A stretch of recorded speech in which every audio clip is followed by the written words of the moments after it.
Hello everyone. Hello, hello, hello. I'm here. It's Monday. Welcome to tonight's stream. We're going to be playing Romeo is a Dead Man. This is the latest game by Grasshopper Manufacturer and Suda51. I have not played a lot of Suda games. I've really only played the No More Heroes series. But I really like the No More Heroes series. You know, 1 and 3 are great games. Travis Strikes Again is like a great piece of art. Maybe not an amazing game, but I really like what it's going for. No More Heroes 2. Okay, that's not fair. No More Heroes 2 is fine. It's a cool game. It has some cool characters in it. It just feels like the weakest of the No More Heroes games. It feels like it misses the point of those games. But yeah. Romeo is a Dead Man is the newest Suda game, and I wanted to try it because people were saying this shit is literally No More Heroes 3, but even better. And I really enjoyed No More Heroes 3. So hearing that this is literally just better No More Heroes 3, I have to play it. I have to judge that for myself. I hope you're all doing well, though. I hope you're all having a good Monday.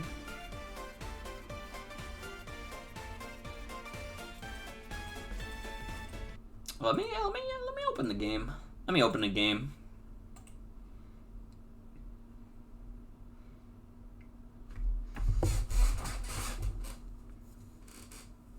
I don't have much to say in the intro about what I've been up to. I've literally just been playing Pokemon XD. That's it. That's it. Fucking Pokemon has its hooks in me forever.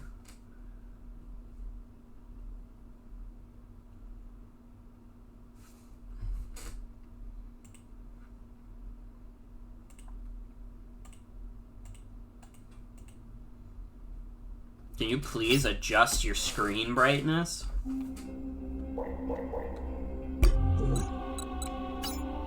That man. I'm not that man. That man. That man. What is happening? Oh, what the hell? It's already in OBS? That man. That man.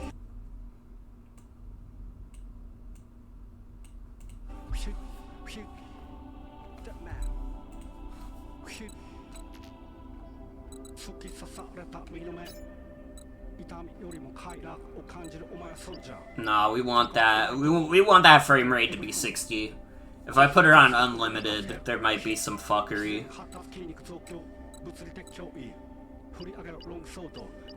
Dude, I have a fucking 5070. It starts me at low graphic settings.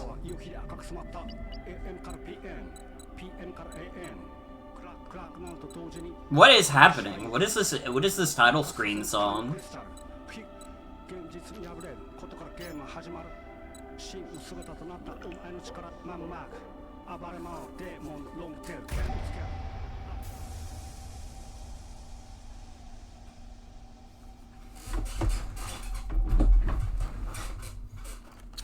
Alright, let's see what this game's all about. Most generic opening to a game ever. For me. Not the game itself, but what I just said. Well, gamers, let's look and see. Summer of 2019, a singularity appears in the town of Deptford, Pennsylvania, causing the whole world to vanish in an instant. The shattered world became known as the Fragment Universe, and its restoration became the sole mission of a certain organization, the FBI's Space-Time Police. Today, they continue to wander through space. Is it just like a coincidence that they decided to pick the day, or not the day, but like the season that No More Heroes 3 came out? It's known for its tomatoes. The dead tomato variety is famous. Oh, there's some legend that says a UFO crashed here a long time ago. So it's something of a tourist attraction for a cultist.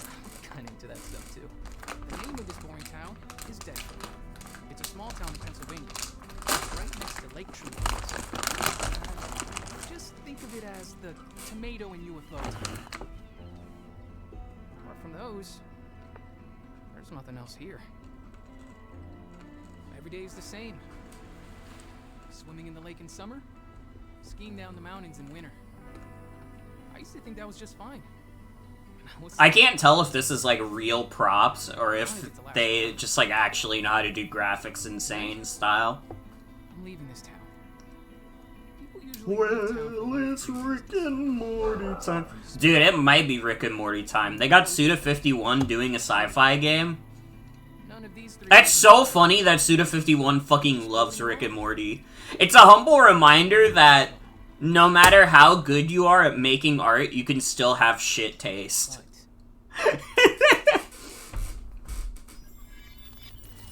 I mean, I've said it before. You should honestly, like, go into the world expecting that everybody else has shit taste except you.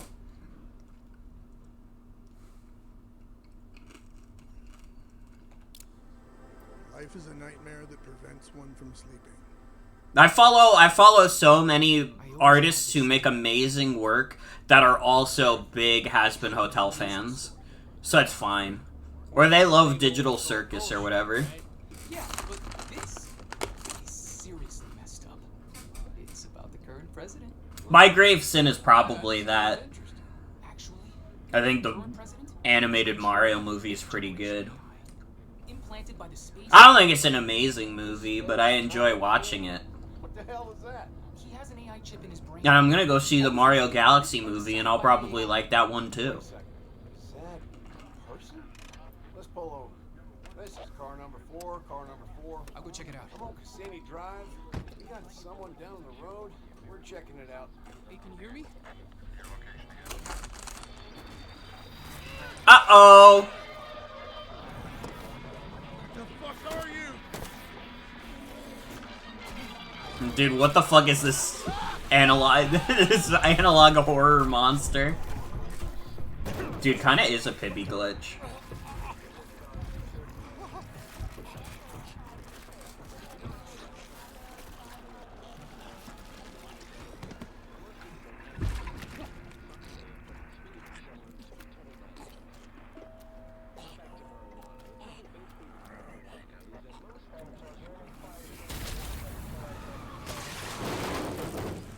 We were too late. Grandpa, Okay, you're still alive. am I gonna die? Romeo, listen up. You're gonna die in about 15 seconds. Seriously? Seriously, don't worry. I made this just in case. The Dead Gear life support system. Damn, 5 seconds left. Don't move, okay?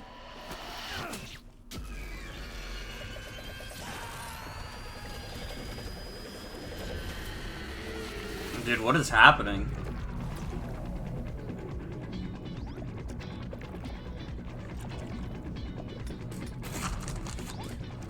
You're already half dead. From now on, you're half dead man. No, wait, that's pretty lame. Dead man! From now on, you're dead man. Grandpa, this is amazing.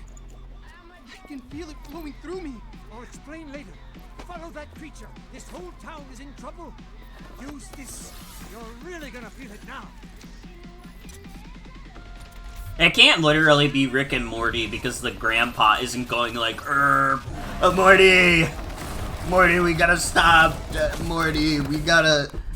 nothing in life matters, but I mean it in the way where I wanna die, because nothing matters.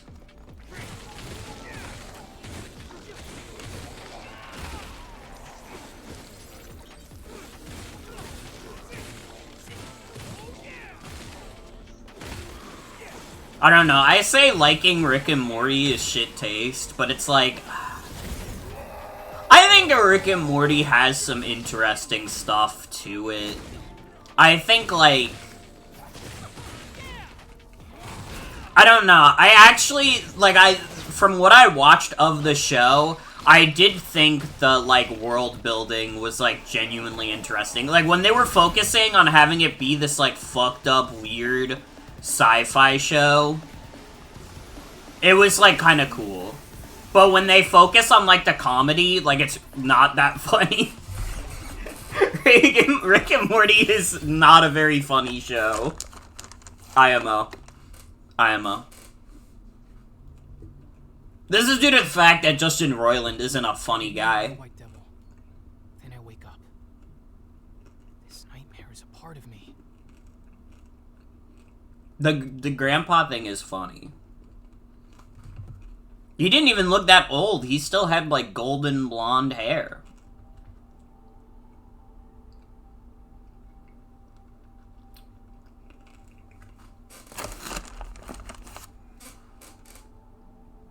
So wait, did I lose? Previously on Romeo is a Dead Man. Allow me to explain. It's gonna get a bit long, so bear with me now. Romeo Stargazer, a sheriff's deputy living in a quiet little town, is the hero of our story. One evening he finds Juliet, a woman who has lost her memory, lying in the road. Despite her super dodgy name, it's love at first sight for Romeo. They meet up at a diner every night as their love grows. Eventually, Juliet persuades him to elope with her, and Romeo decides to leave town. Convenient words like fate sway him just a little too easily. What a simple-minded boy. Nothing good is going to come out of messing with a woman you found lying in the road. Then, on the day they were set to elope... Oh, you gotta be a misogynist, Grandpa. Romeo's house, but a white devil. The white devil attacks Romeo, tearing him to pieces and leaving him to die. Using the hyper-technology of genius scientists slash... Is it crazy to say that the white devil is a little on the nose? That's right. He becomes a dead man who lives. Romeo was reborn as Dead Man. However, while saving Romeo's life, Professor Benjamin loses his own. Let's just start the game from here. Wait, why did he die?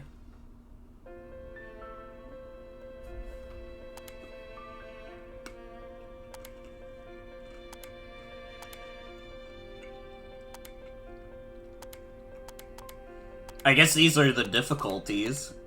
White chocolate. Enjoy mildly flavored gameplay. The finest Greek pistachios are used to create a light, smooth flavor. Milk chocolate. Enjoy moderately sweet gameplay. Made in Tuscany, this features a mellow, full-bodied flavor that blends with the nuts. Or orange chocolate. Enjoy bittersweet, tantalizingly grungy gameplay. The rich flavor of the slightly more bitter Indonesian kakao is simply irresistible. We'll go milk chocolate. I'm assuming this is like the standard difficulty.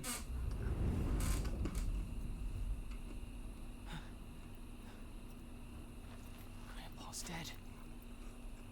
Is this another nightmare? Romeo, stop hesitating. Take out the smaller ones and go after him. I know. Huh? They sent his ass to the digital circus. Like a spirit? Not just yet. I'm on your back. What? I'll explain later. Fight, Romeo. I don't like how his grandpa is blonde.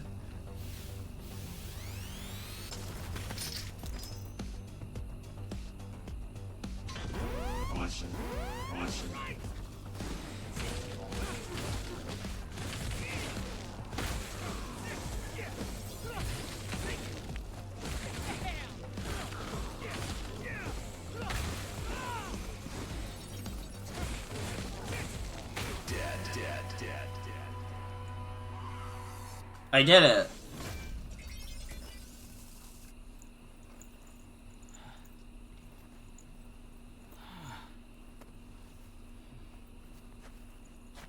So anyways, what's going on? You can explain it to me?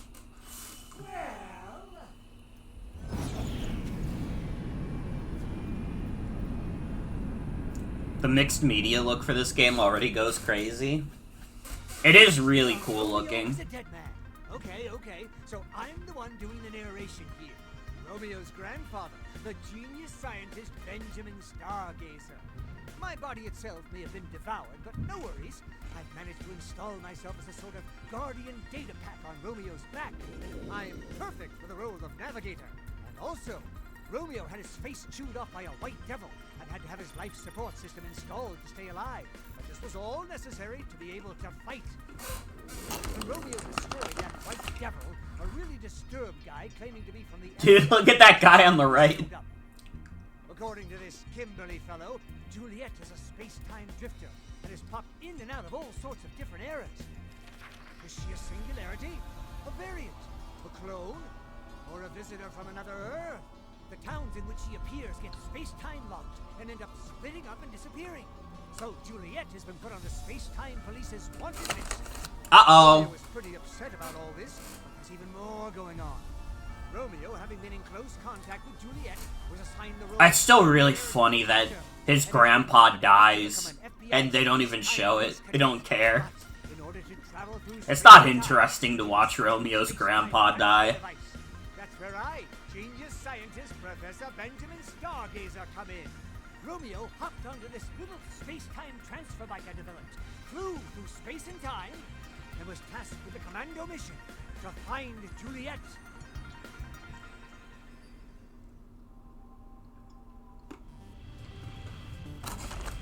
Okay.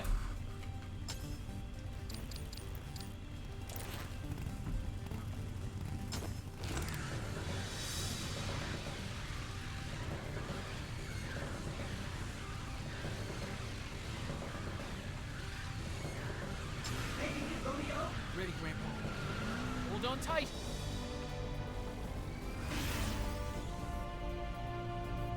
Well, as long as you don't lose your back to the monsters, Grandpa should be okay. We encountered so many Juliets after that. A variant Juliet who'd fused with a Ferris wheel. What is happening? I feel like I'm missing something. Turned into a witch. A combat Juliet armed with insane demonic modifications. We've traversed space and time and won some intense battles. And now, we discover another new Juliet. Okay, Romeo, it's time to fight.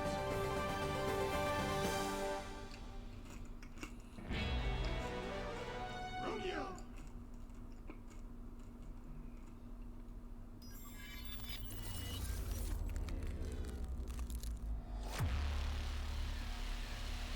Embers.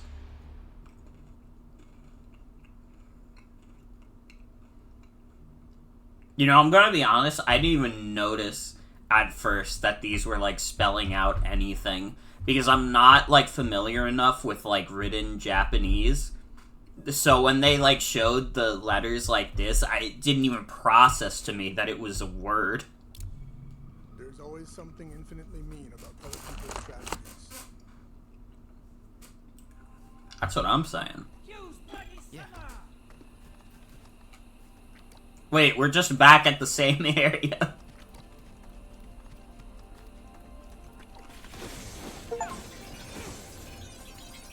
Oh, I got the achievement, Romeo is a wet man.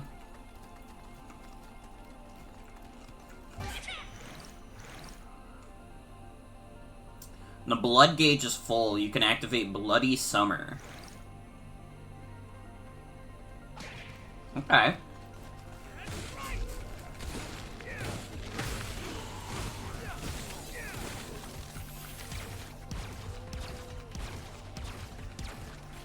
So wait, how do I dodge?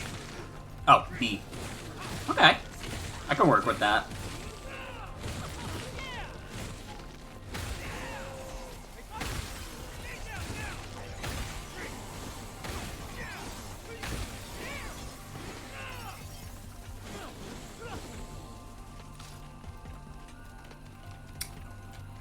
This is the power of Unreal Engine 5.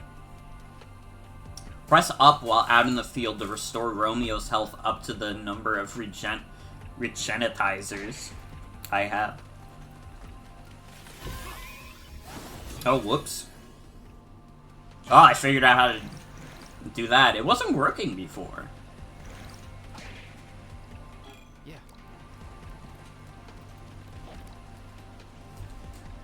Romeo, I mean dead man. This is Kimberly. That's an investigation support facility. Make good use of it.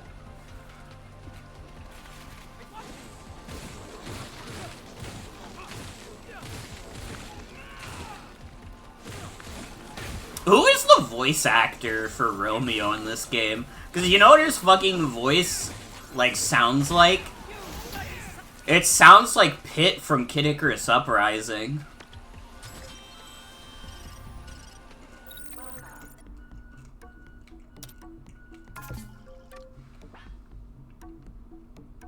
Thank you for using.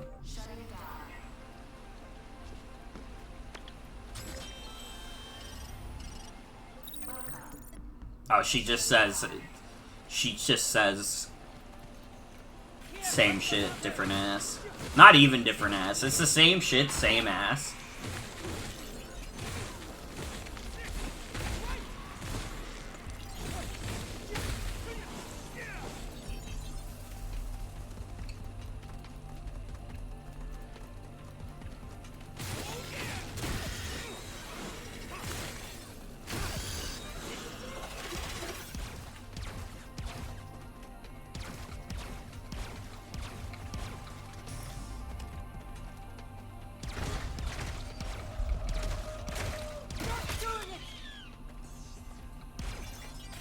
I killed Tomato Head. Certain enemies have weak spots resembling shiny blue flowers. Okay.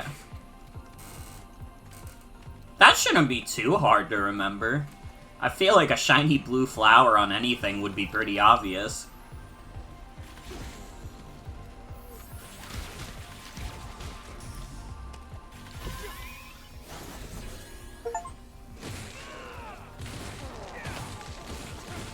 Oh, so the blood frenzy restores my health. So I'm probably gonna want to do that a lot.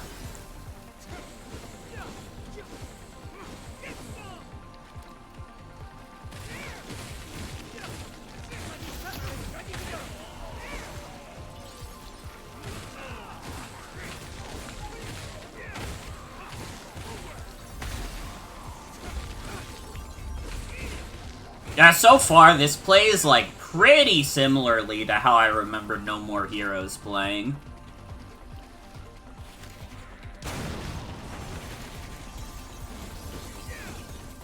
That was too obvious. It is Pit's VA? That makes sense.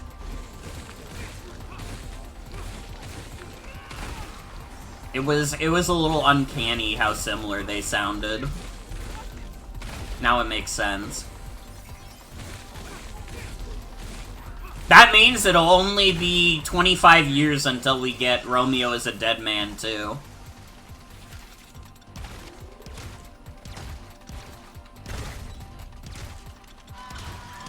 A little what now? Don't worry about it. Don't you worry a thing about it.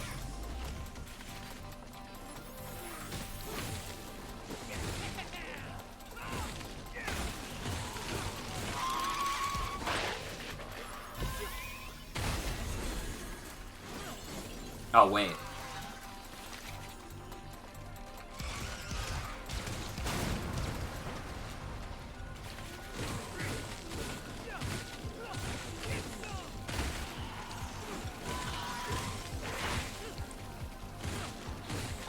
Stab it.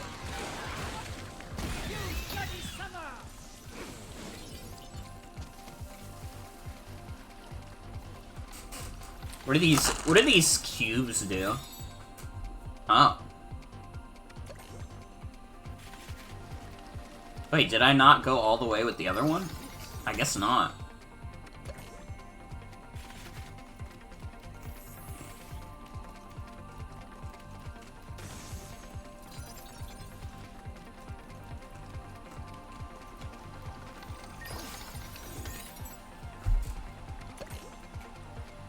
I should be collecting those.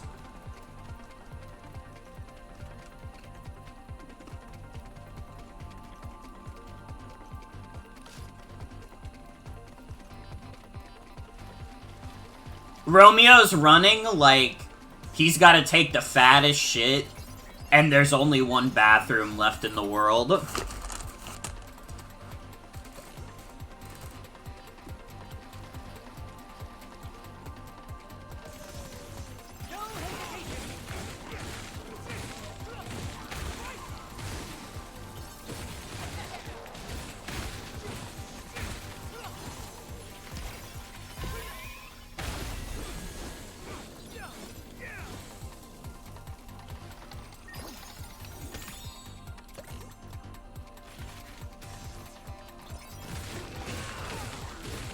Dude, how long do you think it is until we get a video game that references Mr. Incredible becomes uncanny? Do you think we're gonna have to wait for the point where, like, the indie devs grew up on that being a meme?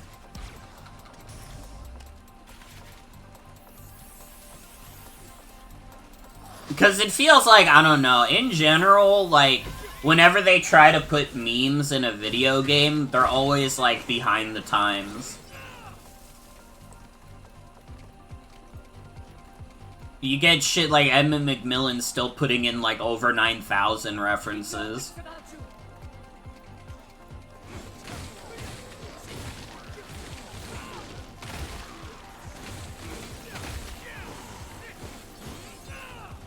Friday Night Funkin' mods don't count, by the way. I'm sure there's like a Mr. Incredible Becomes Uncanny Friday Night Funkin' mod, and that doesn't count. That's not a real game.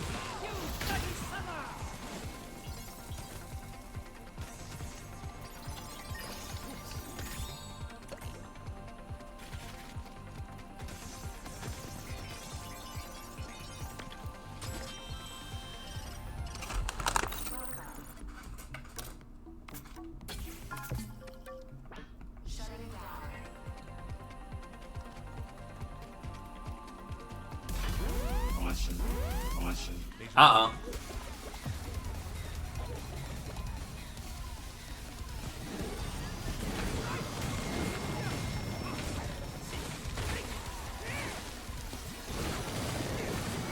Can I go up these guys like they're stairs? It's just like a tractor beam that brings enemies down.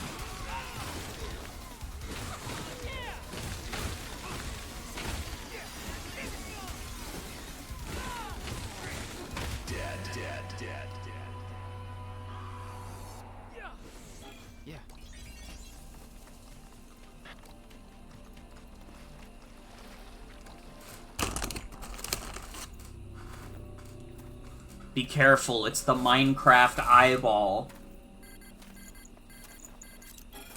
This is Kimberly. I've detected a signal from a Calista gate. I'm analyzing this pattern. You need a single key to unlock the gate. It's been broken down into parts, so find them all and assemble the key. Wilco. Next, find a Nirvana TV. I'm counting on you. Nirvana TV. Rather, special agent? No. Dead man.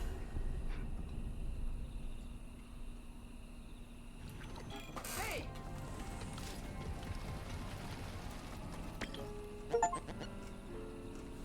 Romeo is a man of television. Dead man, wake me up, dead man. This is subspace or another dimension, possibly even the metaverse. Oh, no, no, no, no, no. It is both your beacon and your purgatory. Whether you allow yourself to be guided or imprisoned is up to you. It is the 9th revolution against the absurd.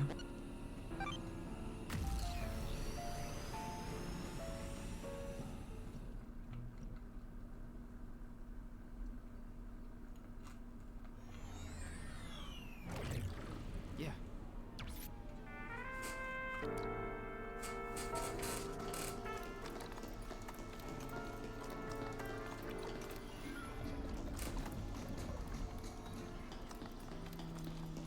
I guess I go that way.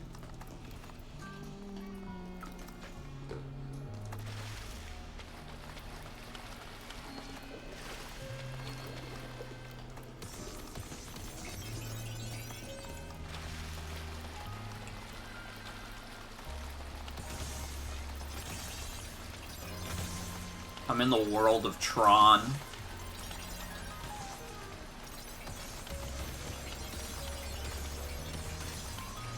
Dude, there's too many blues. I want to collect all the blues.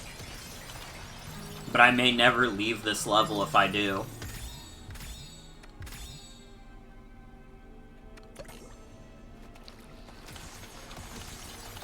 Dude, wait, I got cilantro? Do you think Romeo has the soap gene?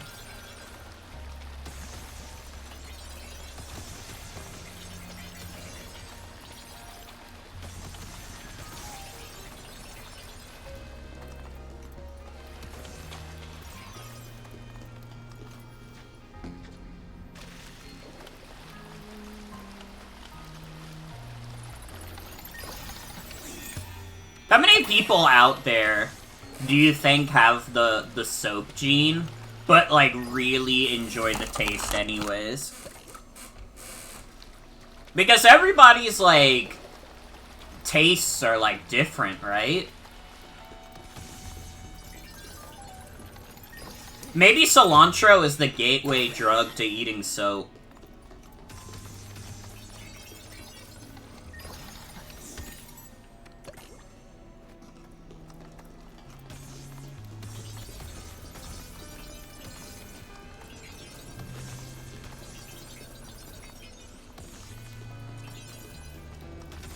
Everyone in the world tastes the same thing ever? Nope, not true.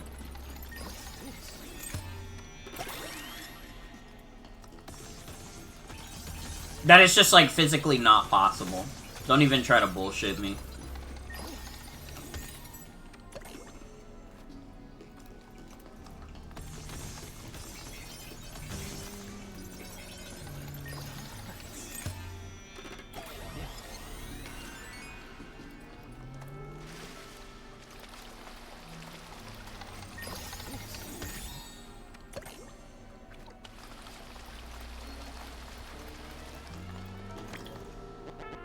Dead man.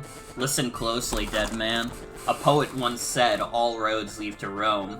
The shadow for which the traveler yearns, is it justice or something more superior, or is it the traveler's own image? Even should he suffer failure later, who would blame him for that old wound?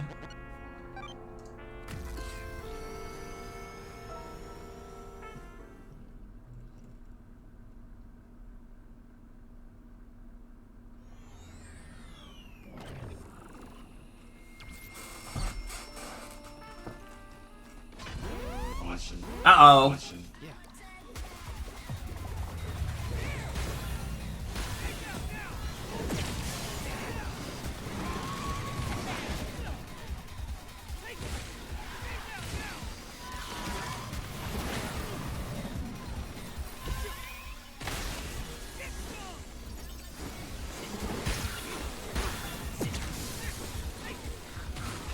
Oh, this is a pretty banging battle theme.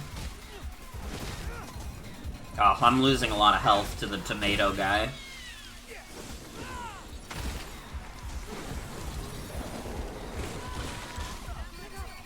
Uh oh.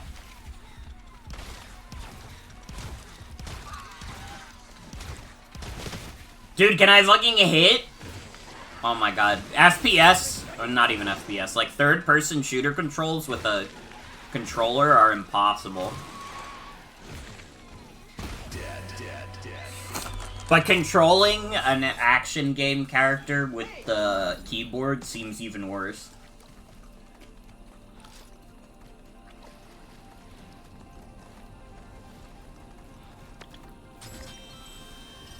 This doesn't heal me, does it?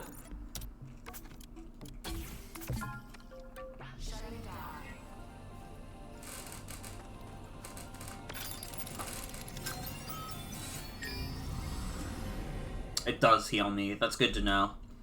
That's new tech. Just discovered.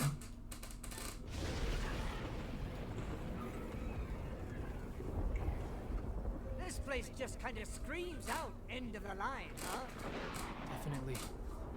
The singularity counter's off the charts. We need to stay alert. Truly. It's just about ready to eat. You have to get the flame just right. Otherwise, it'll get burnt. You need to calculate the proper height and watch out for the perfect timing. See? It burned. I'll eat that one. It's gonna be bitter. Better than being too sweet. So, you're Romeo. Yeah. You're Juliet, right? How many people have you killed so far? I haven't killed anyone. I just reverted them back. Have you lost any sense of mercy? Are you an enemy too? I can't drink. That doesn't matter. It's rude not to accept it. You actually an enemy? Why don't you think so? You don't give that kind of vibe. I don't sense any bloodlust. Like a murderous aura? Isn't that kind of lame? Like some character going, now I shall kill you. You know what I mean, right? But it's a lot easier for me to fight the kind of person who's clearly out for blood. If you're gonna have trouble fighting me, then I've probably already won. Also, rather than someone you know nothing about, doesn't it just feel better to kill someone who piques your interest instead? So I guess we're gonna do this after all. That's a shame. I had a feeling we'd get along. But that's not how you really feel, is it? You still have that bloodlust, don't you? I guess ending this peacefully is out of the question, huh? This is the New World Order. The world will be renewed and purified. As someone who's come to destroy the world, war just feels a bit more appropriate than peace. War is a terrible thing. It's just an everyday thing in this country, isn't it? Are you any different? This is my territory. I've got way more of an advantage. Do you really think you can win? We'll just have to see what happens. That's a good attitude. Give me a second. Okay. Romeo, you don't actually have to give her a second. It's an annoying sound. Okay. Let's get started.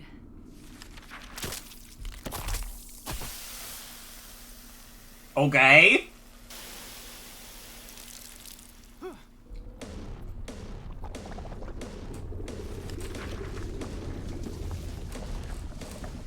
Don't you just hate it when this happens? When your girl rips your face off, and she turns into the giant beast?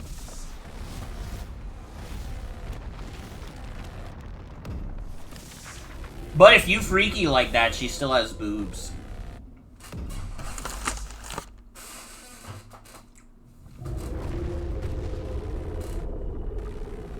It's so huge!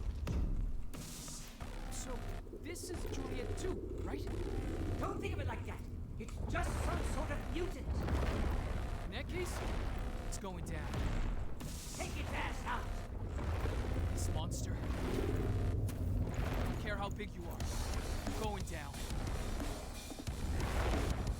Good answer. That gets me going. I love when you make fucked up noises at me. It makes me horny.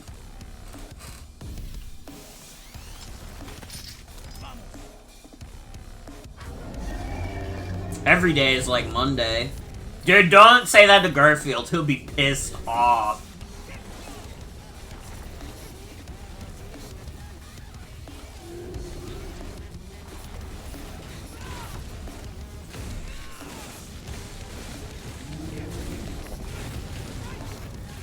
Nice try, dipshit. Whoop! Ow. Alright, hit him with the... or hit her with the bloodlust. That didn't heal me to full. That's okay.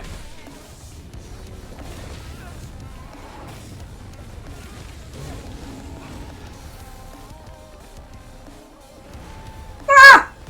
Oh wait, I can jump! That's right.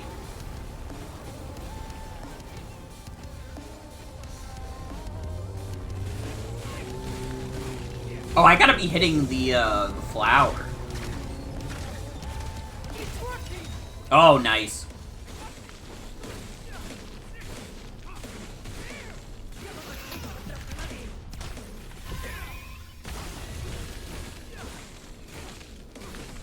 I think I got this in the bag. Unless this is she has a second health bar. I'm not sure what I'll do if she has a second health bar. Because the white is throwing me off. It just doesn't feel like this is where it ends. Oh, never mind. Romeo is a soaring man. I did that first try. Man, I don't know how hard this game actually is. It doesn't seem too crazy.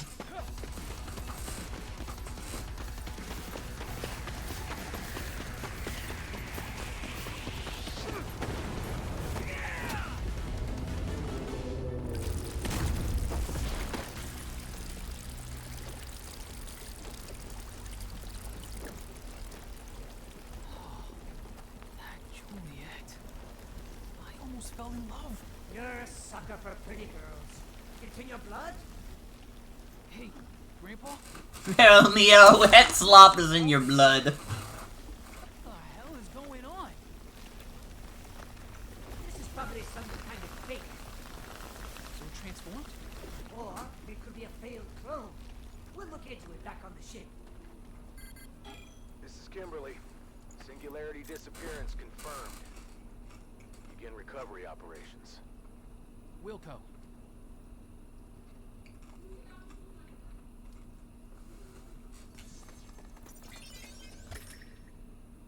Learn double dodge.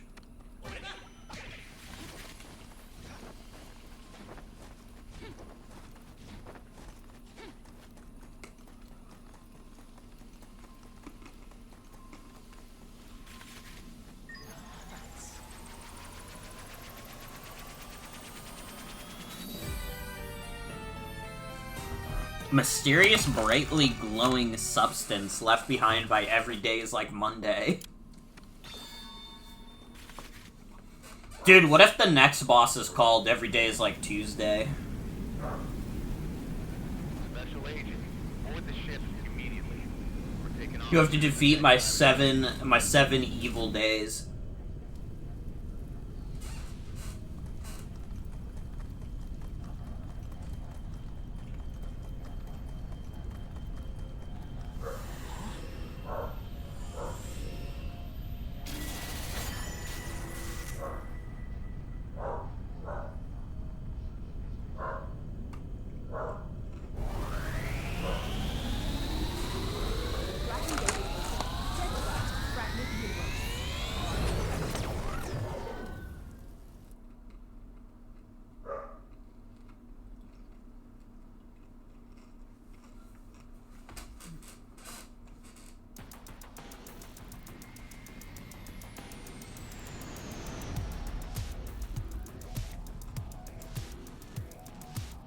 Anthony Del Rio, Brittany Cox,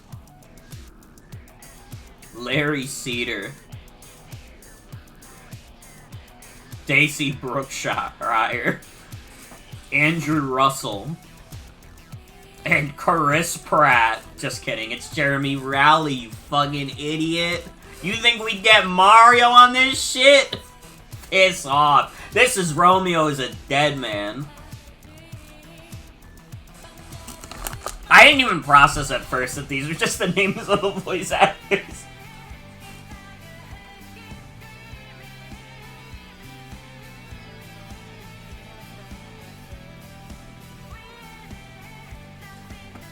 I'm sorry, I'm not good with names. I'm sorry. I probably should have recognized some of the VAs, but I didn't.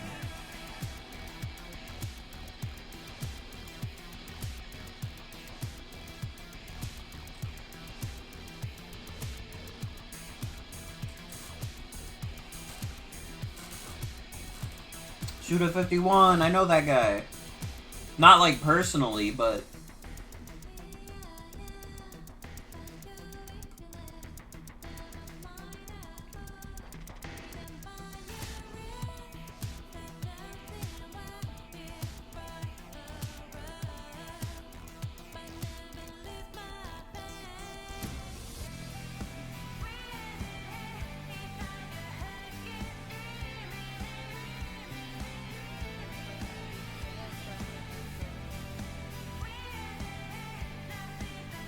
This is a pretty good song.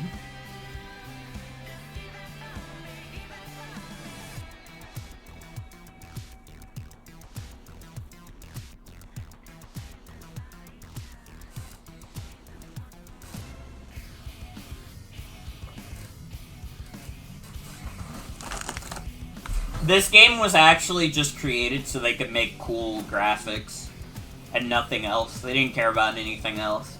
I'm not saying that's a bad thing. I'm just saying they wanted to put cool stuff in a game, so they made a game with cool stuff in it.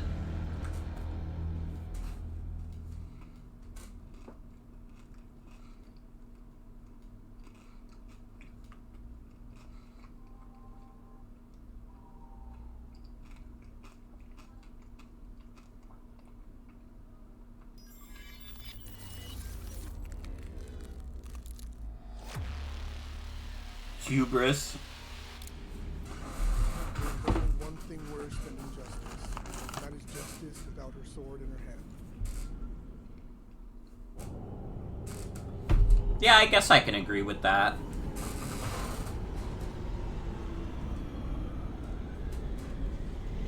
I'm willing to add that to my belief system without thinking too hard about it.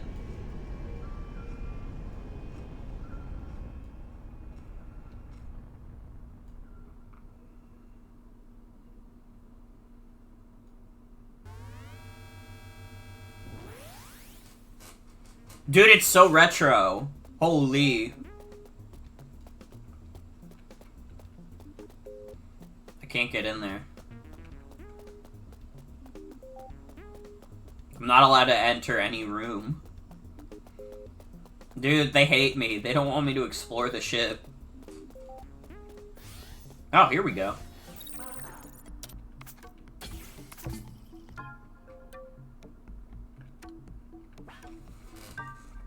I'm curious how many chapters there are. Without spoiling anything else, I want to know how many chapters there are.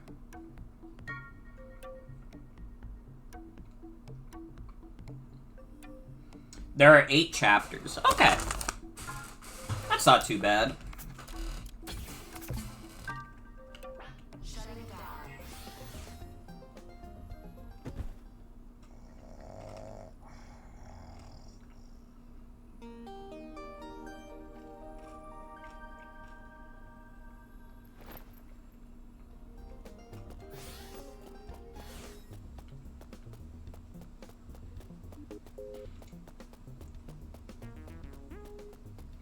So I guess I can go this way. I still can't do anything.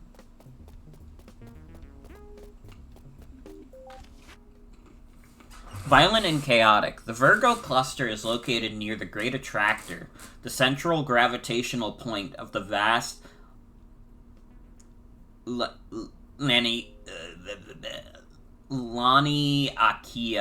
supercluster.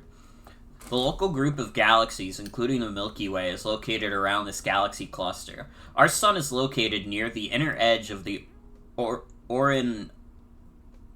Dude, I don't know how to say anything, apparently. Orion Arm, 26,000 light years away from the center of the Milky Way, and Earth is the third planet in the solar system. The event known as the fragmentation of space-time occurred in that remote corner of the universe. Time, space, living creatures, humans, civilization, history, everything was shattered and scattered, with most of it disappearing into the distance at speeds faster than light. What remained was the fragment universe, a world consisting of several pieces floating in place completely separated from the original universe. There, even the universality of the laws of physics cannot be trusted. In your world, they have already fallen into obsolescence as legacy rules.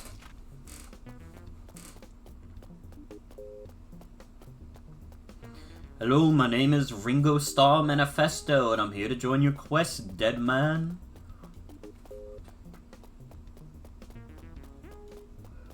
Hope you guys enjoyed my not even my parody, Faye's parody of Ringo Starr.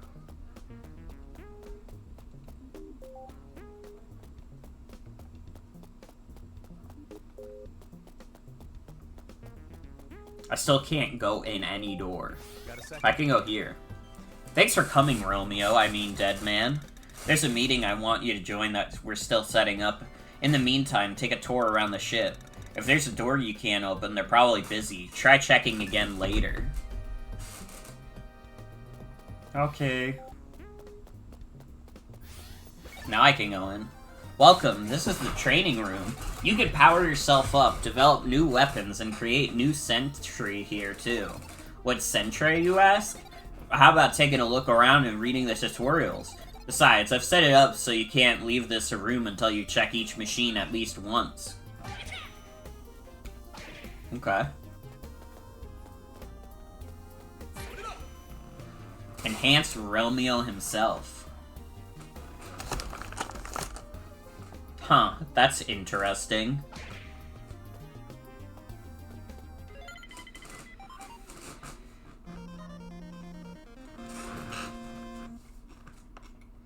Got my 92 theses for how that spaceship of yours needs to be more Rick and Morty.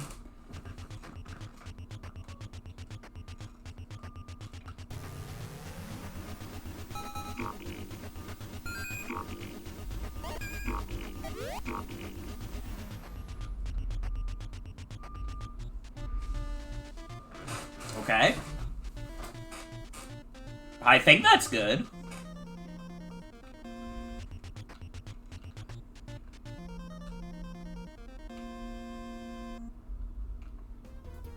Interesting. Interesting way to upgrade. Generate items needed for weapons upgrades.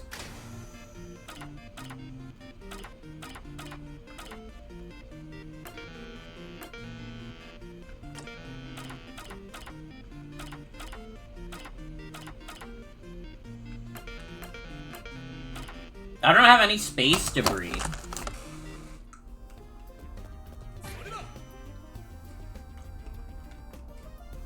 Can unlock new weapons with the emerald shit I got.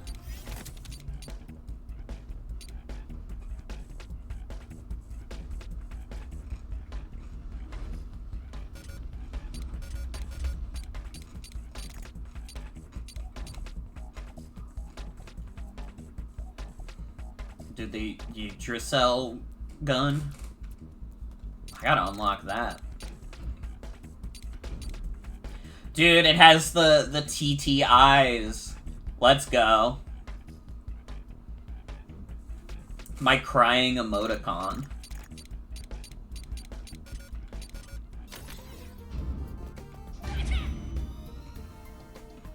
Upgrade weapons to make battle a breeze. Each item has 5 levels. Totally yoked out psychologically. A real macho man. We love muscle in the FBI. Romeo's a bad guy? Romeo, where have you been? Luna's been no help and your grandpa's run off somewhere. Sorry, Mom, I've been pretty busy lately. Have you been eating properly? Want me to make you some curry? Sure, I love katsu curry. You start frying the katsu, okay? Let's see what we've got on hand.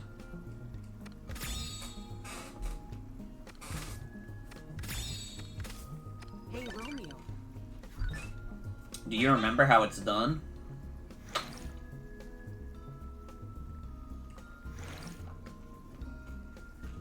Romeo. Yeah, I guess we can make katsu curry.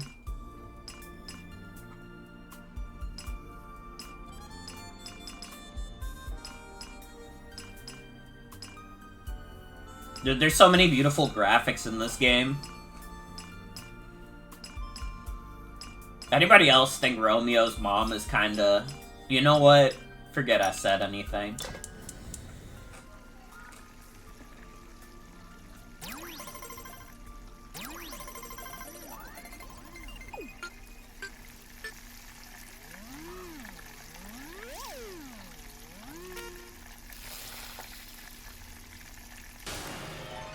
No, I did really bad.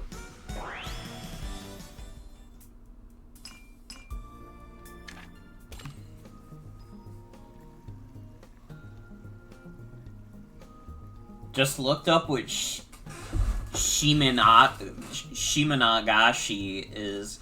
And it's apparently a feudal era punishment where someone is banished to a small island. Hey, Romeo. If you get hungry, I can always make you some curry. Come anytime you like.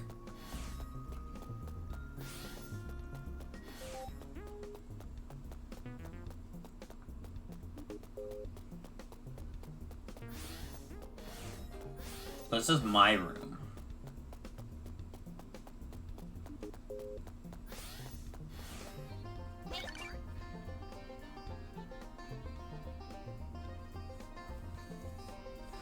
Dude, low-key, getting banished to a small island in the modern day would be like a luxury. Like, you would want that to happen, even.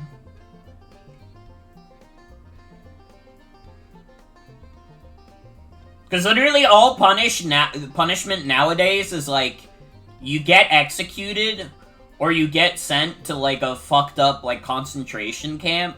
Dude, getting sent to like a small island is like, dude, if there's like fruit on like the trees on that small island, you're basically set.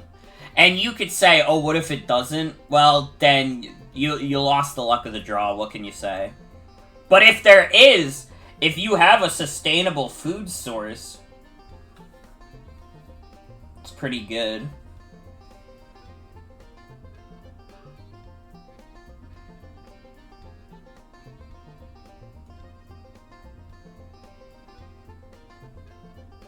I think we just had a bot join the Discord server, because I just got sent a DM by someone who I've never seen in chat before, that says, I wanted to connect and ask you something when it's convenient. And it's like, I don't know who you are. How you in my DM? Dude, the other day, one of my mutuals got hacked and was sending everybody Mr. Beast cryptocurrency. It wasn't their fault. They didn't mean to get hacked, but I did get sent. Not even like a link, literally just images of like some random person like getting Mr. Beast cryptocurrency. Ah, Romeo. Huh? Luna, what are you doing here? I knew you and Mom had been staying here on the ship since our house disappeared, but... yeah, you've been zipping around all over the place, so you probably didn't know, but I'm all settled in here now. Isn't this amazing? You can do farming inside the spaceship. And what are we farming? Rotters. We call them bastards here, though. Romeo. Come over here and give it a try. Okay, fine. There's instructions written here. How about giving it a try, Romeo? It's faster if you just do it yourself. Man, a rotter crawling out of there would be super scary. Come on, give your cute little sis a bit of help, okay? Bastard cultivation.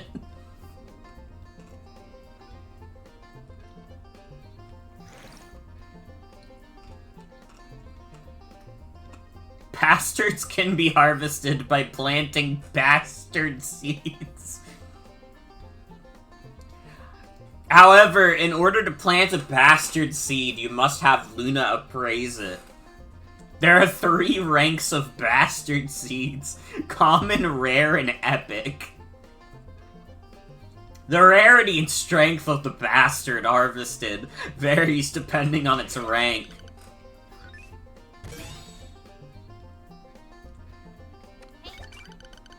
Dude, they literally just wanted to put... they literally just wanted to put bastard in the game, and I respect that.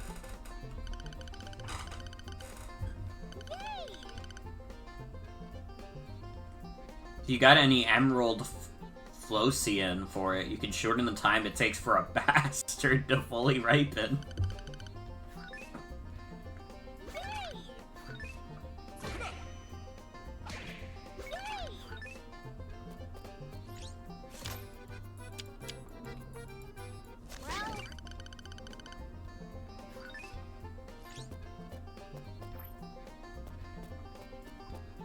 I guess I did it wrong.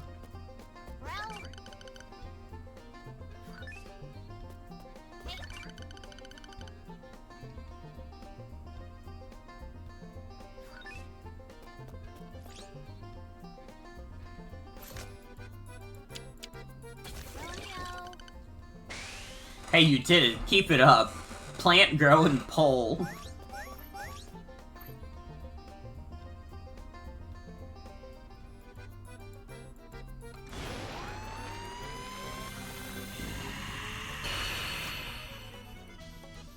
It grew up well.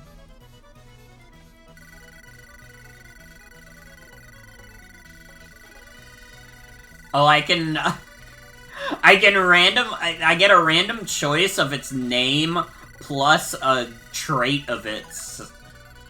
Alright, this is Gordon. He's a bit of a liar.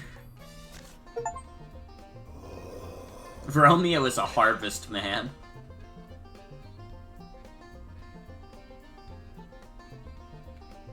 So we have bastard slots. What the fuck is going on? I'm harvesting bastards, dude. I thought that was pretty clear. If you have more seeds or bastards than you can hold, talk to Luna to discard seeds or say goodbye to bastards. The guys that help you out in battle are called bastards. You can check out their specifics at any time from the player menu. If you get more seeds, you know where to find me. Romeo, I mean Dead Man, this is Kimberly. Your tour's just about finished, right? It's time for the meeting. Come to the briefing room.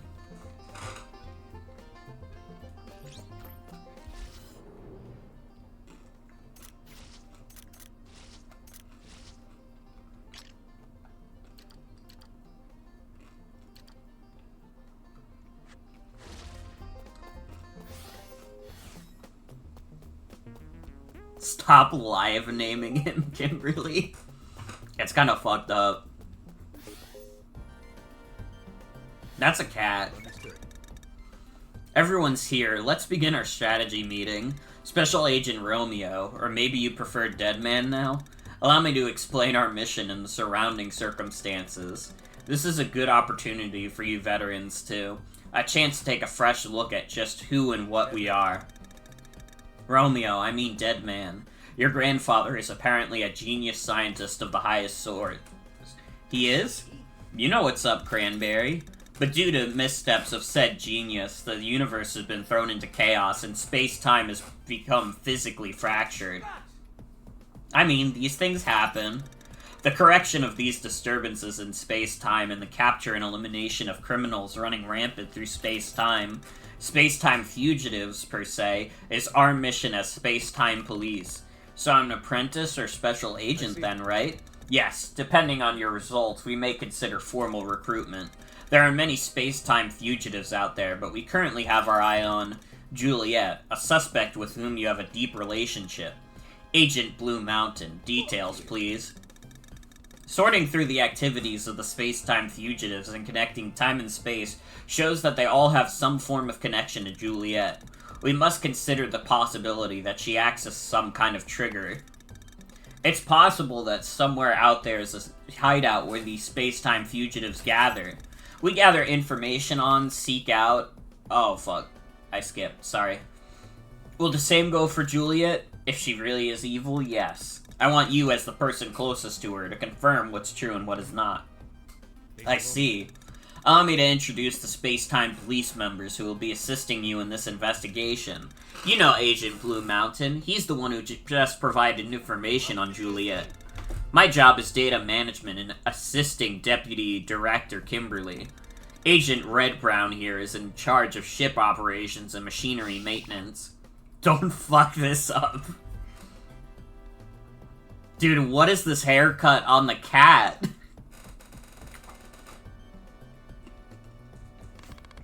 Grandpa, she's a cat. I mean, these things happen. Agent Worst Pink handles medical and healthcare for all our agents. Nice to meet you.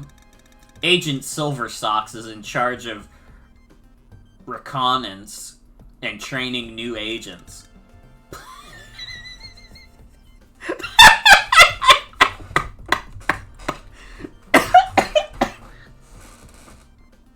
Dude, fucking look at him.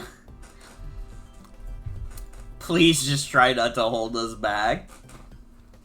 You got it, man. You got anything for you, Silver Socks.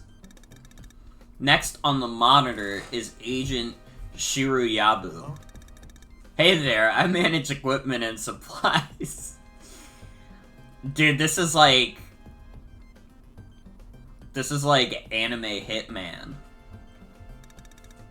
We also have Agent Green River. What's up? And you're in charge of... could be anything, right? And inside that frame is Agent the Black. Frame? We agents entrust each other with our lives. We'll be counting on you. I'll give it my best.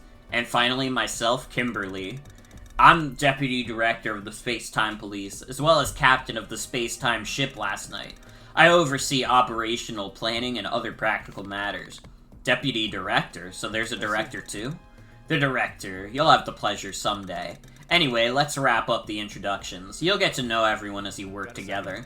That's all for you. And Romeo, I mean Deadman, stay here for a second. Okay. Okay, now that we're all here, Romeo, I mean Deadman, he's gonna keep doing this forever. He said this exact phrase like 20 times already. He's never getting it right. You did some fine work out there. Thanks, but I'm still a little torn up about it. I didn't find the Juliet I was looking for again. It's tough work, but if we have any chance at repairing this world, we're going to need your power, Deadman. I know. I just want to see Juliet again. Okay, let's move on to your next mission. I'll send you the relevant data. Don't move, this'll take a second. This data can be sent wirelessly straight to the dead gear, right? What's with all the wires, then? I don't trust anything that's not wired, see? I'm a little old-fashioned like that. I guess I get why where you're coming from. I like listening to my music on vinyl, too. Yeah, you get it. So there's still 3 more to go, huh? The space-time fugitives. They're a real heinous bunch, even more than Juliet. With Juliet, that makes 4, then.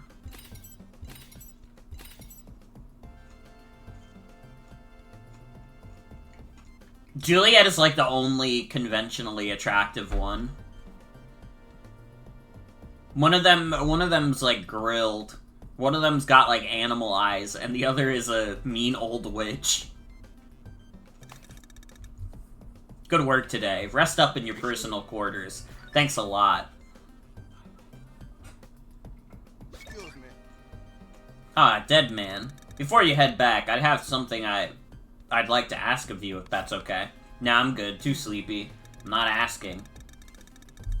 I've got to measure the paradox response values of our space-time measuring instruments, so I'm not able to leave my post. What do you need? You see, there are still some agents who haven't signed the weekly report. Who? Everyone. Seriously? I want you to gather signatures from every agent. When you're finished, come see me again. That will be all. For reals.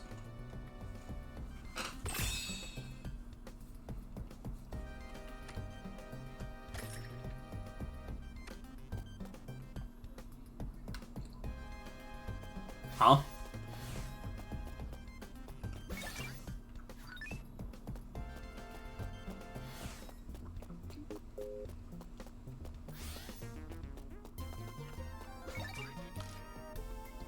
I want to talk. Oh, I guess I don't need the signature from you. Hey, Romeo.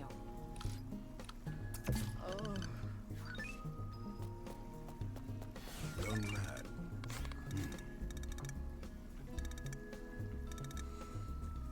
Even if my eyesight remains the same, I can see things now that I could never see in my youth. Hey man, this is kinda urgent, so I'll hear your full story later. Ah, apologies. The signature, yes? Here, take this. The older one gets, the more they want to pass on to the youth. Perhaps that's nothing more than the selfishness of the elderly. In my hometown, there's a saying, old foxes spring no traps. Thanks a lot. I've got more people to see, so...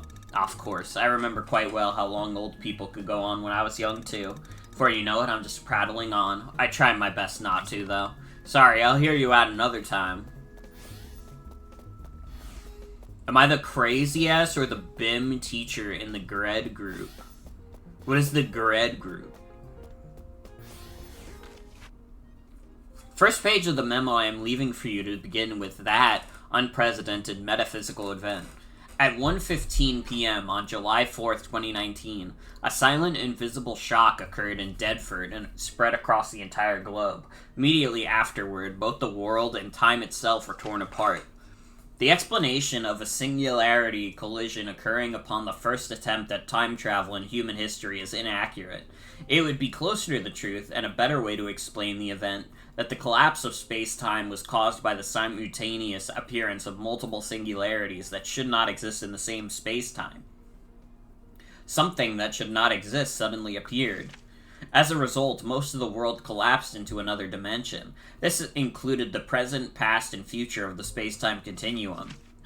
It was like both the end of an irreplaceable world and the beginning of an uncertain world, hovering on a vague boundary line. You've got a good nose on you. This place is chock full of crazy shit, man. If you really need something, I could set some aside for you without the higher-ups finding out, you know. Just hand me some emerald flotion, and I'll cook the books, no sweat. Weekly report. Sure, I'll write it. Give me a sec. Thanks. By the way, you into occult stuff? Yeah. I've been to Roswell, you know. Oh, seriously? Did you see any men in black? I'm on my way to a farm where a UFO was said to have crashed. It was just flatlands as far as the eye could see. All I could really say was cool and move on. No way. Yeah, way. So I went back to town and wandered around. Before I knew it, I found a crazy souvenir. What'd you get? The back scratchers they sold had Roswell, the center of the universe, burned into them. Anyways, here's the signature. Sorry for taking so long. Thanks, don't worry about it. Hey, welcome to the medical ward. You overheat in that big helmet of yours? Right, the weekly report. You're a hard-working boy, aren't you? That kind of hard work pays off around here. Keep it up. It's not going unnoticed, I promise. Anyways, here you go.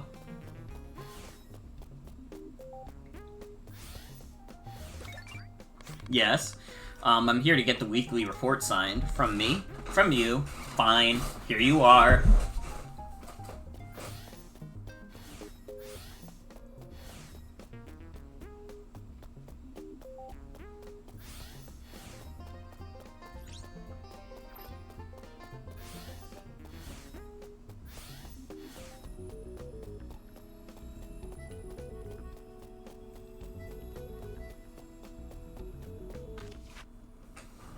Fish don't notice water. Fish scooped up from the sea and thrown into aquariums are subject to experiences they could never have imagined. Transparent square boxes filled with unnatural liquids. Their surroundings are dominated by unfamiliar materials and rules. The same is true of the Dragon Gate, or the space-time dragon. It is thought to be a corridor or door that connects dimensions, and by maneuvering whatever it is that dwells within it, it is possible to jump through time and space. This knowledge is monopolized by a select few, but even they do not fully understand its mechanisms. Fish cannot possibly understand what components artificial seawater in aquariums is made of. To begin with, fish may not even be aware that water exists around them. There is a French proverb that states something like this. Romeo is a dead fish? Dude, he might be.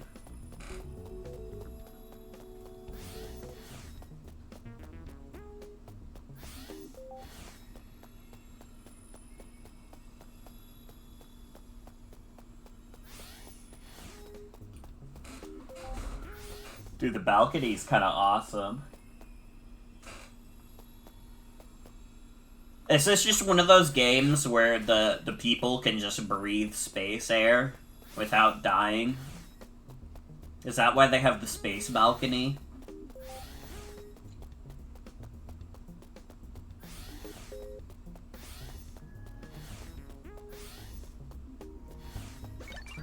What? A signature? For what? Oh, the report. We get that kind of thing? Just kidding. I'm just being a little silly. This kind of work sucks, huh? Give me a sec. Hey, Nightmare Sonic Blast. Don't go writing on your own. Big Bang. Settle down. These damn kids. Okay, here you go. Romeo didn't even have anything to say to her. He wasn't interested. Deputy Director Kimberly. What's the matter? You're not going to take a break? Blue Mountain wants me to get signatures for a weekly report or something. I see.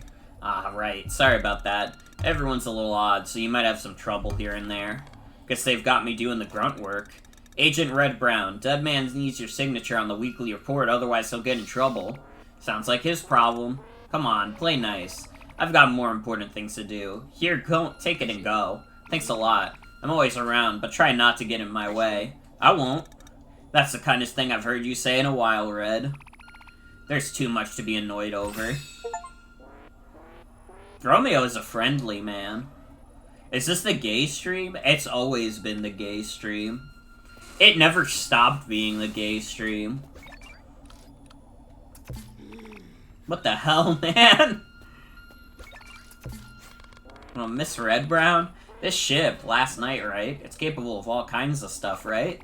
What's this all of a sudden? Of course the ship is capable of supporting about 10 people for years without need for resupply.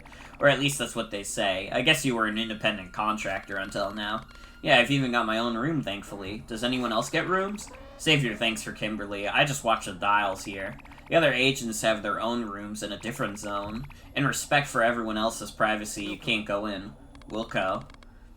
Also, the ship itself can't enter singularities, right? That's right. This ship lacks the functionality to maintain stable navigation through high-density space-time distortion points, the things we call Dragon Gates. That's why we send you on your bike first, and then set the ship up as a safe anchor point in space-time. As long as we keep our beacon on, you've always got an express highway straight back to the last night. Thanks for coming out. Let's ask the obvious question. What is the last night? Tonight, bitch. Anyways, you'll be able to use this tech from your next mission. I see, so the bike's pretty important, huh?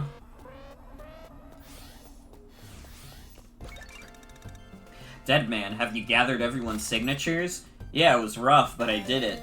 Good work. Everyone's quite busy, so they always put it off. Here, it's nothing special, just a token of my thanks.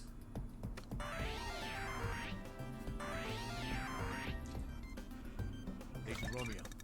Romeo, I mean Deadman, we've detected the next singularity. Prepare for takeoff. When you're ready, come to the bridge. Also, hello, Soul. Welcome. Agent Romeo. So you're here, Deadman. As soon as we've got the exact coordinates, you're off. Talk about a slave driver. Agent Red Brown, how those coordinates looking?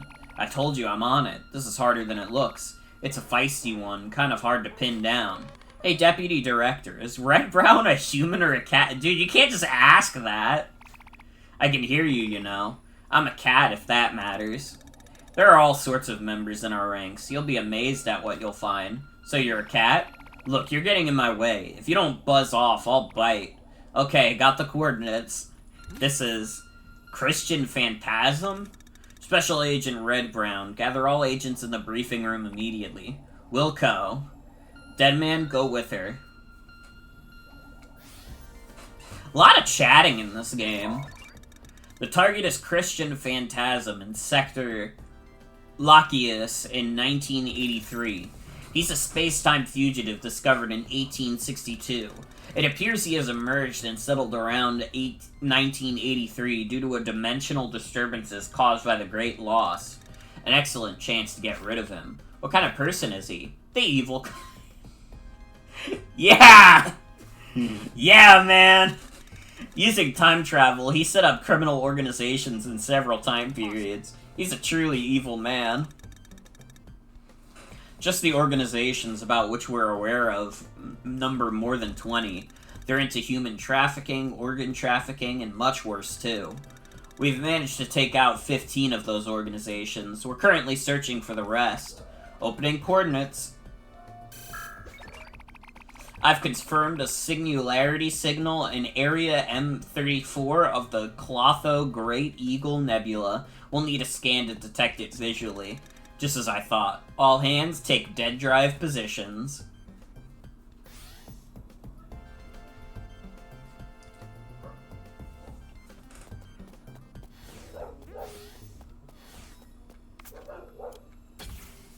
Yeah, I guess I want to scan. Fucking Pong? Huh? Huh?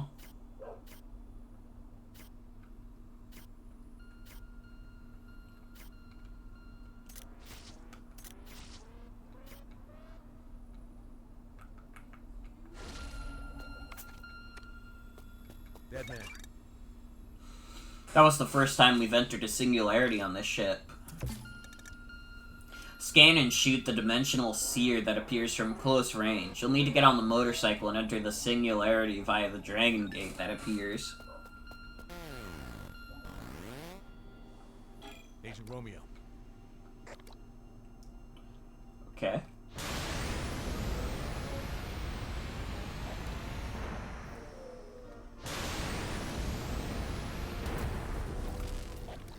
I thought I fucking broke it for a second. It was just something unrelated. It's fine, guys.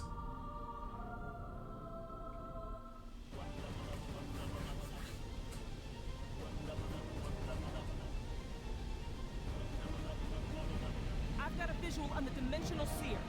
Prepare to fire eternal sleep.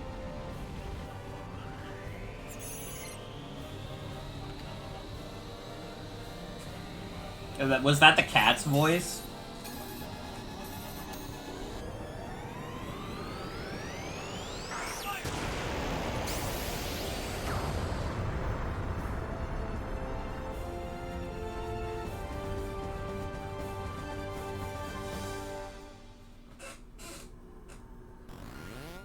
Understood.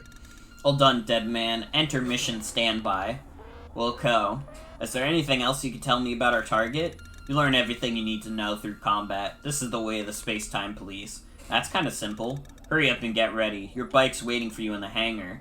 Get ready to enter 1983. Wilco. Why did they say Wilco? I guess that's just like a sci-fi thing that they're doing.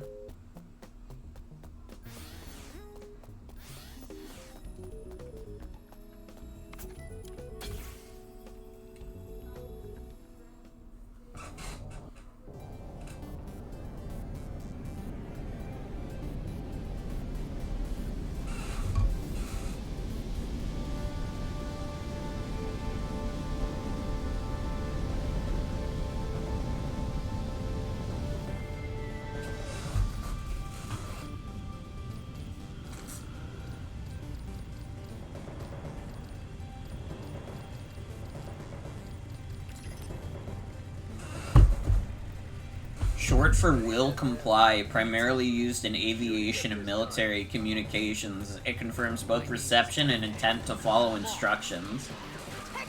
I see. I understand now.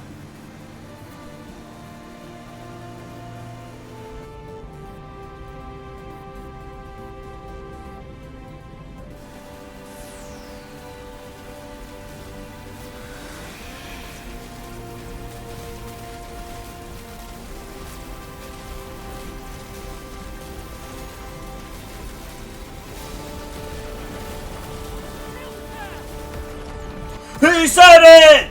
Wait, he said the line!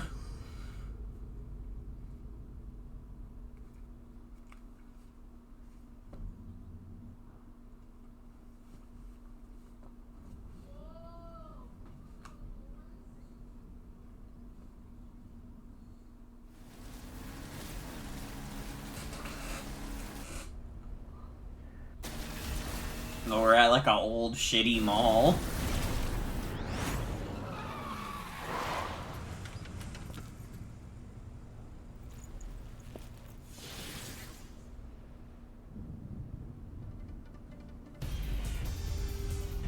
AD 1983. That's right. The world is in turmoil. Atari has crashed the video game industry in the United States. In Japan, it was still fairly healthy in the arcade space. And also the Famicom came out that year. But in the United States, the video game industry is in turmoil.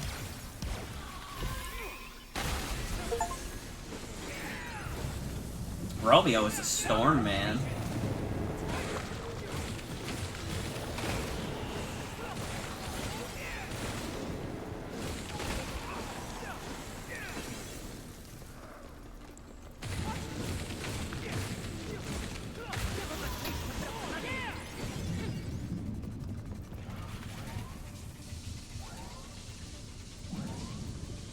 supposed to turn these on?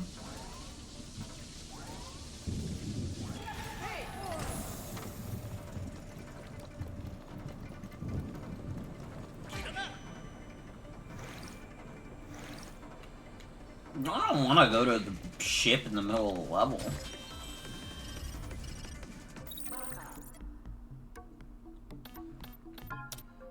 Enhance. Oh, these are the things that are on the ship.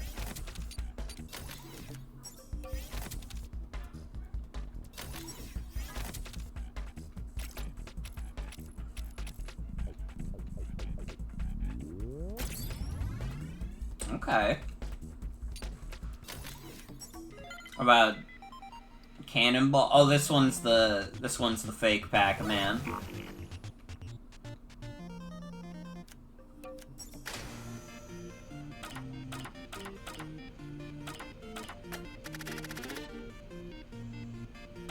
Okay.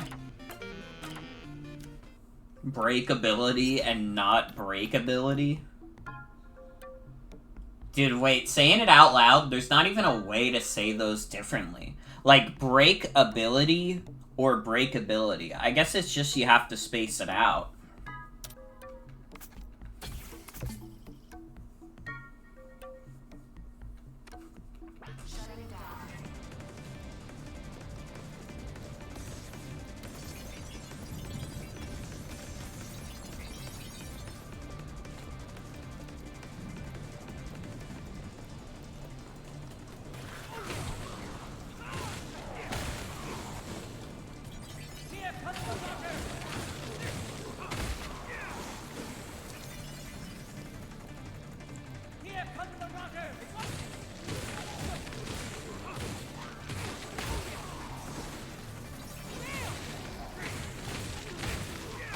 You know, the Rotters are nothing compared to me.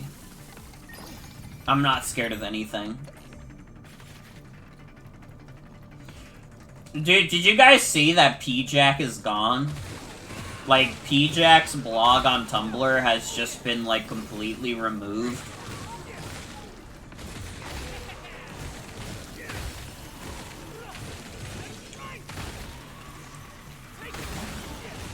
I mean, listen, you don't have to feel sympathy for P-Jack. He was a disgusting pig who deserved what he got. But his blog was really funny.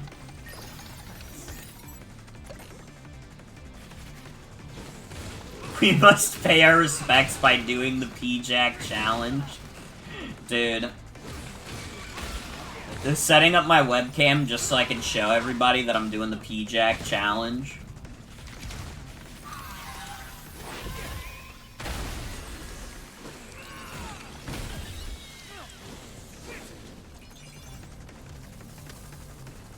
Oh, I got a bastard seed, yes!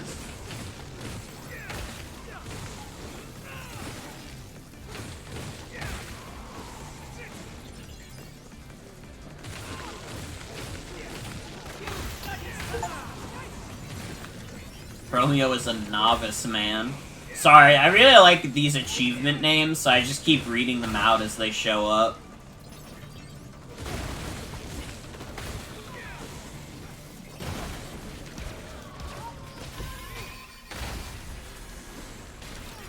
Ow.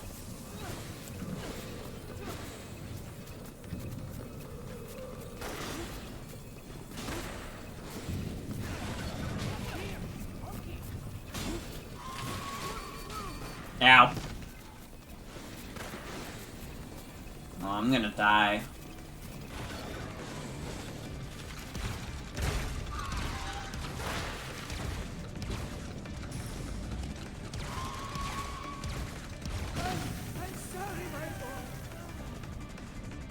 Yeah, I died.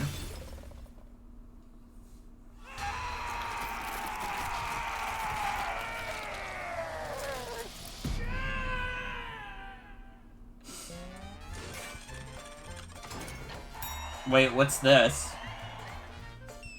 I got an attack up?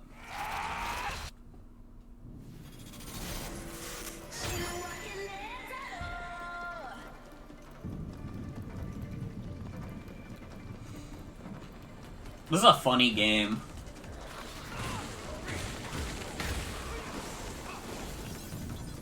Yeah, I got my awesome mom boost.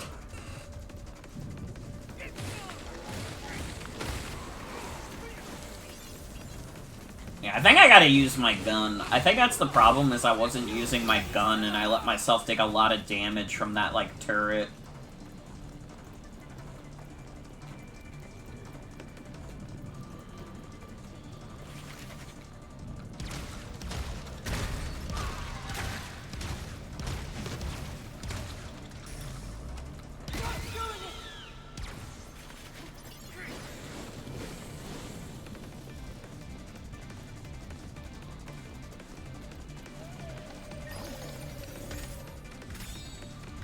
Yeah, everybody's in mourning on Tumblr over the death of P-Jack. Probably the... I mean, it's probably one of the most legendary... Oh, God. I was trying to do this, and I paid the ultimate price for it, which is that I lost a lot of HP.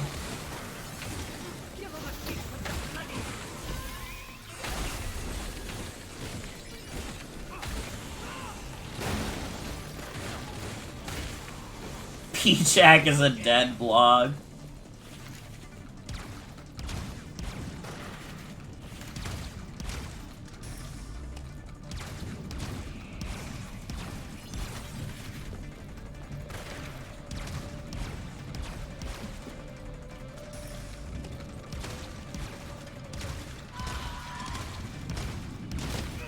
Meow.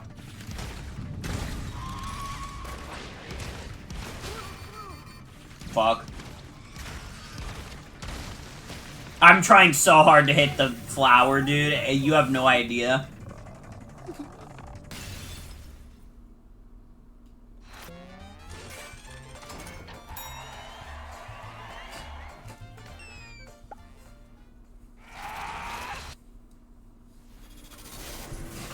Dude, I'm ass. I'm ass at this game.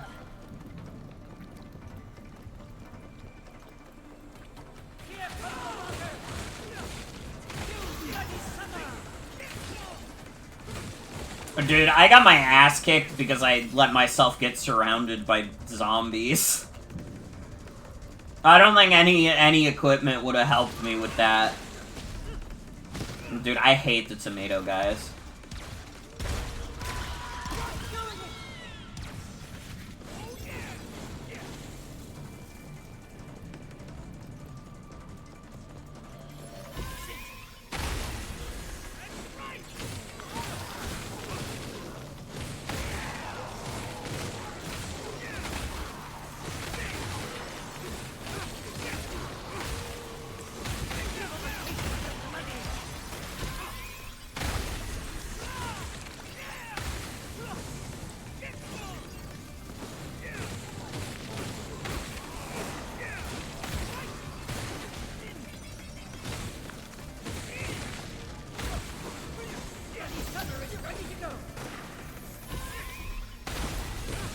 What else has been going on? You guys see any interesting news recently?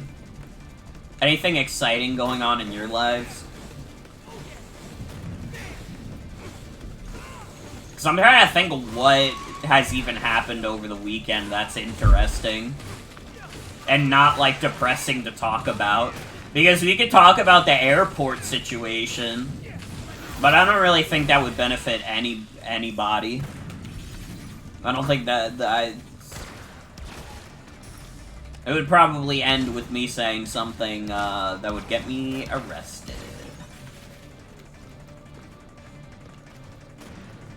Think you're gonna adopt gerbils tomorrow? Yay.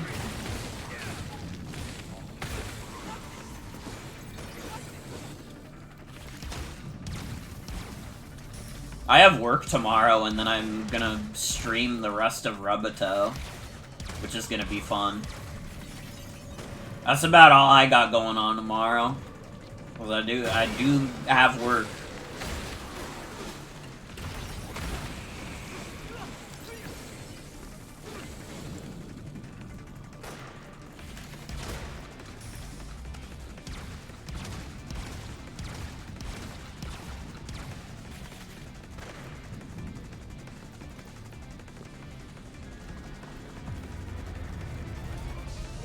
This guy looks like Warframe.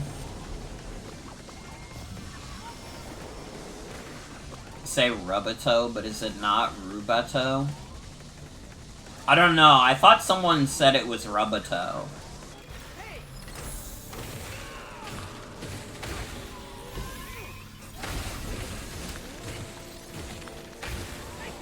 I guess I could have been given the wrong information. I don't know. How's the game? It's pretty fun so far. I'm enjoying it. It's more text heavy than I thought it'd be, but that's okay.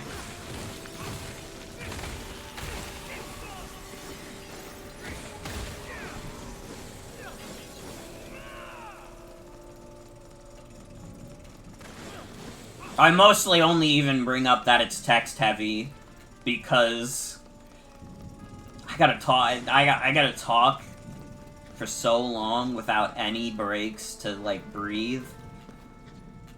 That gets a little straining. Dead man. Focus deeply, dead man. A man once thought to ridicule endless greed. But is the one who ridicules not also being ridiculed himself? The shroud of greed is difficult to unravel, and it continues to drag with it the impure influence of worldly connections. You who have been dead for so long. It hasn't been that long, buddy. It's been like a little over an hour. Don't let the creepy liminal space guys find out about this place. You know what? That's actually something I can talk about. I saw like a YouTube video that was like, Sonic Adventure's Chow Garden is creepy, and it kind of pissed me off really bad. I was like, what are we doing? We can't keep calling things creepy and liminal. It's tiring to me. I hate that, like, talking with people my age about, like, old video games is a lot of people saying, like, whoa, wasn't Mario 64, like, a really creepy game? No, it wasn't! Oh, well, I got, like, a snarky reply that was like, oh, well, you know, if they didn't want me to be creeped out by Wet Dry World, they wouldn't have given it, like, an uncanny skybox. What are you talking about? It's a fucking water level with spiders in it! Pisses me off. I can't stand this shit anymore. I have to be open and honest with my thoughts. I literally, it makes me so mad that, like, people get creeped out by, like, old video games for, like, children. I feel like I'm insane. Dude, fucking...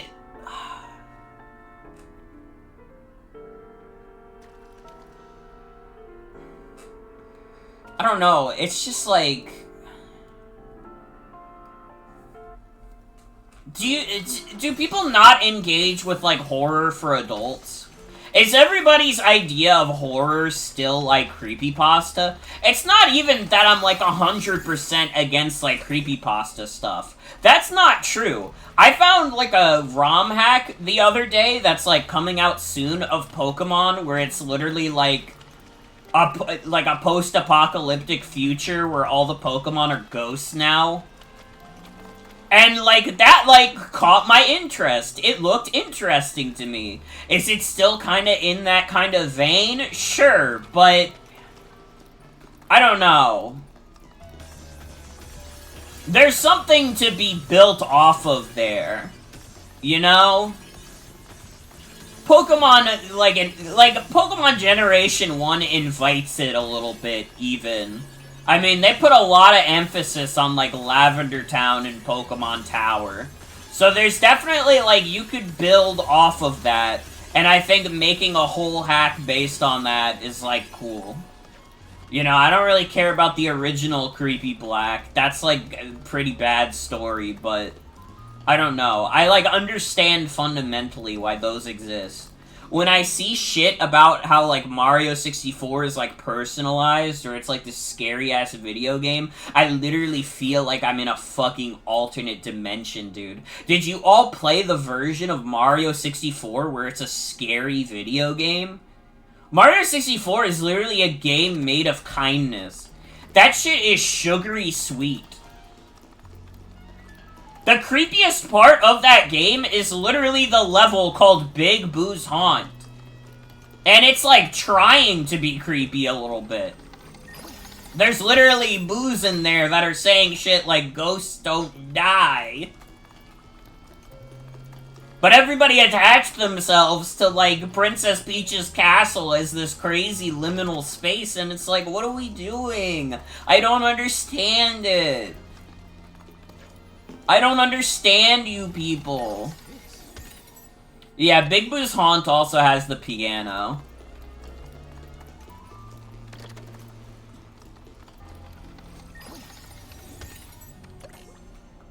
But, like, I don't know, man. Just, like, retro game discussion that's, like, wasn't this old game, like, kind of creepy? Just, like... And then it's like, oh, what game? Silent Hill 1? No, bitch! Mario 64! What are we doing?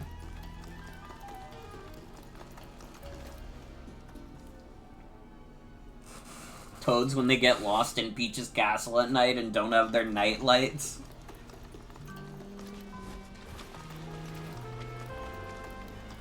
Like, am I the one who's, like, crazy for not being scared of, like, old 3D games? There's, like, good old 3D horror games, too. There's, like, you got your Resident Evils, you got your Silent Hills. Hell, if you want to talk about a game that's, like, kind of creepy, but not necessarily, like, a horror game, fucking LSD Dream Emulator is right there. Fucking Jammer Lammy kind of leans into it a bit when she dies and goes to hell.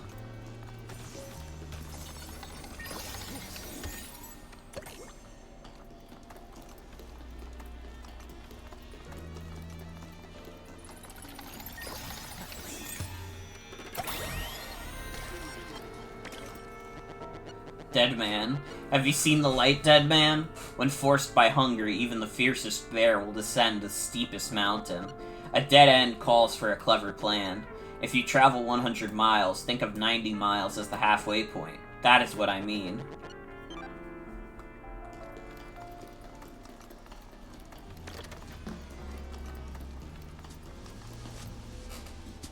The scariest part of Jammer Lammy is the giant caterpillar with all the babies. You know what? Co-signed, because that was some real shit you just said. That thing is freaky as fuck.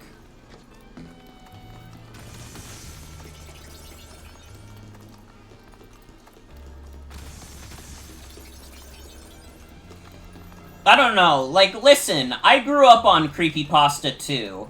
I, like, read stuff like Creepy Black and Lost Silver when they were, like, new. So, like, I get it. But it's also, like, have we not grown up past that? And, like, it's ironic for me to say that, I guess, because, like, I play video games for children all the time. So maybe I'm just throwing stones from a glass house to begin with. But, like, I don't know. I fuck with horror, and I fuck with stuff for kids. But horror for kids is, like, disgusting to me. I actually just think I straight up hate horror for children. And that's what it boils down to.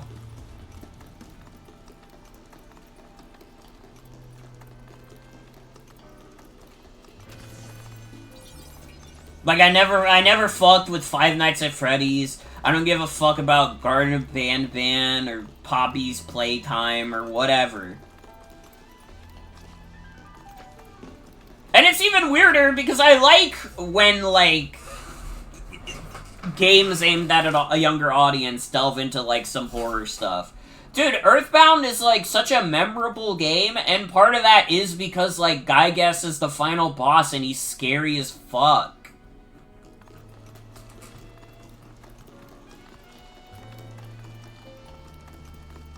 Now, I do think places like Lavender Town are, like, cool and interesting. But just something specifically about, like, a horror property that appeals to, like, a child audience is just, like, repugnant to me. I do not fuck with it at all. Have I considered the people posting about the scary Chow Garden are also kids?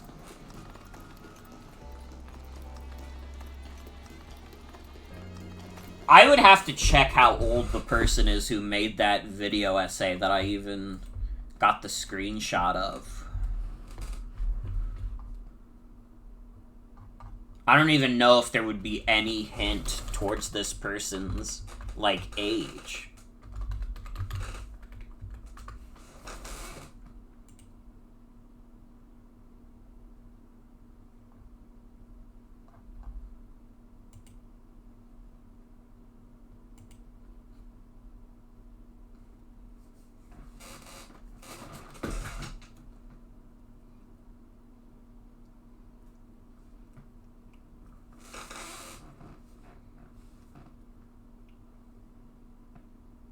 Also, I gotta be honest, some of the people who were quote retweeting and, like, replying to my post were, like, older than me.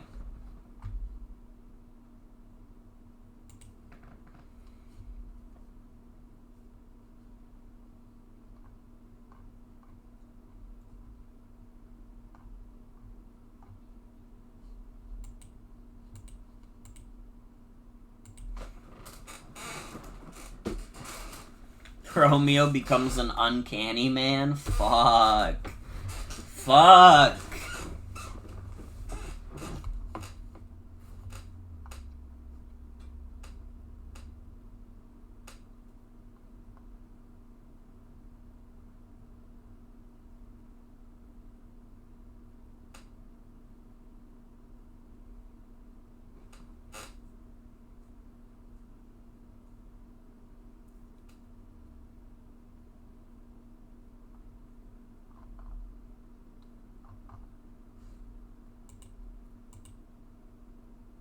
Well, they have a Patreon, so I can't imagine they're young.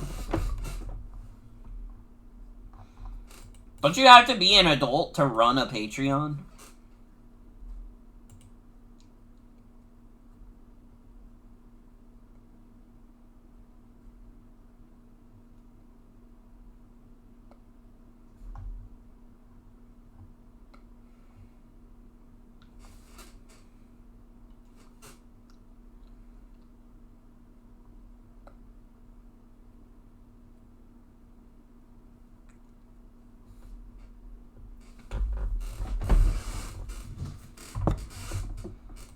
Dude, why my notifications blown up? Okay, it's just Wario64 posting a lot. I got really scared that someone dug up the post, and even though I deleted it.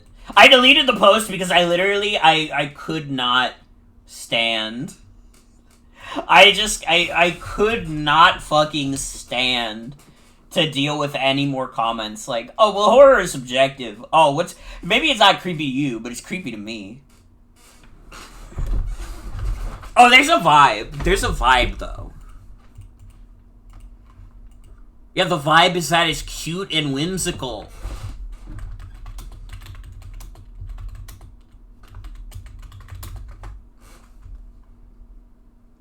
Dude, this is the song that plays when you're in the music.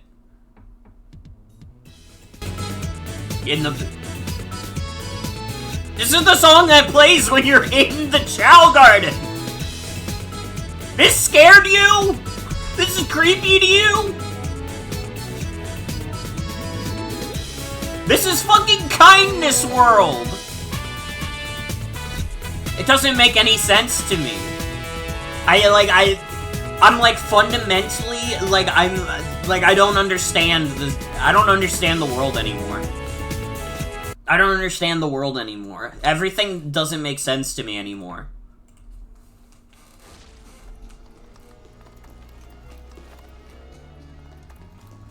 We should feed these people Scooby snacks and lead them into haunted houses and see what happens.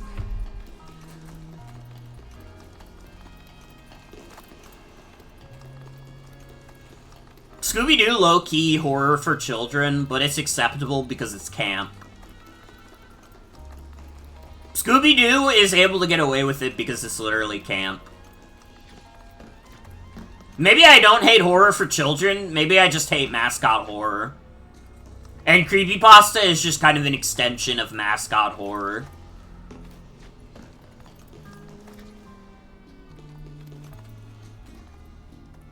I think horror for children is, like, fine, except for mascot horror. Because Courage the Cowardly Dog is good. What if Scooby had blank eyes and a big stretched mouth? That's literally just Pibby. You just created Pibby again.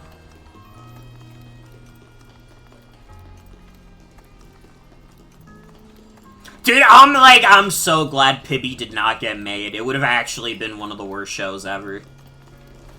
I'm sorry if you're, like, if any of you are, like, one of those people who was really sad that Pibby got canceled. I actually think Pibby would have been, like, top 10 worst shows ever.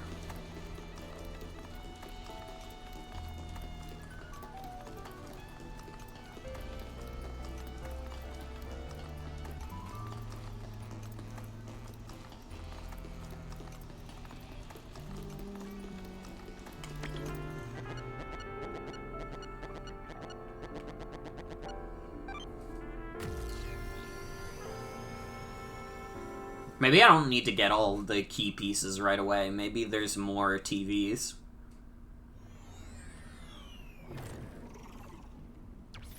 Yeah, because this teleports me to a different location.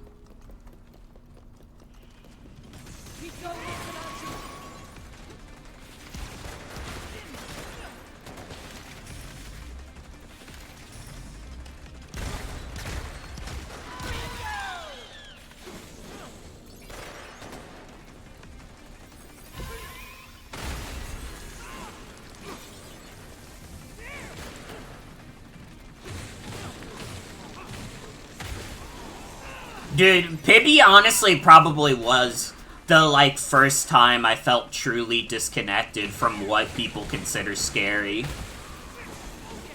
Or at the very least, disconnected from what people thought was cool. There is literally nothing cool about Pibby to me.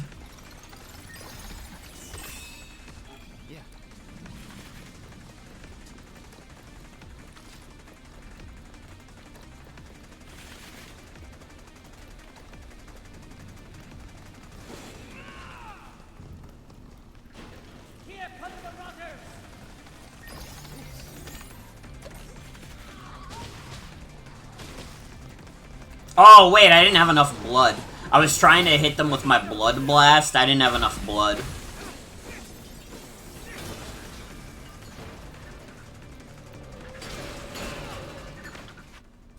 Like a scab. The dimensional seer and the dimensional eyes are entities that cannot be classified as natural phenomenon, living creatures or artificial objects. The dimensional seer occasionally appears and seals the mouth of the dimensional dragon, the dragon gate, like a scab.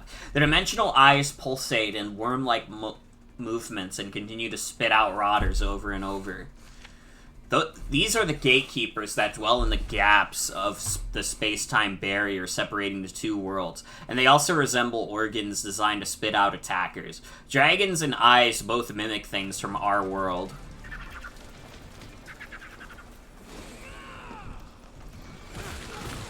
I think it's cool how Adult Swim baited so many people into thinking it was gonna be a real show.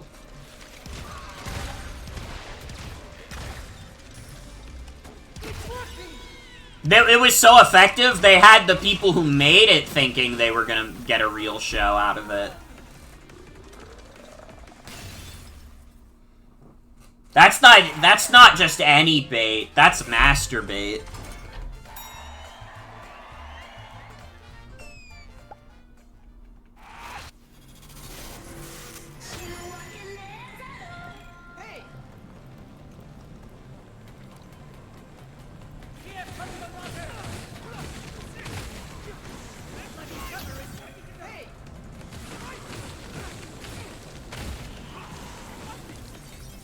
He really wants me to go make some bastards.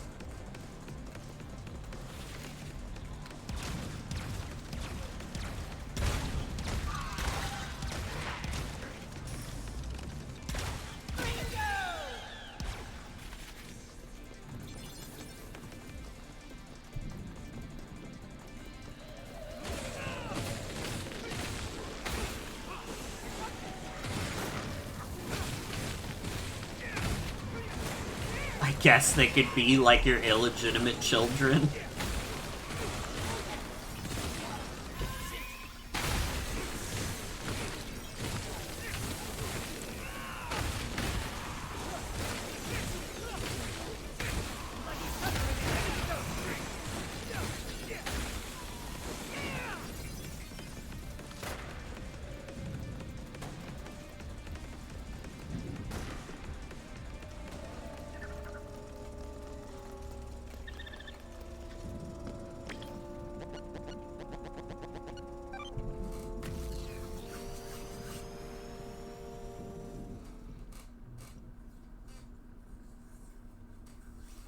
I don't know, I guess what I'm learning in life is that things are nuanced. I have a nuanced view on horror. Which is that I think some things are scary, some things are cool, and other things are not scary and not cool. Honestly, though, I don't get scared by most things anymore. Food, water, nuance.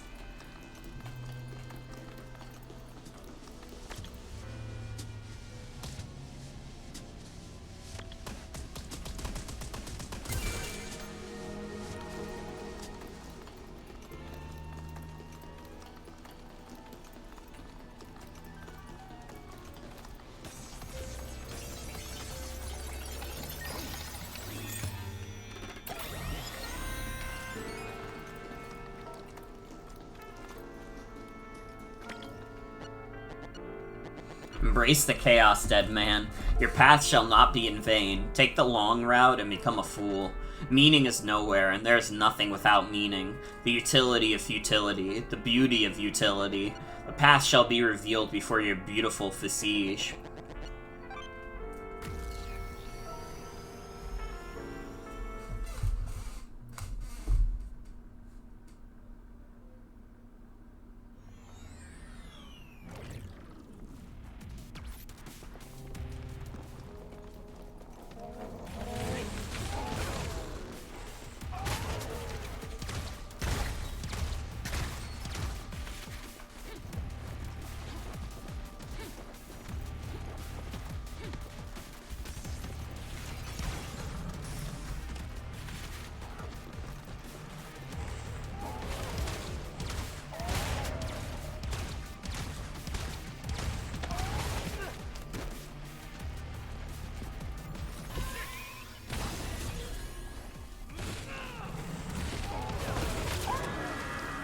That's Flab.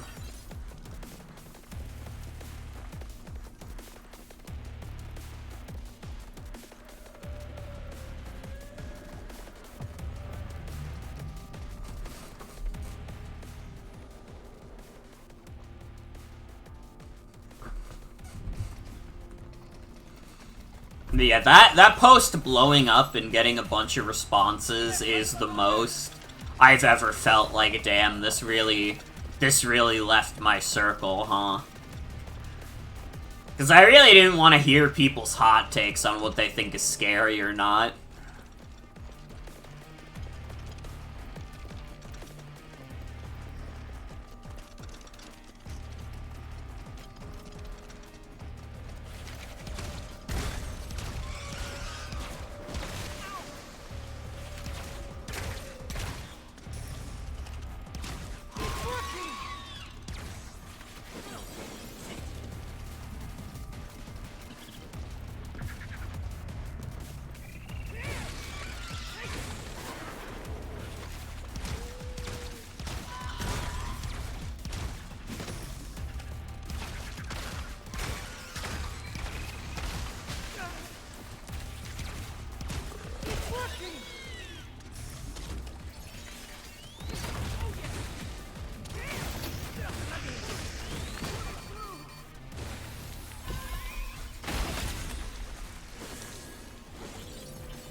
I'm gonna die. Does any of this heal me? No. I have to heal with blood.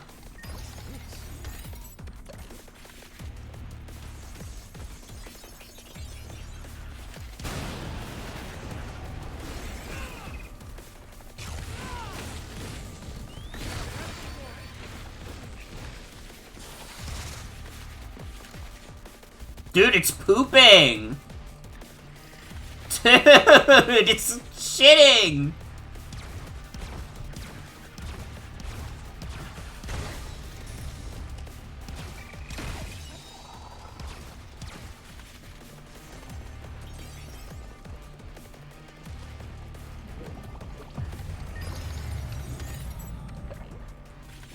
Keep your wits about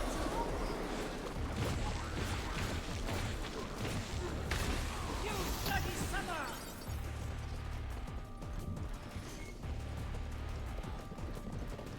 I gotta be careful.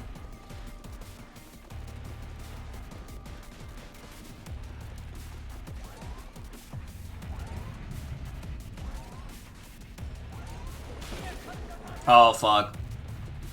Where did that come from? I was pressing the trigger! Fuck you! I was literally pressing the trigger button.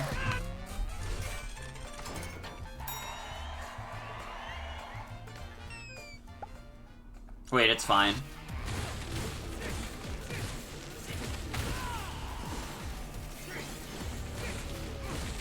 Just got out of the shower and you have your shower thought for a thing that could have made Pibby cool.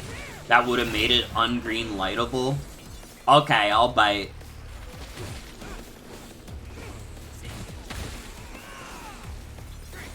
If Pibby hopped between different TV networks and different episodes.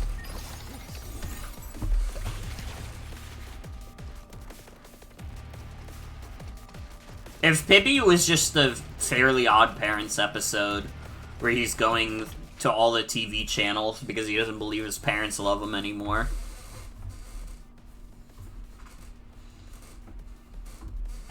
The existence of Christian Phantasm was first confirmed in the year 1864. During the American Civil War, Kimberly Goldfish peered through the sights of a Whitworth rifle and pulled the trigger with the relaxed fingers for which snipers are known, targeting an enemy soldier. The bullet struck its target squarely between the eyebrows, but despite his brain matter splattering everywhere and him falling down like a ragdoll, the man rose to his feet a few seconds later and stared intently at Kimberly, who was 1,000 yards away. The man, who was absolutely sure to be dead, stared deeply into the eyes of the sniper at a distance that should not have been visible to the naked eye.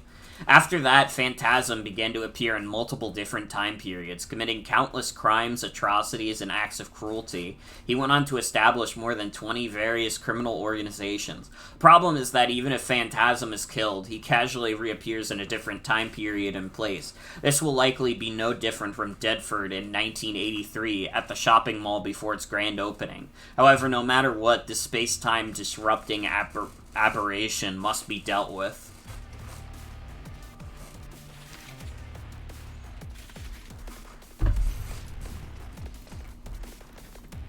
So what the hell was the space FBI doing during the Civil War? They were just stopping this one guy. They didn't care about the struggles of the slaves or like the Union versus the Confederacy. They were just like, this one dude's fucking with space-time, let's take him out and then dip.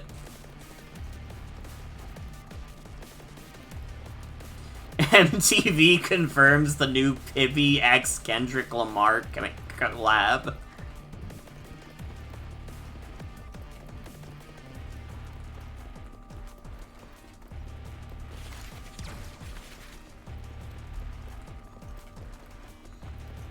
What about Pibby on the NFL?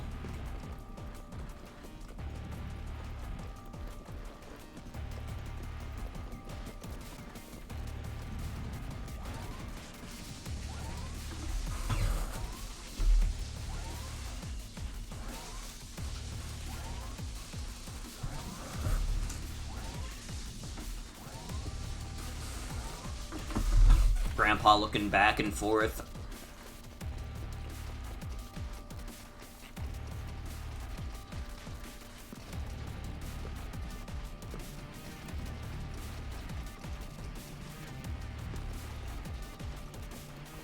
I still hate that his grandpa's blonde. It does not feel right that Romeo's grandpa's blonde.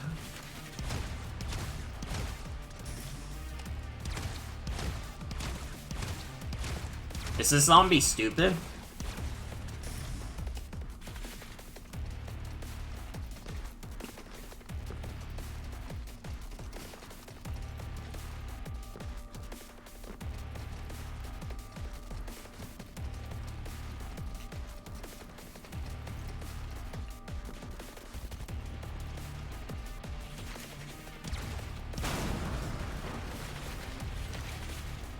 Where am I supposed to go now? How do I get out of this damn storage room? Oh, well, I forgot to finish off with this generator.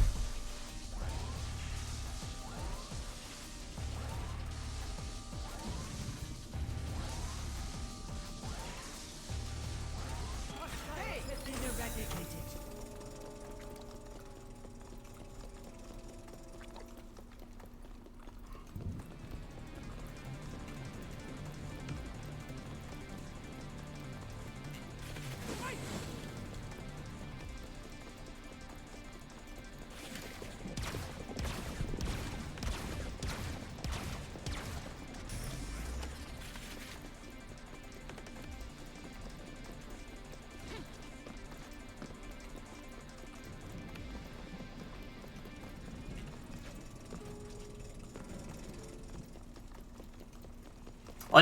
Let's start power scaling cartoon universes, but like based on how badly,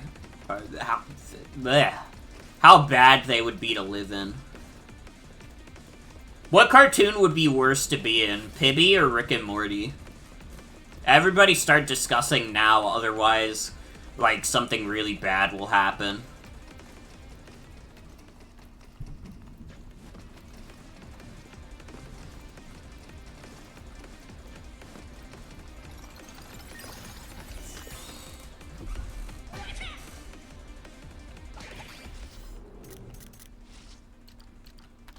I'll take a badge.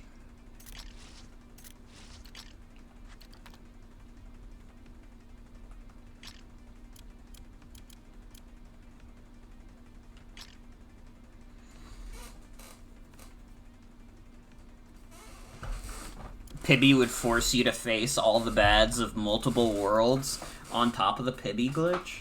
So would Rick and Morty, though. Rick and Morty is literally all about going to different dimensions, and no matter what dimension you go to, they're kind of fucked up no matter what.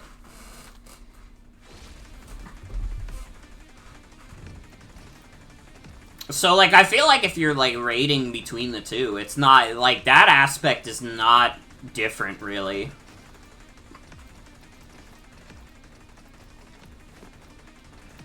I would maybe argue that Rick and Morty is even worse.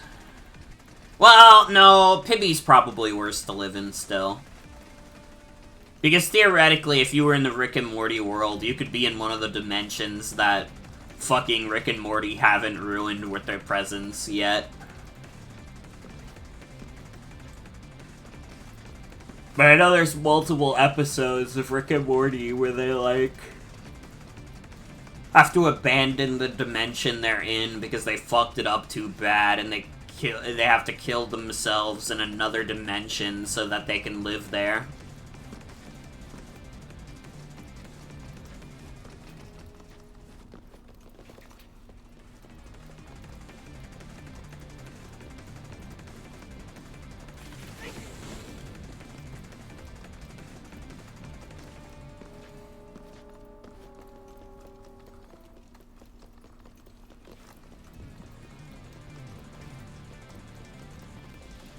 Wouldn't the Rick and Morty world be okay if you just lived on Earth? Well, no, because fucked up things happen to Earth in multiple episodes of the show.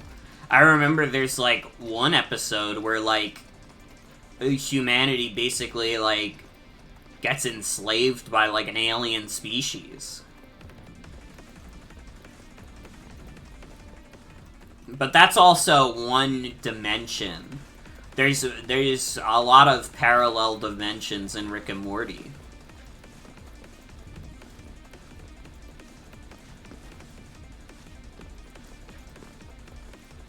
Pibby could say the word Berlin Wall kicks and a big text pop-up would appear and you would use all the letters to make a barricade or blunt force object.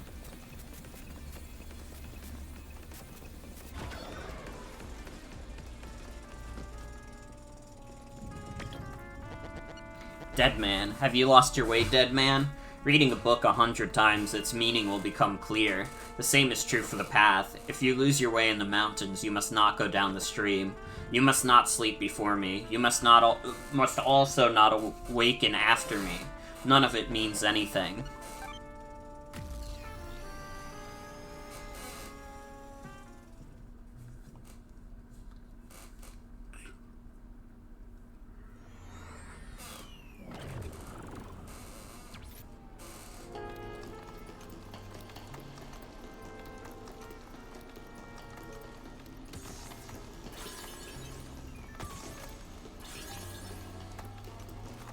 Wonder if Goichi Suda has ever watched Solo. I don't think I know what Solo is. For a split second, before I read the full message, I thought you were gonna say, I wonder if Suda has ever watched Pibby. And, like, what if, though?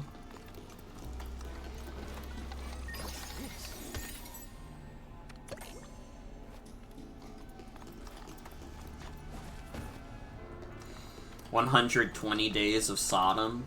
Yeah, I'm not familiar.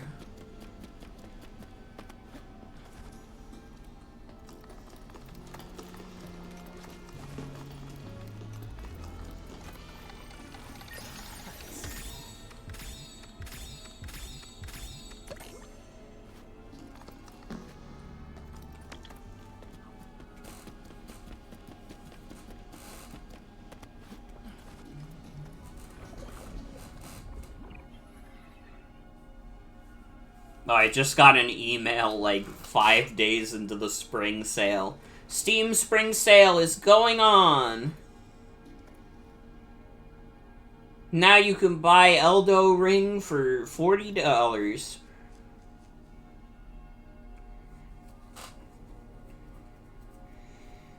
Dude, some of these games are like, I don't even know why they're on my wish list. Because I'm never gonna buy them.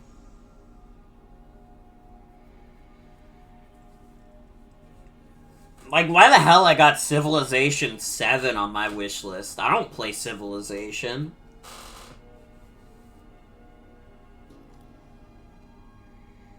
I'm not gonna play Metaphor ReFantazio.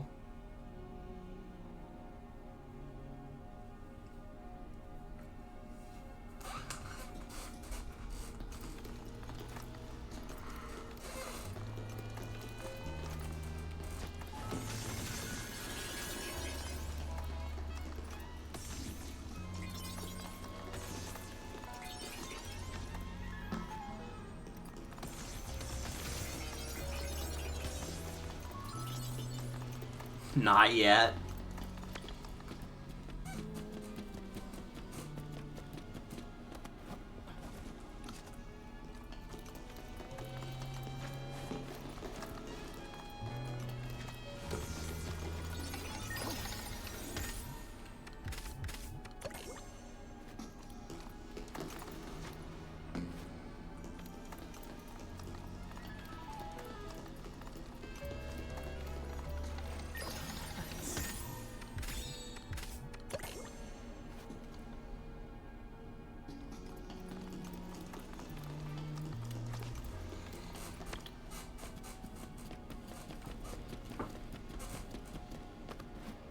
I don't know, there's definitely stuff on my Steam's wishlist that I would want to get at some point. But honestly, the more expensive you get, the less likely I am to ever want to actually buy it. Which, I mean, I guess is, like, kinda obvious. But it's like, I'm not opposed to buying full-price video games. They just have to be something I'm interested in.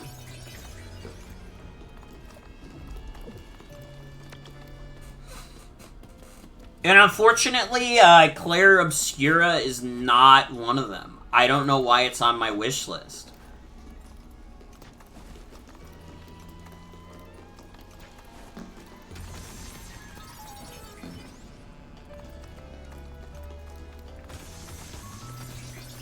I think I, like, heard the initial, like, positive buzz around that game, and I was like, oh, cool, maybe I should play that. And I've just, like, completely lost interest since then. It's because it's French. It shouldn't be French. That's the problem.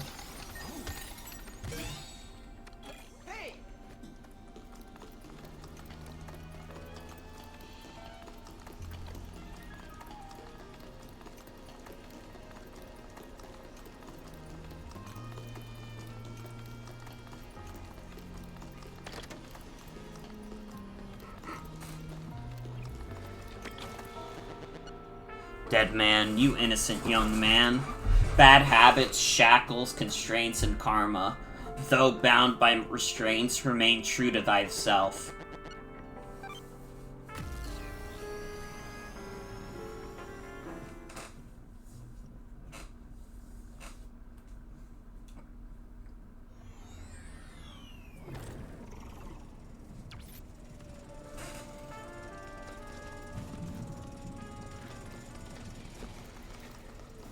Oh, I see. I'm in the cage now.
Ow.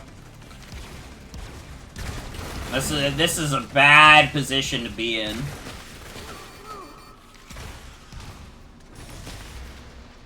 I'm dead.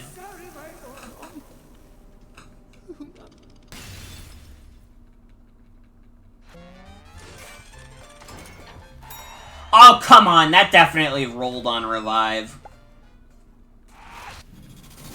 Don't fucking lie to me. That landed on revive.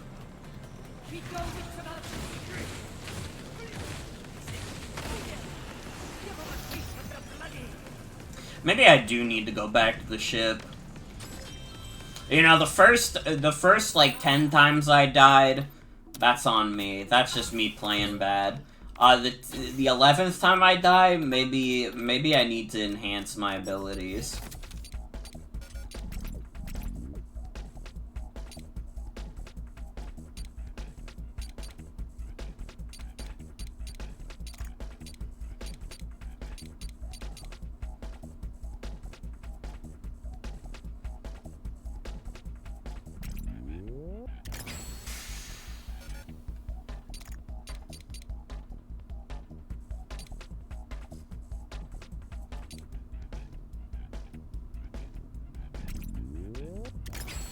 Yeah, I'm thinking this is good.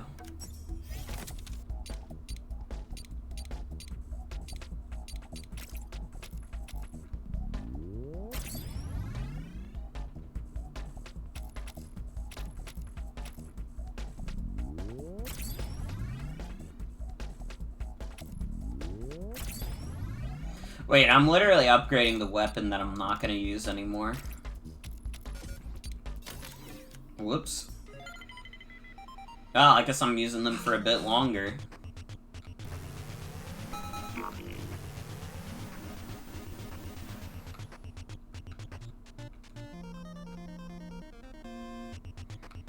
Hold on, I'd like to redo all this.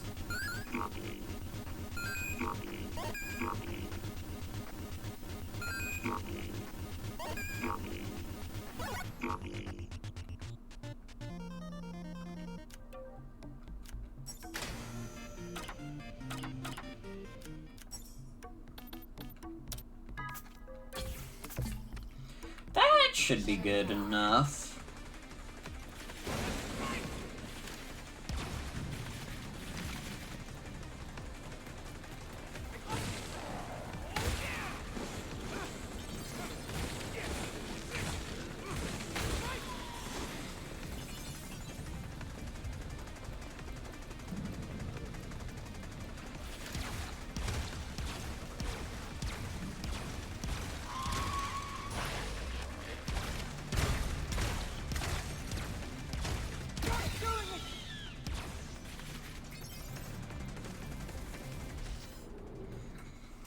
Okay.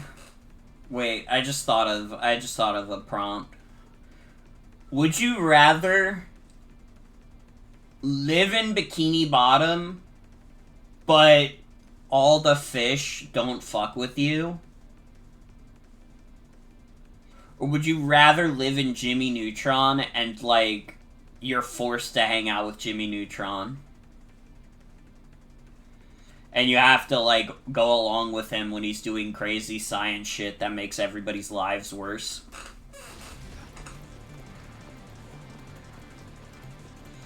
What do you guys think is the worst scenario?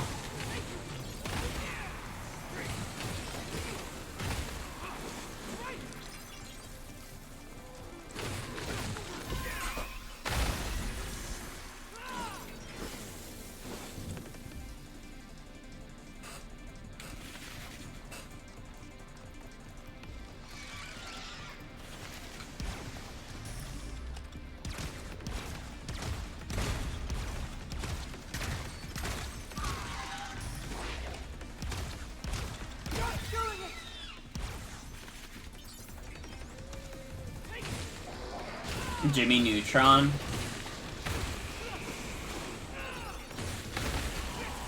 See, I don't know. 'Cause, like... Yeah, you could be in one of the plots where you get, like, a jetpack or something. But you could also be in one of the plots where you get, like, ass pregnant, like Carl did. I definitely wouldn't want to go to Planet Sheen. Like, I'm gonna be honest, if I lived in Bikini Bottom, like... The fish probably wouldn't fuck with me just because I'm a little bit like SpongeBob. In that I'm gay and neurodivergent. But I could get along with, like, SpongeBob and Patrick, and maybe that'd be enough. And Sandy.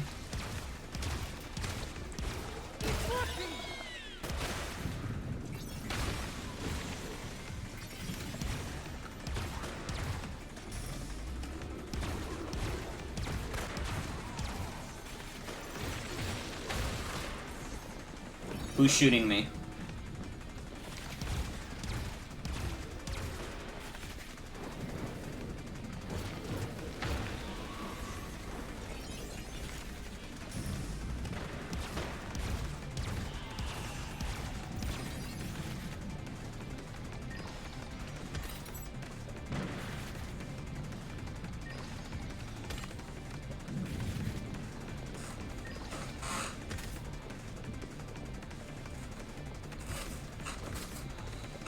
I don't know. I haven't watched Planet Sheen since I was a kid, so I don't actually remember, like, anything about that show. I feel like Planet Sheen would fucking suck to live in, though.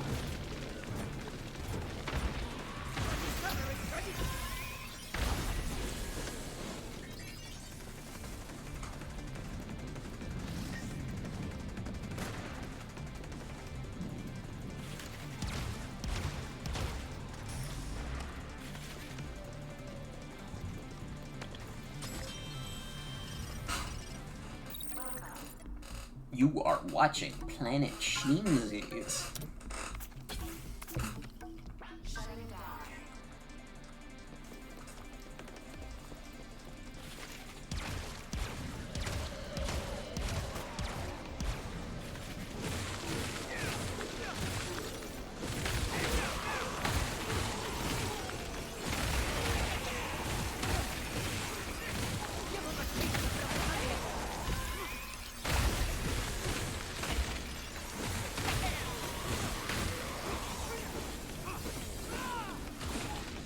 How many seasons did Planet Sheen last? Because I feel like Jimmy Neutron itself had, like... It didn't have that many seasons. Relative to how popular it was. It only had one. That's fucking funny. Purification. In special battle locations, the concentration of foreign particles in the air increases.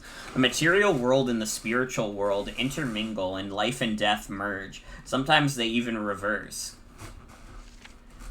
The Callista Gate is the gateway to such a place. Callista refers to the impurity that surrounds the body. There is also the word Kihan, meaning shackles, which refers to the things that bind us and hinder us. It seems that when humans come face to face with their own death, they try to shed their shackles and impurities. At the very least, they adapt such a mindset as a matter of ritual. Instead of prayers and vows, try purification. That way your senses will be sharpened like the tip of a glistening knife.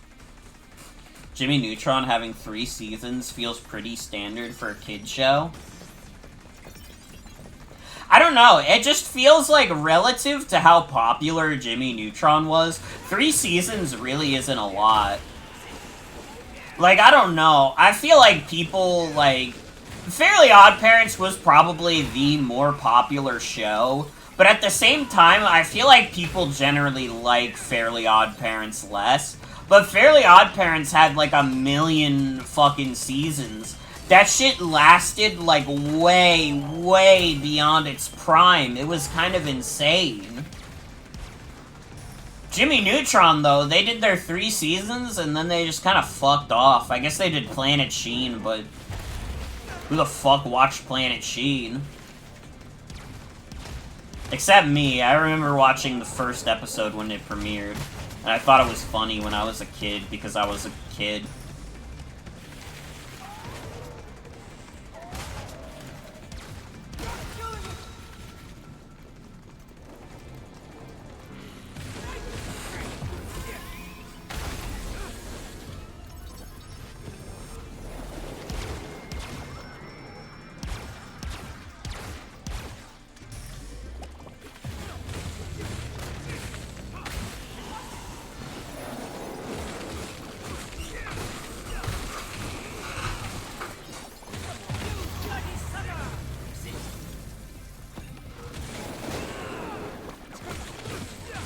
I don't know, I guess one of the things about, like, it also is that, like, a lot of shows that were on Nickelodeon specifically lasted quite a bit longer than that. Like, Rugrats and, like, iCarly. But I guess all of those shows were more popular than Jimmy Neutron. I don't know, was Jimmy Neutron not as popular as I thought it was? I thought, like, everybody kind of fucked with that show.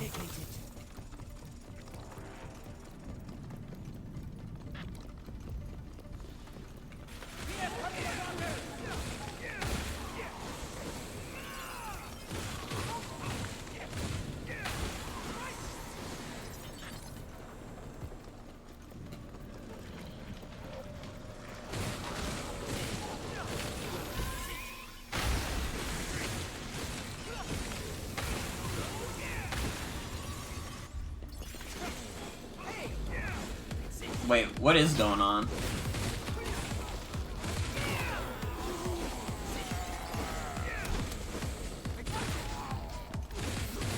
Dude, the White Devils?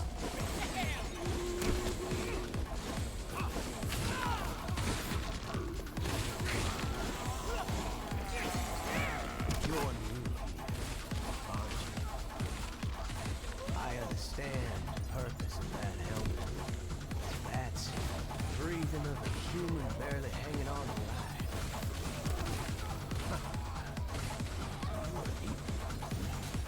Eaten by those white fellas. You too. That had your face scarred. But faces are simply markers of classification. Being human is about keeping your soul beautiful. Would you agree? You sound pretty pretentious, old man. I don't really get what you're talking about. Me neither. I'm surviving on soul. I'm known as Dead Man. Oh, how naive. Too naive. A person's face is what makes them who they are, not their soul. It's obviously the face. One's face is one's life. What's up with this dude? Anyway, whatever. Got a Wait, did I question get all the for white you. demons? You know a girl named Juliet with long black hair? I may. I've enjoyed my fill of girls with long black hair over the past century. Enjoyed their terrified faces shaking in fear, that is. See, now this is why greasy-ass old men creep people out. Oof, I sure do love me a youngster with some pep. Dude, Pit from Kid Icarus saying ass.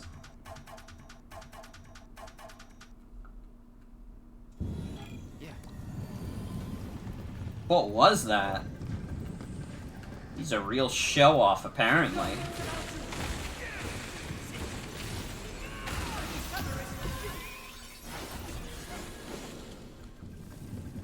Alright, let's go fight boss.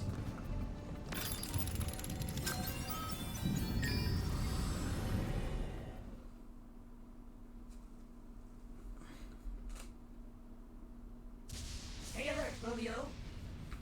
I sense a disturbance. Something's coming. Grandpa? This dude is fucked up. Oh, fucked up indeed.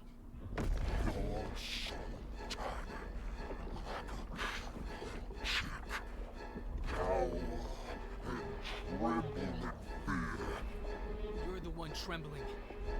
Huh. He may be huge, but his body's fragile. It's only a matter of time before he collapses. I can't take it anymore.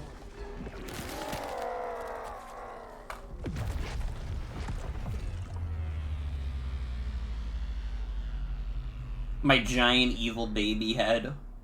Can you defeat my giant evil baby head? Romeo! I mean, Dead Man! Finish off that monstrosity! What is this? This strange, grating sensation. Something feels off. That monster can regenerate his body as long as he still has his head. That sounds pretty convenient. Demons are all creepy like that. Know a lot about this stuff, huh, Grandpa? Read books and you can learn anything. That's Only fucking know true. Where the library is. Okay, time to take this monster out.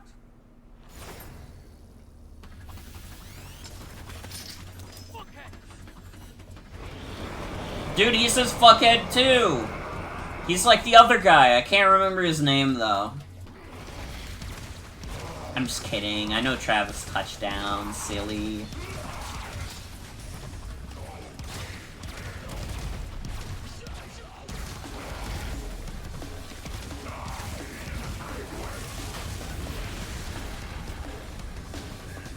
Oh shit. Okay.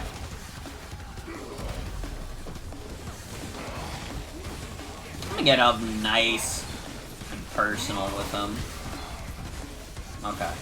Maybe not that personal. Ow. Jesus.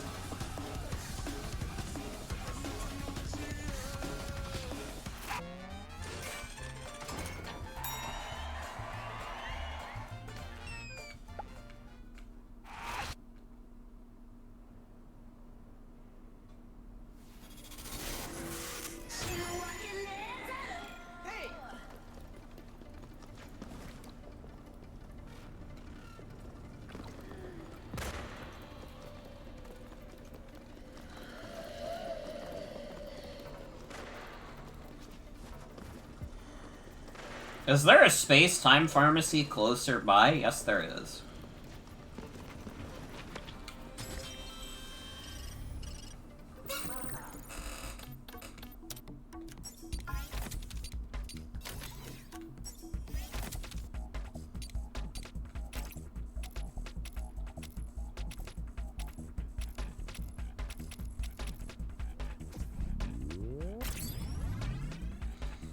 Yeah, I guess I can keep upgrading this weapon that I don't feel comfortable saying the name of.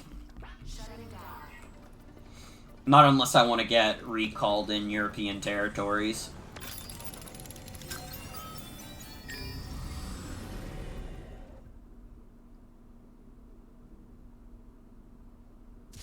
Stay alert, Romeo.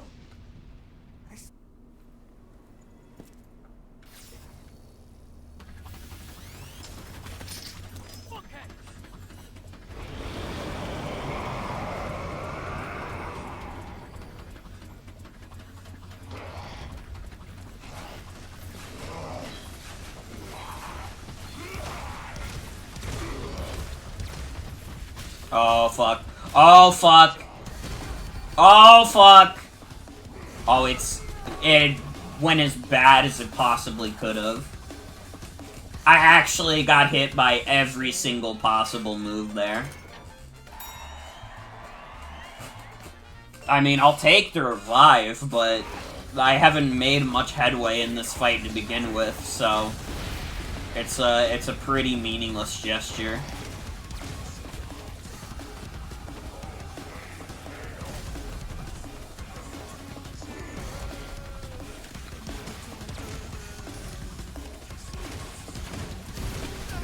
Ow.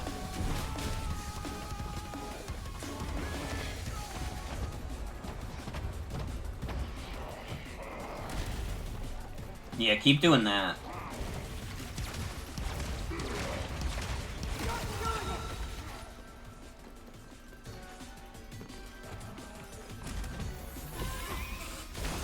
Nice. Okay, now we start slobber knocking him.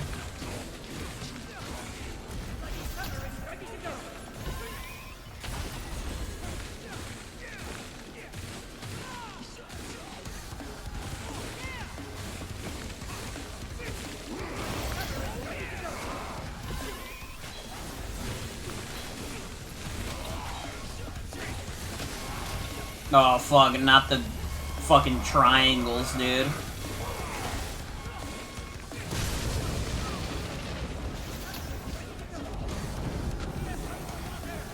I don't know how I was getting out of that one.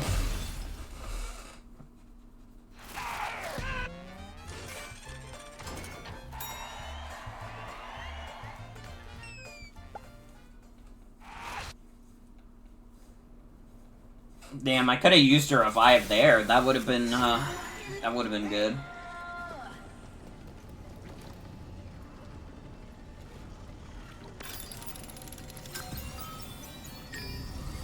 Nah, I got this, Grandpa. Trust.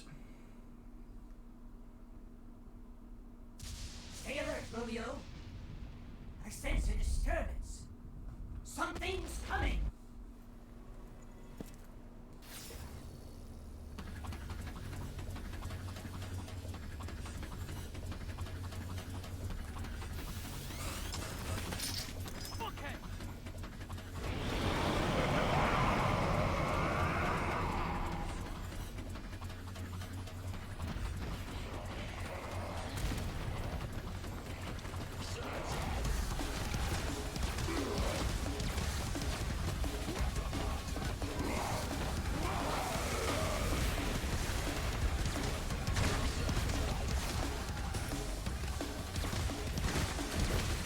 Ow. Dude, his attacks are so fast.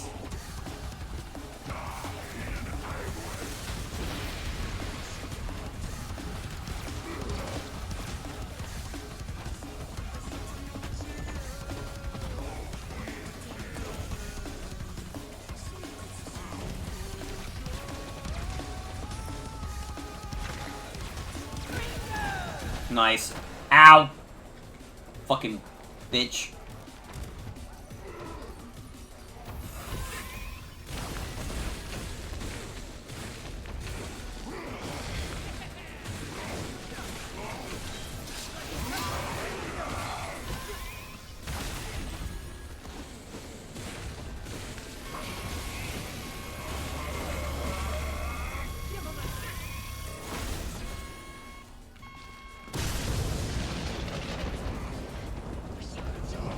was the wrong escalator, but it got me the right way.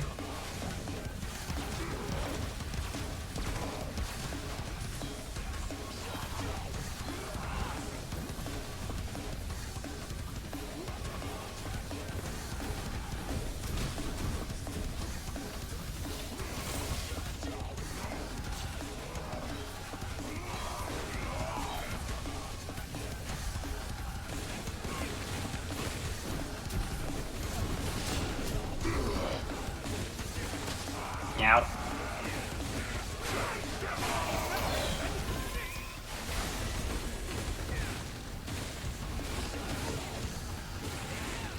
Okay, I gotta go. No! No, dude! Stop! Stop! Stop! Oh, I'm gonna fucking die again.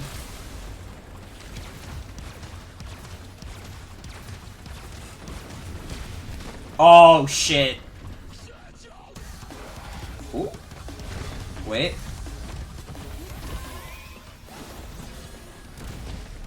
Ow. Jesus Christ, that did a lot.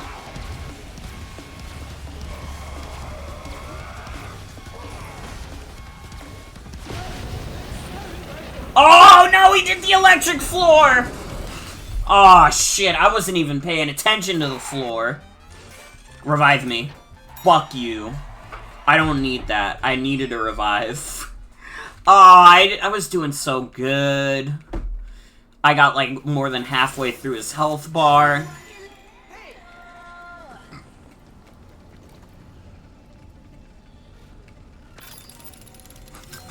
It's fine, Grandpa. It's fine. This time for sure. Stay alert, Romeo. I sense a disturbance. Something's coming. Dude, Tony Zara just uploaded a video called Take the No AI Slop, pledge. Romeo!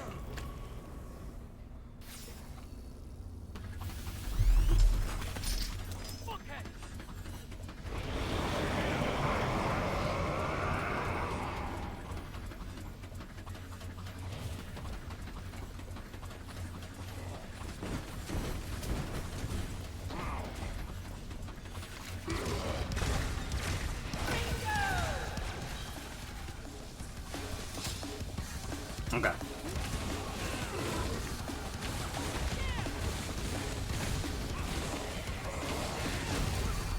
Jesus!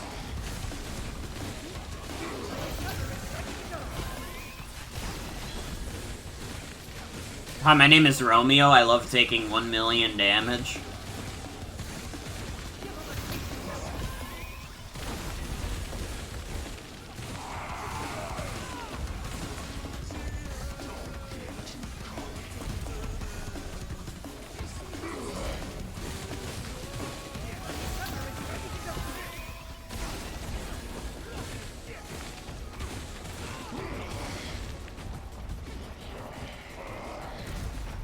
Your cat caught a skink and now it's in your room hiding?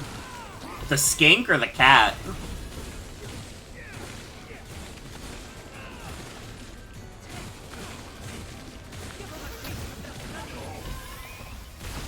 If it's the skink, how the fuck your cat catch the skink without killing it? That's what I want to know.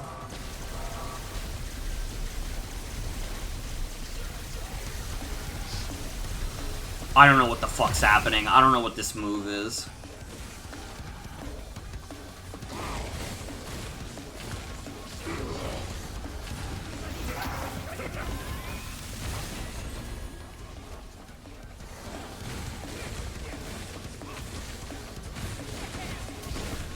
Ow.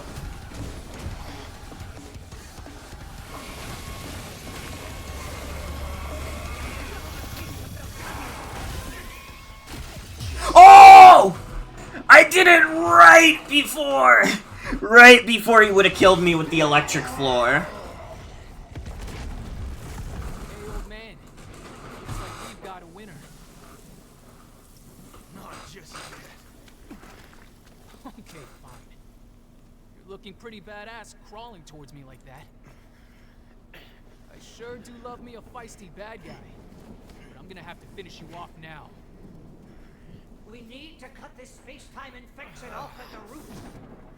Finish him off for the world. No! Space-time itself will be further thrown into chaos. So this is the kind of dude who's been screwing with space-time? This is some bullshit. Yeah. The entire world is controlled by a select few. If that select few are evil and plotting to take over the world, then the hammer of justice must be brought down upon them. Romeo! No. Dead man. Will he be the one to feel the wrath of your hammer of justice?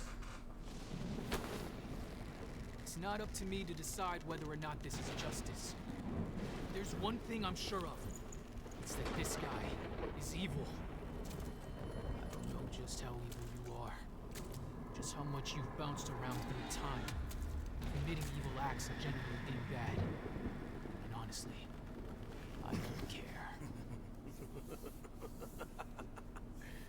That's some tasty bloodlust you got there. But it's not yet enough to kill me. Romeo, no!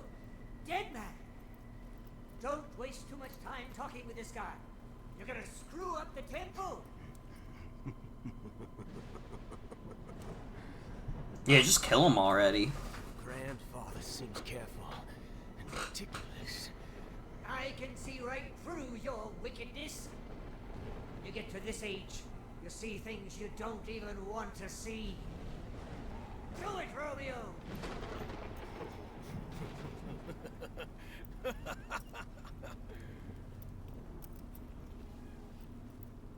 side has been burned into my very eyes. It was the summer of 1860. You talk too much. I don't give a fuck.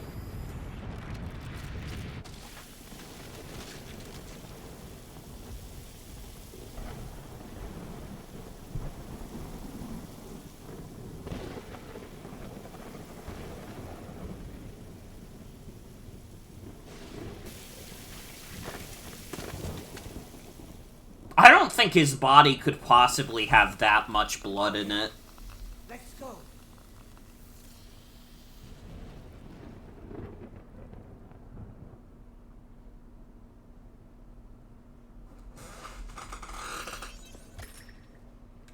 Adds one bastard slot. Fuck yes.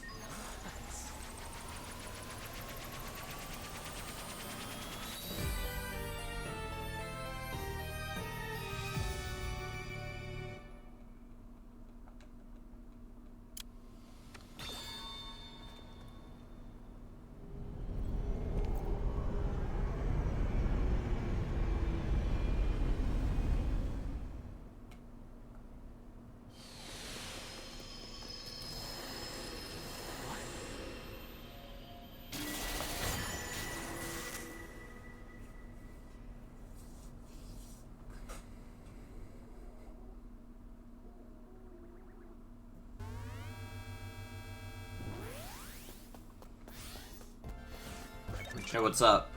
Another job well done. Agent Blue Mountain is waiting for you on the terrace with a token of thanks. How about taking a break there? That dude, Phantasm, just how bad was he anyways? He was like a shopping mall of evil. Nice one, man. Shopping mall of evil? What does that even mean? That's what I'm saying. That doesn't mean anything. Well, he was a very bad man. It'd take too much time to explain. Come on, just tell me. Let's see. Luna, what's your favorite animal? Squirrels? Now, what if there was someone who eradicated every squirrel from the face of the earth? They'd be super duper evil. That's how evil this guy is. Wait, that's who I was up against? A very interesting example indeed. But we seriously do need more details. Basically. Wait, why is Dr. Benjamin alive? Oh yeah, Grandpa. So you came back to life? You guys really sweat the small stuff, huh? I was called here by the version of me that's on Romeo's back. In other words, I'm here from another dimension by my own request. Is that too hard to understand? Of course that's too goddamn hard to understand. Whoa, this dimension's Romeo's got a temper. I think it's great. The more grandpas, the better. Well, okay. Now that you're all here, please enjoy my hand-ground coffee. Sorry, I'm not really into coffee. Grab some hot chocolate then? That'd be awesome. Here you are then, to your victory. Cheers. Whoa, tasty. It's the highest caliber of Blue Mountain beans, after all. Juliet, you're out there, right?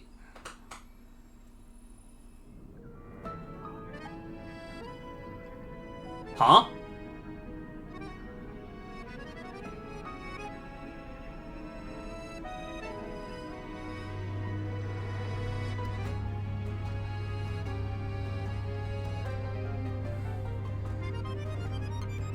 Why we got credits right now?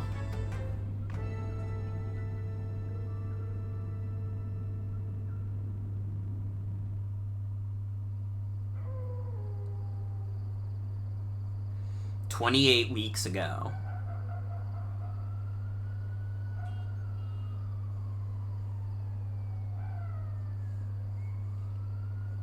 Diner. Welcome to my diner.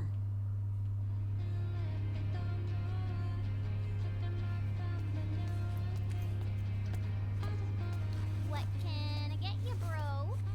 I'll order when she gets here. Ah, okay. Ooh, I hope she gets here soon. I can't wait to This meet her. isn't for your enjoyment. She's finally out of the hospital. Come on in. This way. Thanks. Sorry. God, he looks like such a fucking geek in his police uniform. How are you feeling? Much better. I didn't get the chance to thank you. Thank me? You don't need to thank me. Thank you. Really. It's probably thanks to you that I survived. How's your memory? Nothing yet. But I think I may You know know. what? I know my way around this town. So I think I may have been here before. Don't worry about the past. What's important is the present. In all sorts of ways. Why were you excited about her remembering something on? You're so kind. Being kind isn't enough. Can a sheriff be kind? I'm a sheriff's deputy, and what I need to be is strong. This is the hand of a strong person. Hey, it's like Have you decided yet? I recommend the cream soda without the soda. I'll take one of those. Kareem coming right up.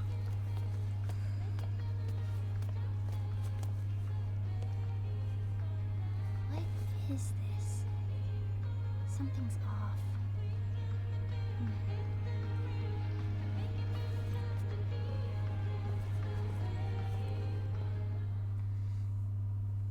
Oh, you're just imagining things, Luna. She couldn't possibly be a space-time criminal.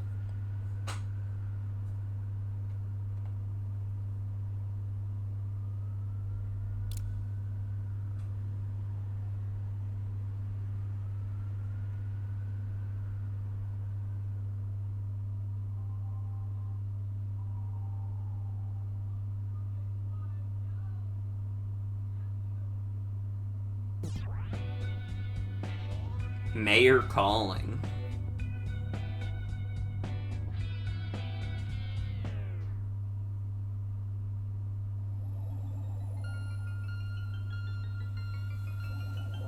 Uh-oh.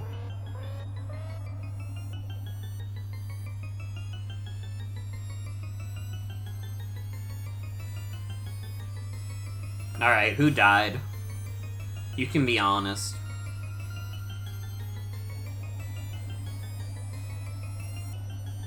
The fucked up evil door?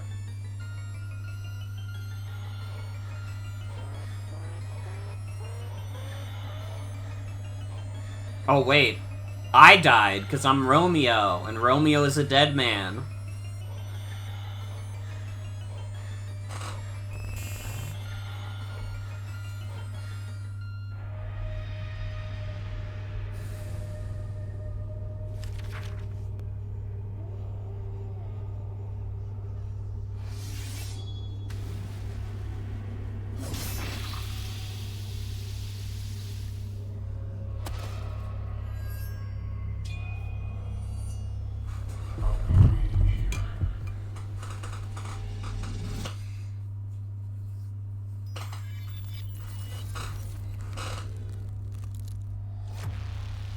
plight.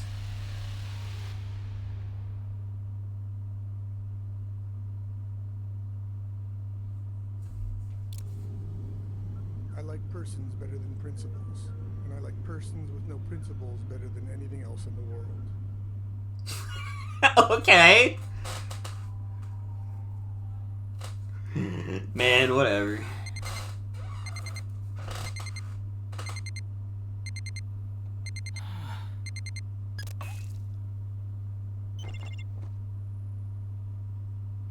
Ah, damn.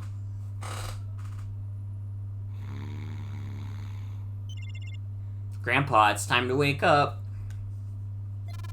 Yawn. Good morning, Romeo. Good morning. What a lovely morning. This morning sucks.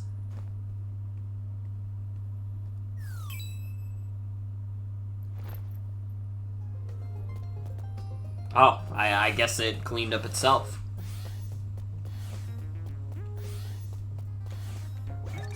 It's pretty early. What's up? Shouldn't you go see Kimberly first? Is this really that important? Sorry. I should plant more bastards first, honestly.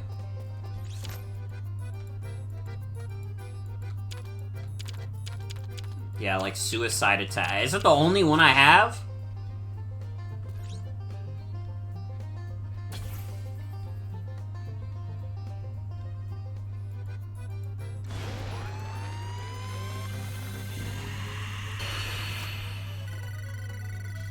Only grew up well. He's Jeffrey, and he's pretty popular. Oh, like fusion? Make bastards even more badass. When you talk to Luna, select Bastard Fusion from the garden menu to generate a seed that will create a more powerful bastard using 2 of your existing bastards as ingredients.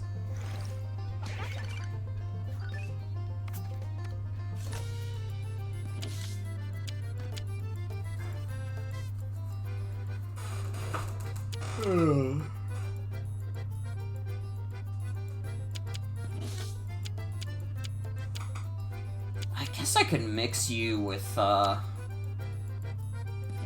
Sentry Cannon.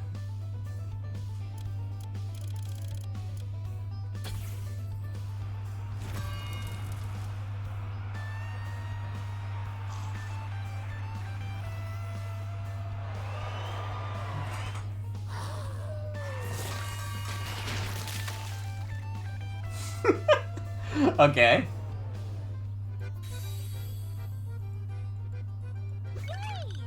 See, now you've got a new one. You'll definitely need to cultivate it some more to take it with you, but it's way stronger now. If you find more seeds, I'm always here for you.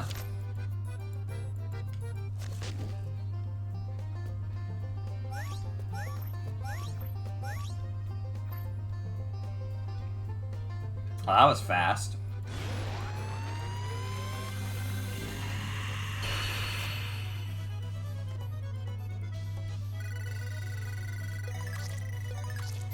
Susan, who's not very punctual.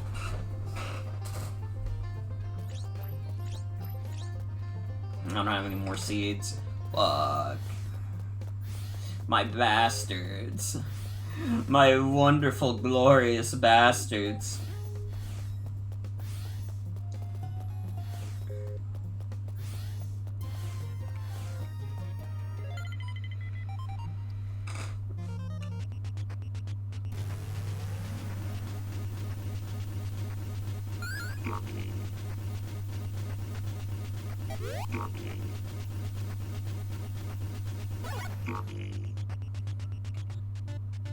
Okay. I got more hearts.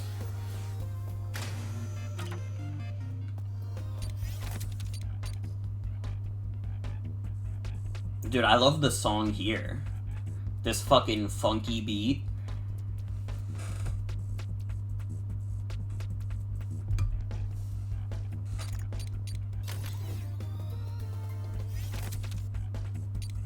It's the same beat here. It's so good.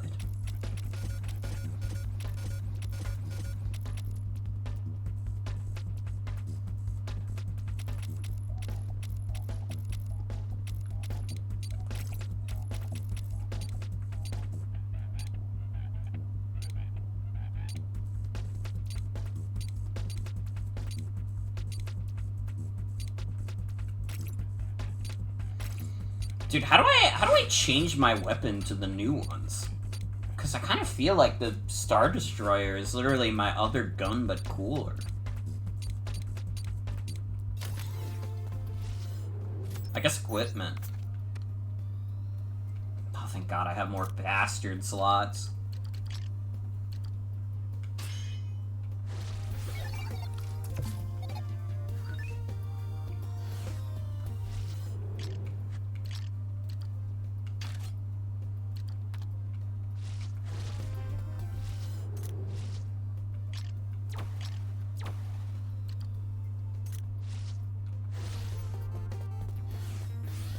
Romeo.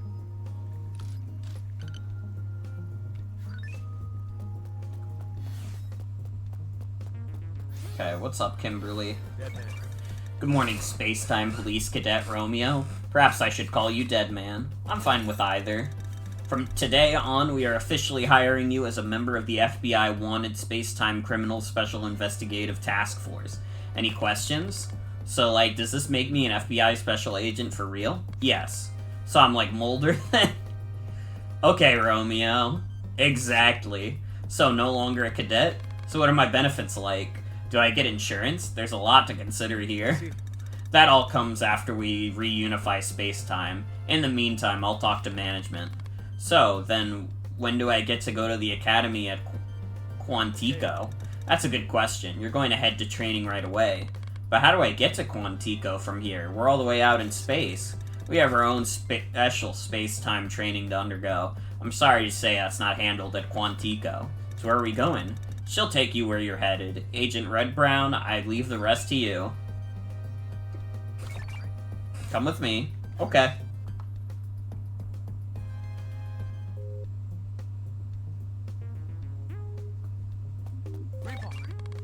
Grandpa, isn't training kind of annoying? I mean, it'd be cool if it was at Quantico. This is a rite of passage, Romeo. Like it or not, you've got to do it.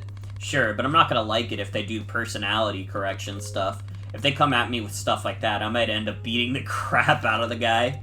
You really are a punk, you know that? You itching to become a space-time criminal yourself? Sorry, my bad. Just got a little worked up.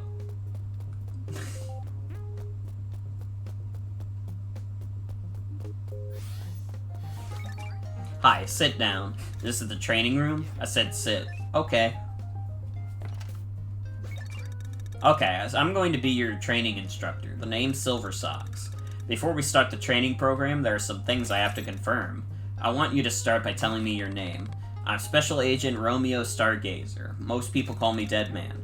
And you are yourself not a representative? I mean, yeah. I'm going to take your blood pressure now. Either arm will do. Make a fist, put your arm out for me. Like this?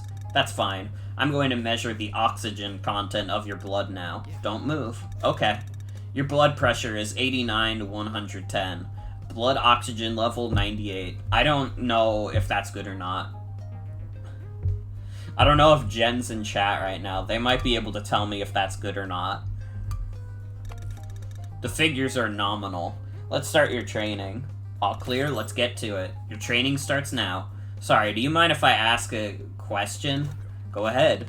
What kind of training are we going to be doing? Just a basic explanation is fine. You'll know once we reach the mansion. Fletcher space-time ammunition loading complete. Begin transmission to the trainee. Pretty normal, but crazy for a dead guy. I got a bad feeling about that thing. I'll be waiting for you on the other side. Begin.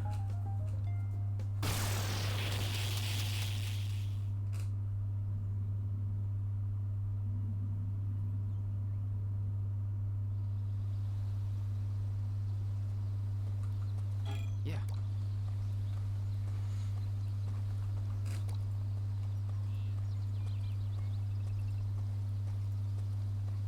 Dude, wait. Grandpa's not on his back.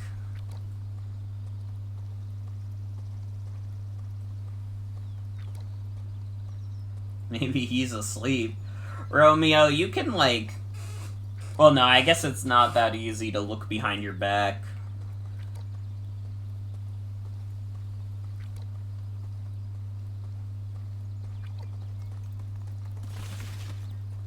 Even if I didn't have, like, a fat ass neck, it would probably be, like, impossible for me to stretch my neck to see exactly what's behind me. I mean, maybe. I'm, like, trying it right now, and I would maybe be able to see that Grandpa's not on my back if I was Romeo.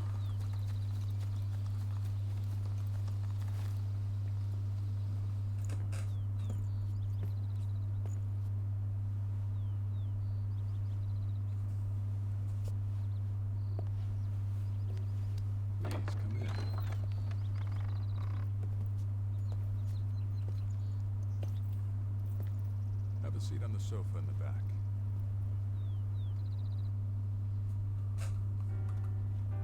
Okay.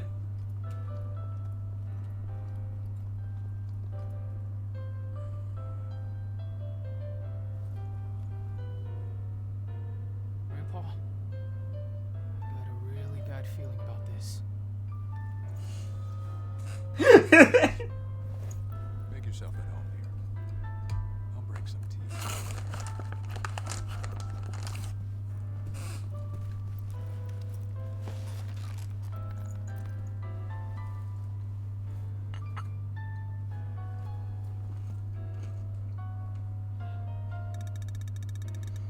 Everyone who comes here has something in common. Do you know what that is? I don't. They're dead inside. That's why so many of us are sensitive to the emotions of others, I'd say. You keep looking over there. Are you interested in that novel? It's a science fiction masterpiece. I've read it plenty of times myself. I read it once before, too. It's a science fiction classic for sure. It gets mistaken for Flatland a lot. Anyways, have a drink. It's made from herbs we harvested here. This is my first time having herbal tea. If it's too weak for your liking, we've got honey. How is it? It's light. I can feel its scent coming out of my nose. Looks like you like it. Now then, let's move on to the main topic. Main topic? You passed. Huh? What? I passed the training? Do you understand that this place is the training facility? It's like a bus stop, or a rite of passage. Special Agent Romeo. No, perhaps Dead Man is more fitting. You've passed. Here, take this. This pin badge is the rarest item among collectors of FBI memorabilia. Is it okay if I put it on? Of course. On my chest? It will come in handy for your final exam. Exam? Oh man, this sucks. I'd say 95% of humanity hates that word. Let me show you the way. Got rid of the skink. Goodbye, skink.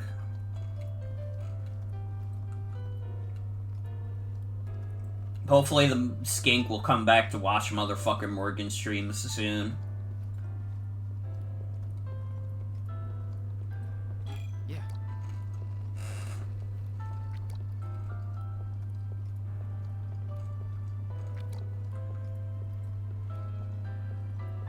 I hate Tess.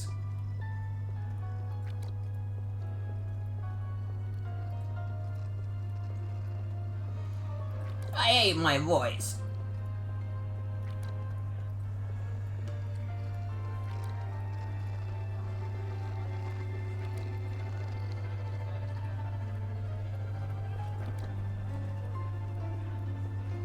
It'd be pretty scary if anything actually popped up here. Dude, Romeo's preparing for a jump scare. Having fear is what makes something scary.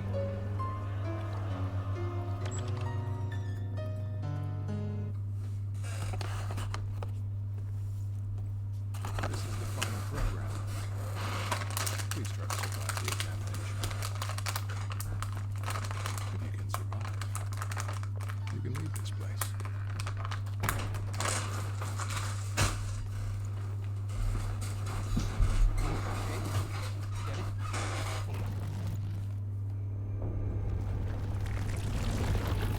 Uh-oh.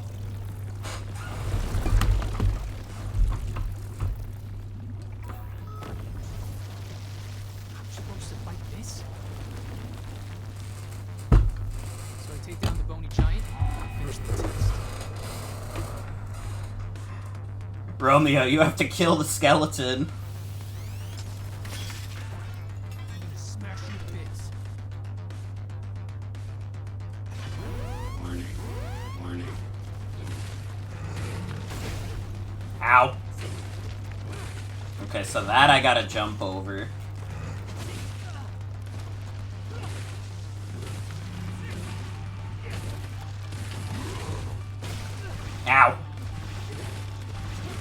Oh, wait. Oh, I died. Instant fucking death. Can I get a revive? Too bad. Fuck!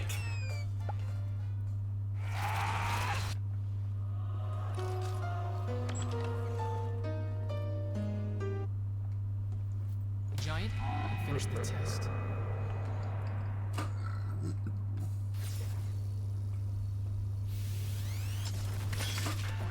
I'm gonna smash you to bits. Warning. Ow.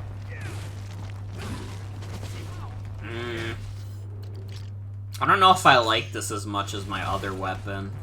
I'm gonna be honest. I died again. Whoops!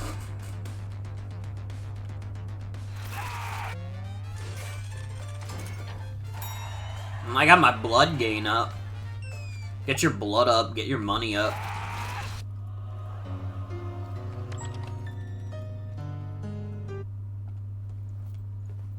Giant, finish the test. Not what I meant to do. I'm gonna smash you to bits. Warning.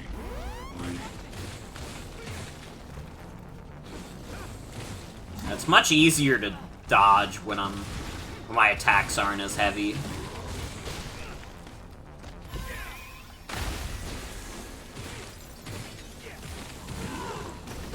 Ow. Okay, I have to jump over the big stomp. Ow.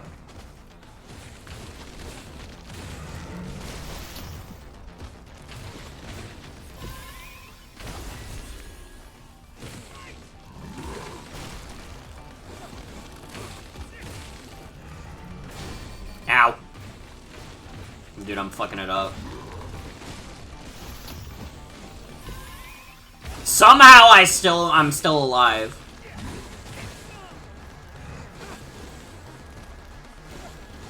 Which I know, ironic given the title of the game. Har har har. Ow. Oh! Damn, if I got the bloody sunshine or whatever the fuck off on him, I would have been fine.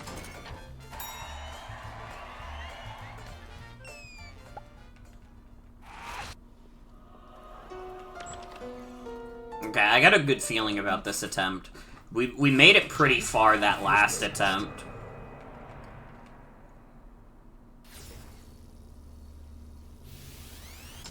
I'm gonna smash you to bits. Warning.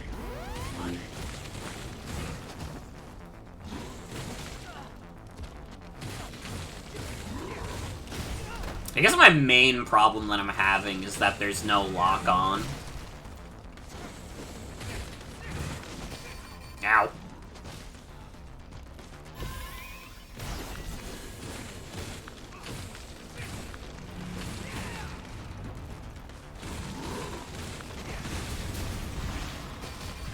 Ow. Fuck, I was doing heavy attacks! Why was I doing heavy attacks? I needed to do light attacks. Okay, that's my bad. Attack up could save our ass.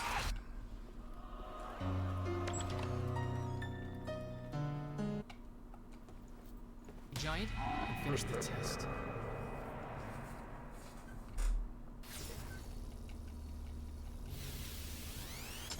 I'm gonna smash you to bits.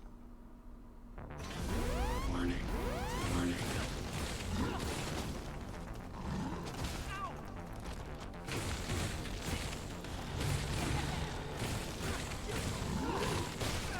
Ow.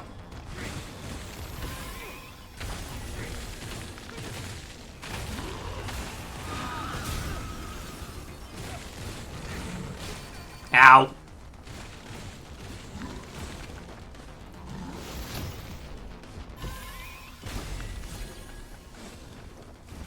Dude, this is not the attempt. That wasn't even close. That was a shit attempt. It's so awkward having to control the camera during that.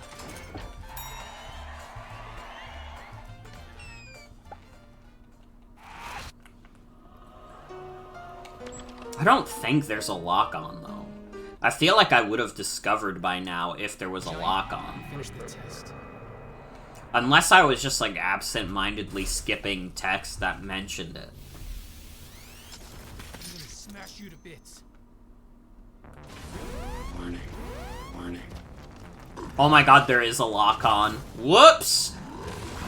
I must have skipped some dialogue that mentioned it, because I did not remember reading that there was lock-on.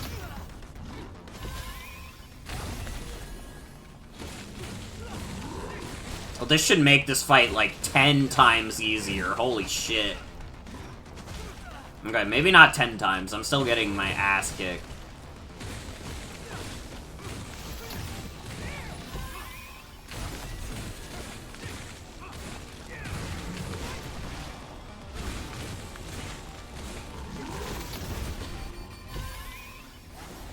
Fuck. Ow. What the fuck?! It's because I was locked on and not hitting the zombies as fast. Okay, attack up. That might be enough to get us through.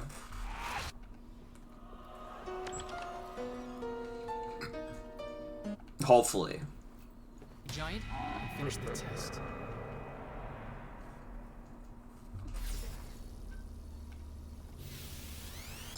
I'm gonna smash you to bits. Warning. Warning. Say, I had the opposite problem that last battle. I was too locked in. Or locked on, rather.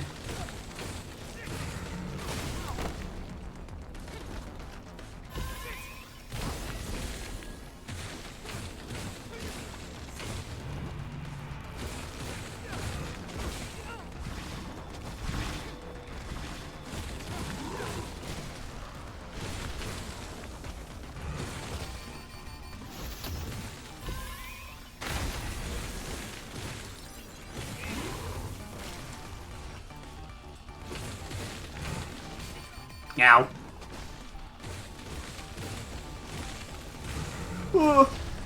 Oh, God. Oh, no! I rolled! I pressed B! I pressed B! Fuck you! Fuck you! I pressed B!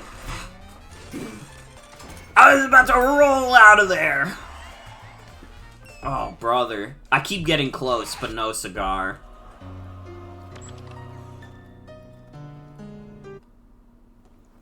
Giant, finish the test.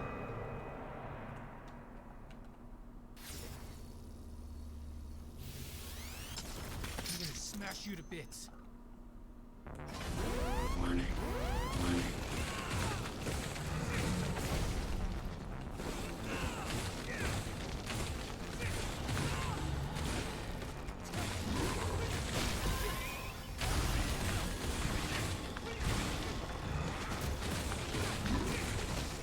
Ow.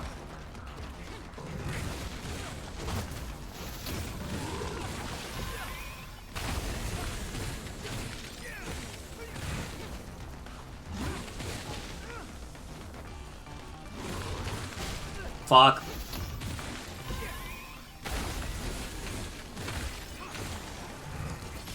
Ow.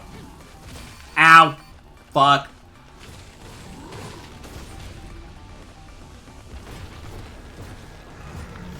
No! I pressed B! Stop! I keep pressing B!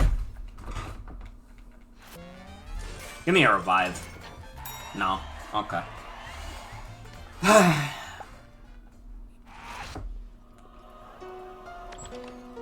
I'm ass. What can I say? Giant, finish the test.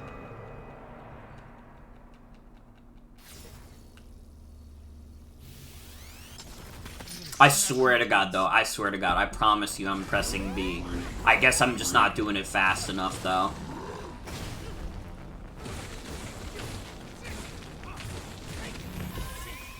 This is part of the therapy. It's not therapy, it's training.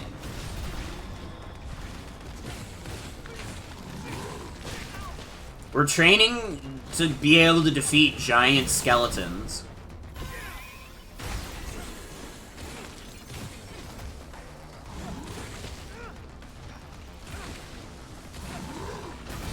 Alright, this is my YouTube channel, Start Skeletons from Fighting. I can die while I'm doing my special? That's fucking crazy. That's maybe the dumbest time to get a revive.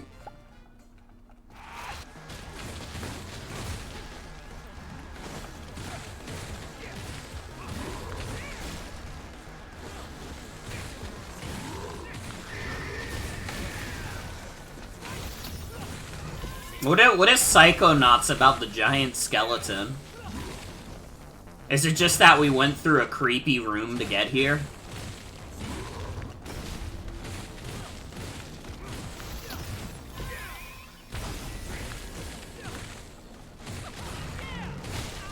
Ow.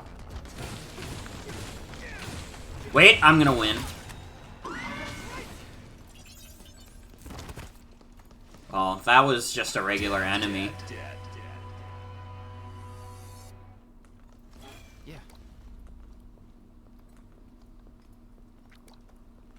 I wonder if I passed the test.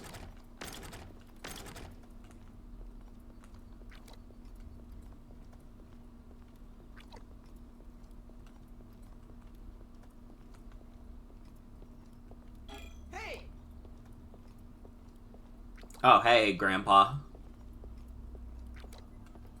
I was infected by a powerful virus.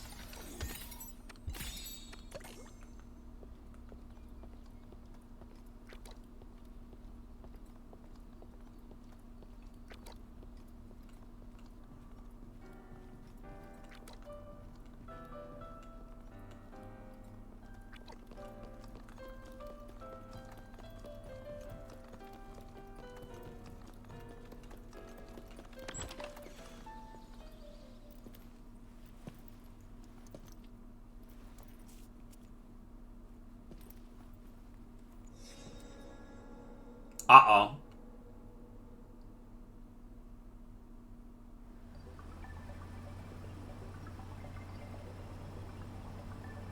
Huh?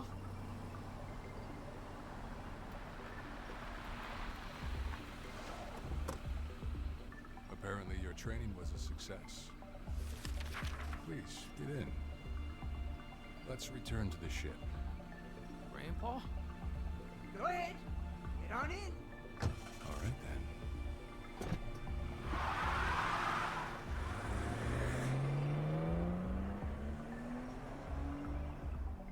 I got a feeling we're not going back to the ship. Never mind, I'm an idiot. Apparently I don't know anything. You did quite well, I'm impressed. Thanks. This is your certificate for completing the training.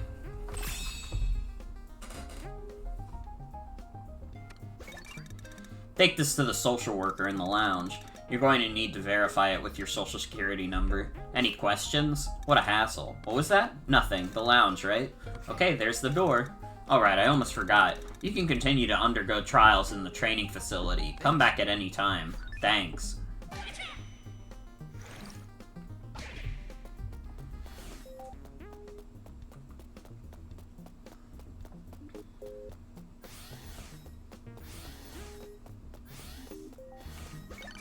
Who are you?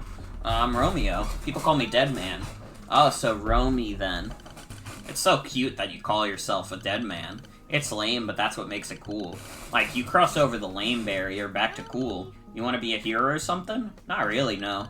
Why are you calling yourself Dead Man? Everyone knows that names that end in man are only for superheroes. I guess that shows how far you're willing to go. Ah well, a discussion for another time. See ya. Wait. You're a social worker, right? Social worker? Huh, seriously? First I'm hearing of it. Are you not? No, I totally am. I'm just messing with you. So, how old are you? Huh? I'm asking your age. I'm 24. Aw, dude, I'm older than Romeo. Oh. That's gonna sting in the morning. Dude, I'm gonna be 26 in like 2 weeks. I'm not like that much older than him, but it still hurts to know that I'm older than him at all. Really? Well, really? Okay, then let's just keep it casual. We're the same age and all. Okay, cool. You're Green River, right? You can call me Midori. Anyways, see ya. What? I'm here to hand you the certificate of passing the training program. It's all fine. You just need to get it signed by everyone else first. Come on, man. Hey, it's not the end of the world. I do think it's a little silly, though. Society's like this. You just keep passing one responsibility off until someone's nice enough to do it. The whole world's just slacking off. If you ever get out of here, keep that in mind. Anyway, when you're done making your rounds, hand that thing off to the deputy director. You know who that is, right? Do you need me to tell you? You definitely know. Look, just hand it to the deputy director. Okay, that's all. Looks like we gotta go all around again. What do we do, Grandpa? Listen up, Romeo. Offices are the same in every time and every place. They all just pass responsibilities around like this. In other words, it's a bunch of people who are avoiding doing their jobs. So what do I do? You know what to do, kid. Head straight to the top and start negotiating. You are younger than Travis Touchdown? That's literally not true. He's like 40 in No More Heroes 3. Don't try to make me feel old by saying I'm older than Travis Touchdown when that's literally not true.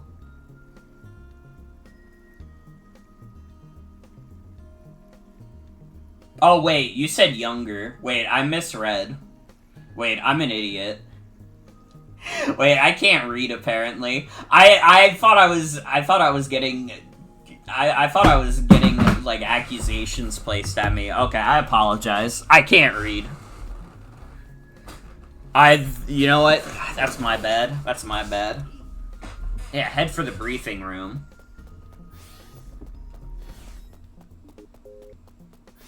I'm younger than Travis Touchdown is in No More Heroes 1, though. That's important to note. Deputy Director, I've brought you my certificate of passing the training program.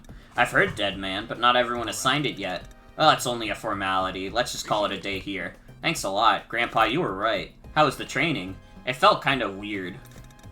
Yeah, that place is a little freaky. I'm not too into it myself.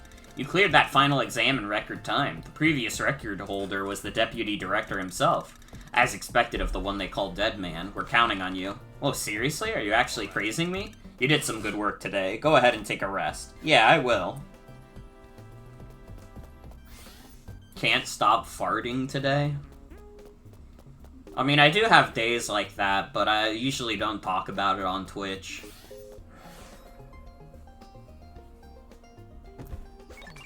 I'm so tired. Me too. Hey, Romeo.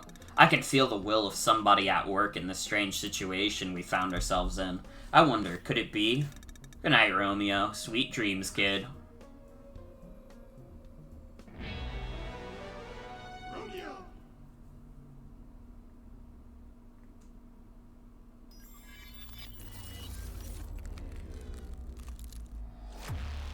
Reinvention. Oh shit, we did that was a whole chapter?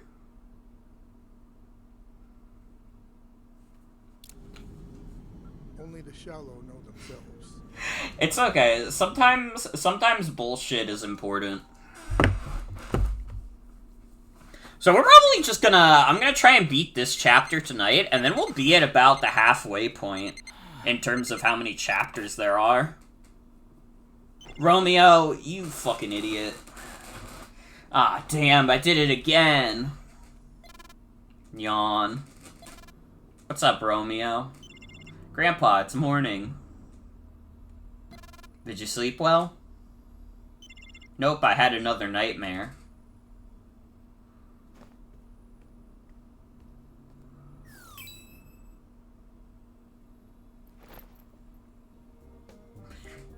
And we are not going to elaborate on his nightmare.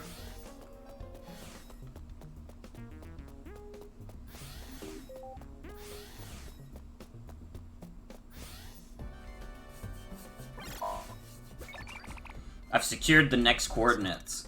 Time to get to work, then. There you are, dead man.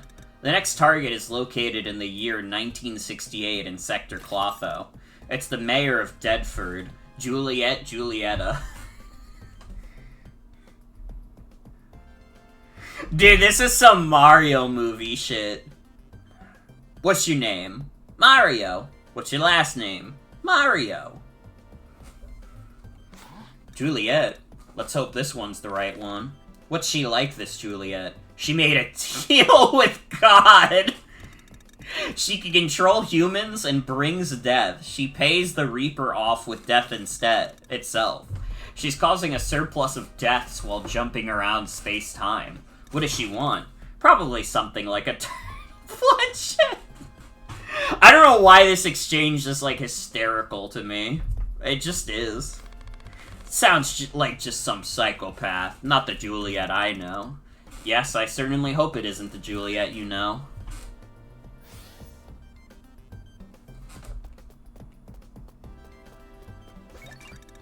This is the first time I'm hearing of Julietta becoming the mayor. She must have suddenly appeared and taken over City Hall recently.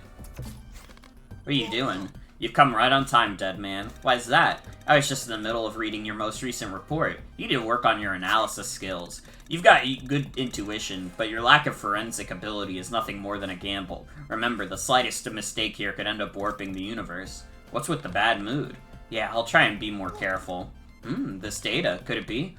Should I be rewriting this report, or... Yes, do your best this time. Okay, excuse me then. Is this a sign of the fluctuation appearing again, or... I'll wear your granddad clothes. Dude, I was watching the new Todd in the Shadows video where he was talking about Macklemore's second album, and like, you know, Macklemore does seem like he's a decent guy. He seems like especially for like a guy in music, he seems to be like, he seems to like understand like politics in a way that a lot of them don't. But it is also really fucking funny that he made a song that's 9 minutes long called White Privilege 2. That is so fucking funny. Why did he do that?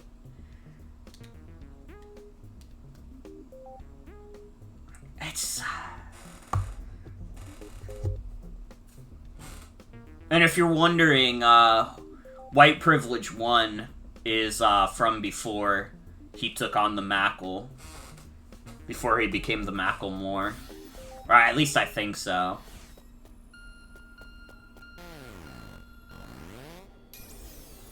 Registered.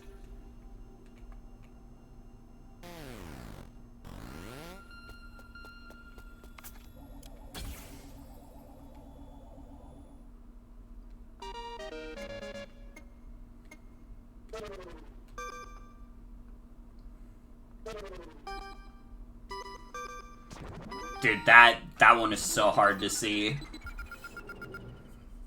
Fucking piss yellow on my screen.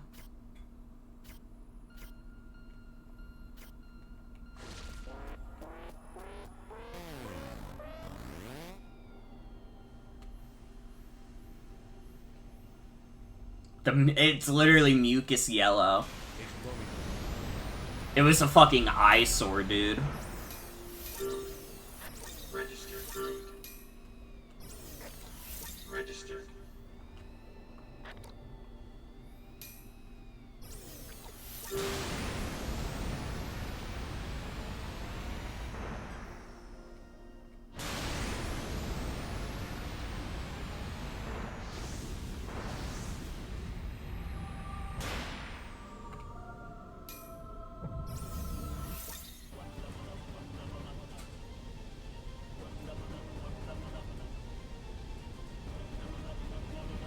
I've got a visual on the Dimensional Seer.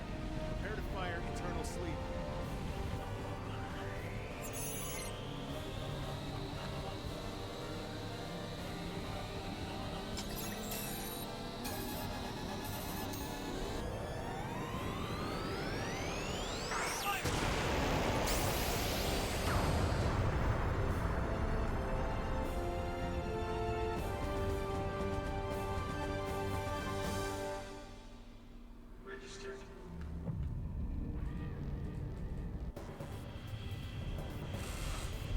Alright, let's go back to the 60s. This is gonna be exactly like Grease the musical.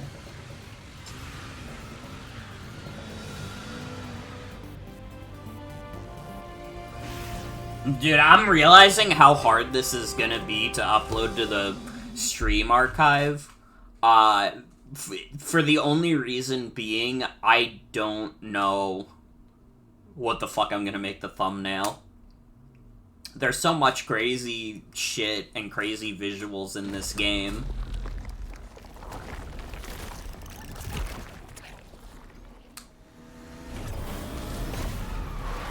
Get your fuck racism shirts ready. Dude, it would be really funny if they had the shirts in this game. We can't because of Grandpa, though. Yeah.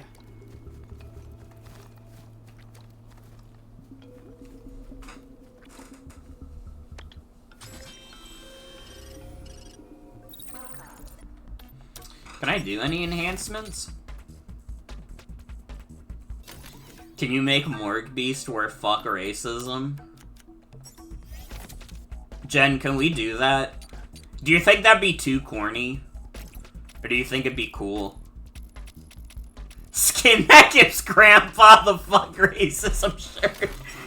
Wait. Imagining, like, Romeo's shirt being the exact same, but you can see on his grandpa he's wearing the fuck racism shirt. Like, specifically Grandpa on the patch wearing it. That'd be fucking fire.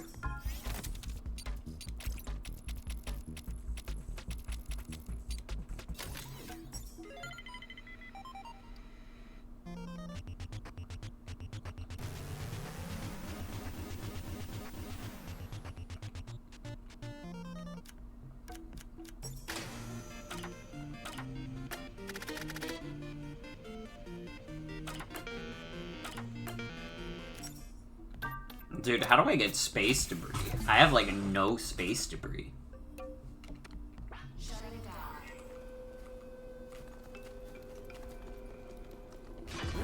Warning. Warning. Yeah.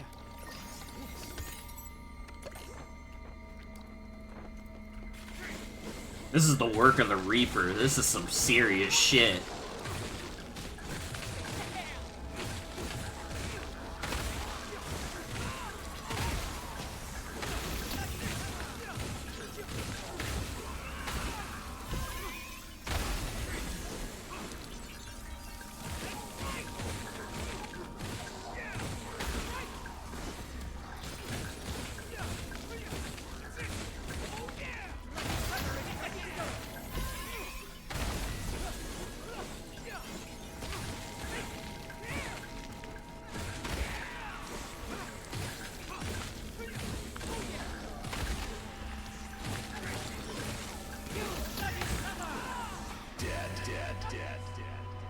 I did it.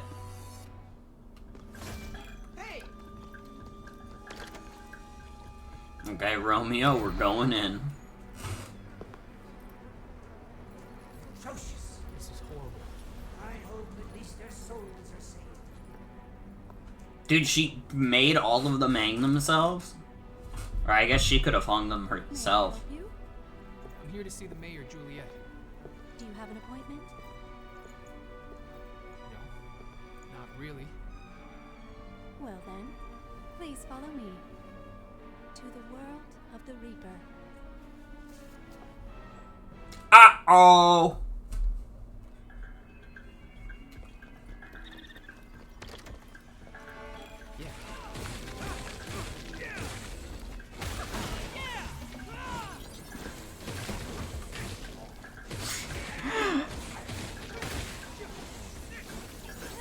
Really funny dialogue exchange.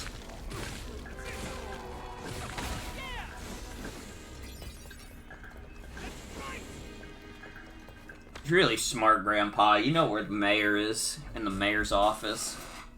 It has always been there. Long ago, way before the town of Deadford was established, a UFO crashed in the area. This story is considered to be folklore, but imagine it actually happened. It was around the 13th century, roughly 800 years ago, long before Europeans arrived in this area, during the Mississippian culture period.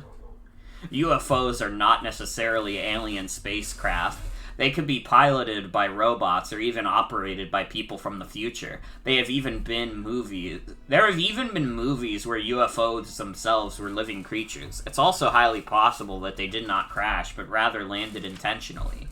In any case, let's assume that something came from the sky. It fell into a lake. If we can identify the time and place, the evidence should be relatively easy to find. Whatever it is, it has been witnessed lying at the bottom of the lake ever since. Even assuming that time travel is actually possible, 800 years is a long time for humans. More significant than its arrival is the fact that it has remained in Deadford all this time. Over time, whatever it is has continued to do, well, something. It really is a Rick and Morty dynamic? No, Romeo's grandpa actually likes him, and they get along for the most part. He was, like, kind of mean in that specific exchange, but, like, I don't know. I don't get the impression that it's like Rick and Morty much at all.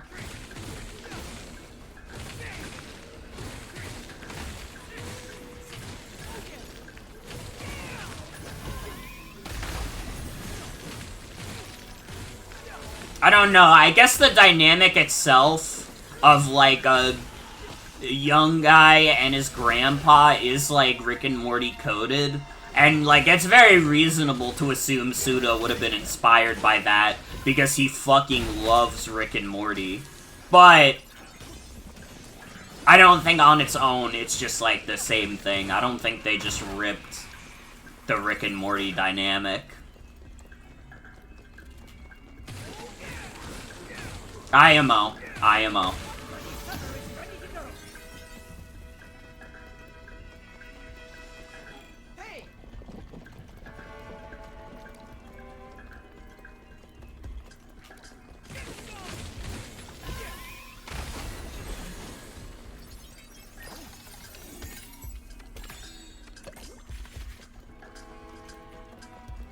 This is Rick and Morty Season 9. This is Rick and Morty, but awesome.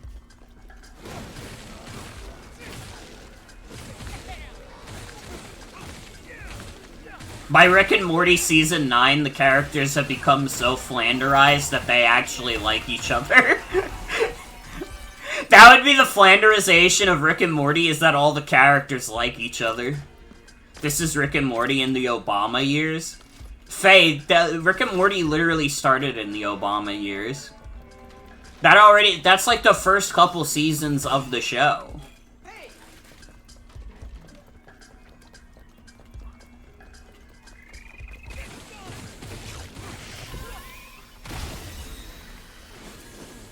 Rick and Morty in the Clinton years? Who was the president in 1968? Was that JFK?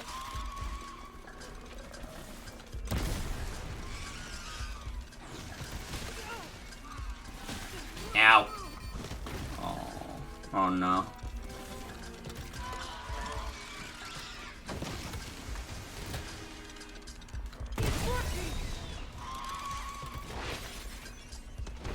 Well, I got rid of one of them, but now this one's gonna kill me.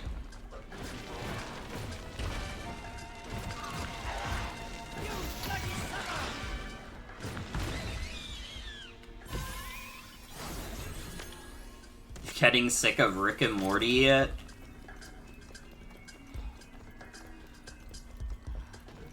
Morty, I have to fuck prostitutes because I'm sad!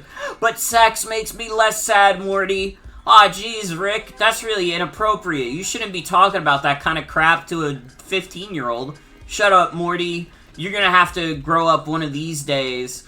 Alright, and it may not be Season 9, it may not be Season 10, but by Season 30, you're gonna be a grown-ass man, Morty, and you're just gonna have to deal with these kinds of topics on your own, okay? Aw, jeez, Rick. I don't know. Morty, I'm high on life! High on life! High on life! Yeah! Lyndon B. Johnson? When was JFK? I thought JFK died in, like, 1969.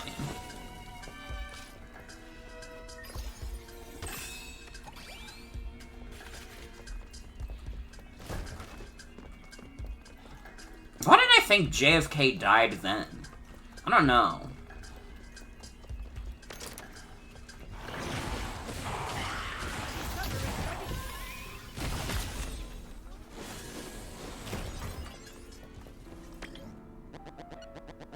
Dead man. Dead man, the dreamer of dreams. You shall not dream of avoiding nightmares in vain. A dream does not come true simply by having been seen.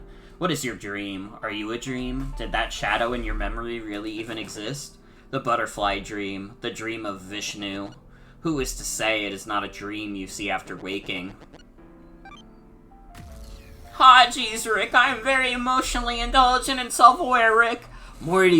Morty, let's talk about our feelings on the couch, Morty, with all the other characters. We're doing group therapy, Morty.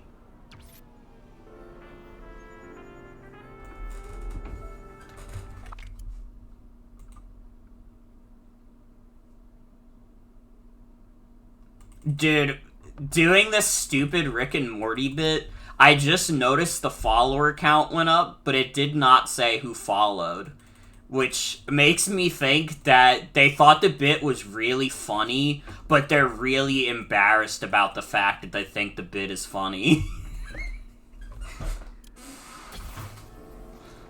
like, Morgan will BRB, we love the Rick and Morty bit, but we don't want it to be known that we love the Rick and Morty bit. We don't want it to be immortalized that we showed up during the Rick and Morty bit.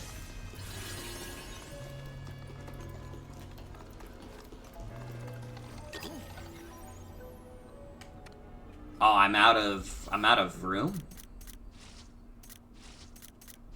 Oh yeah, I forgot I have items. Ah, jeez, Rick, we're getting followers for Morgan.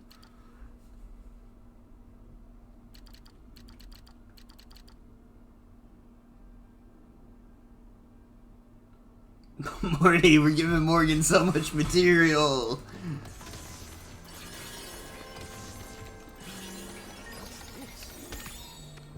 Dude, what season of Rick and Morty are they on right now? Because, like, thinking about it, like, Pickle Rick is, like, the turning point where, like, Rick and Morty became, like, cringe to like. That happened ages ago, didn't it? That was, like, during the first Trump administration. Like, very early on, too.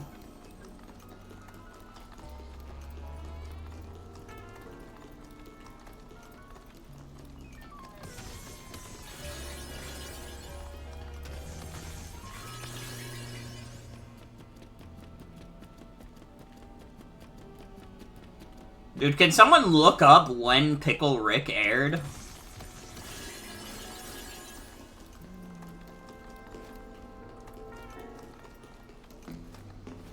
Oh wait, no, I think this is where I'm supposed to go.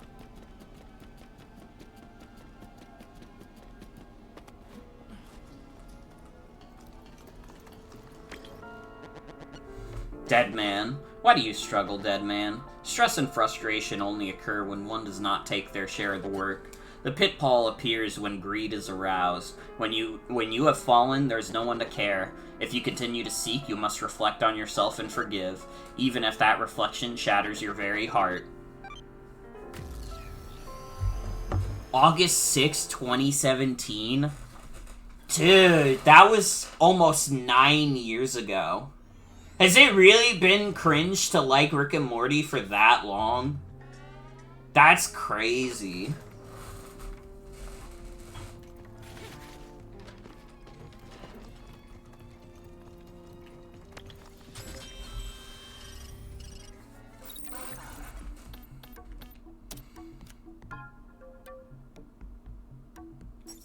Although, now that I think about it, it was probably already cringe to like Rick and Morty when the, like, McDonald's sauce incident happened, right?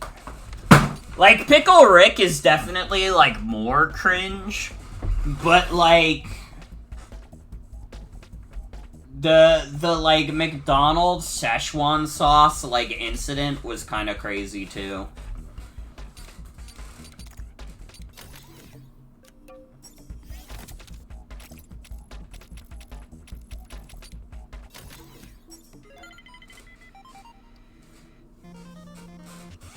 That's actually, like, the only, like, Season 3 episode I watched was the premiere episode, because, like, Adult Swim was just, like, playing it on their website for April Fools. So I was like, oh man, I get to watch the premiere of the new Rick and Morty season? Awesome. And then I didn't watch anything past that. And I think it was just because there was, like, an embarrassment after the Szechuan sauce incident.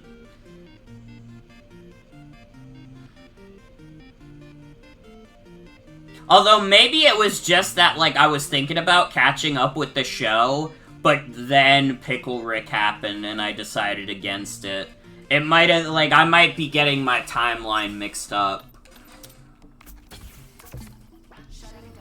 I don't know, listen, as a teenager, I'm not afraid to admit it. I liked the first couple seasons of Rick and Morty.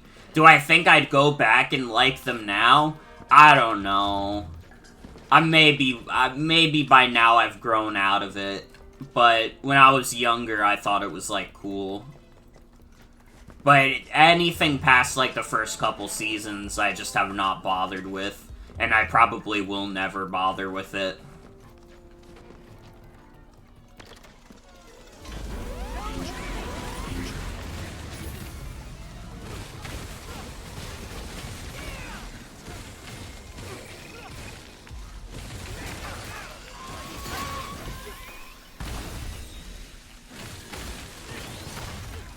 I don't know, we've been talking about Rick and Morty for a dangerous amount of time.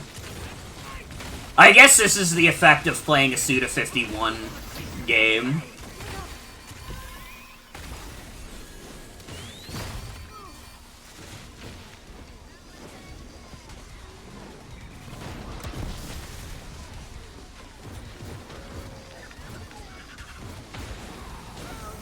Oh, fuck. Rick and Morty will eternally be a teenager thing to you. Yeah, I mean, that's pretty much where I'm at. I think that I could only watch and enjoy Rick and Morty as a teenager.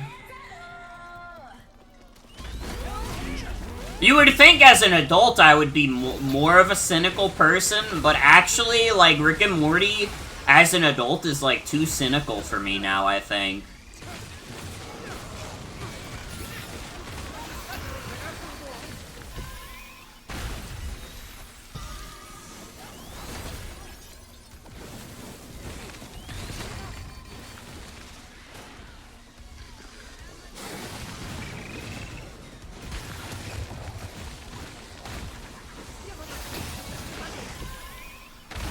When did I get two blood attacks?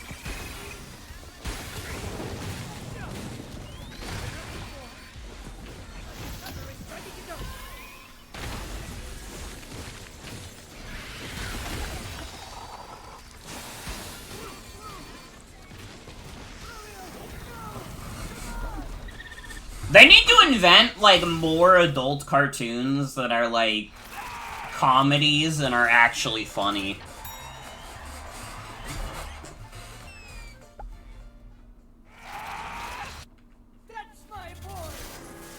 When you reach the synthesis of optimism and pessimism, that is adulthood.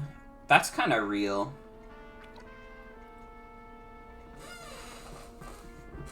You gotta have a balance.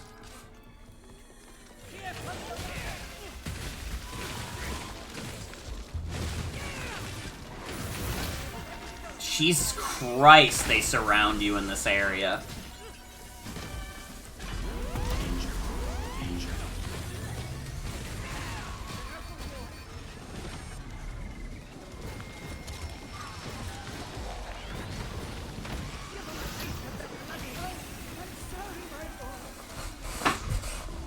Dude, I need to, like, not have this gun. I think my original gun is way better.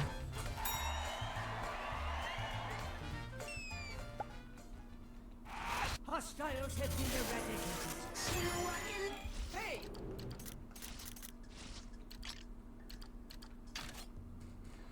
I'm sorry, the Discovery. I didn't appreciate you when I had you.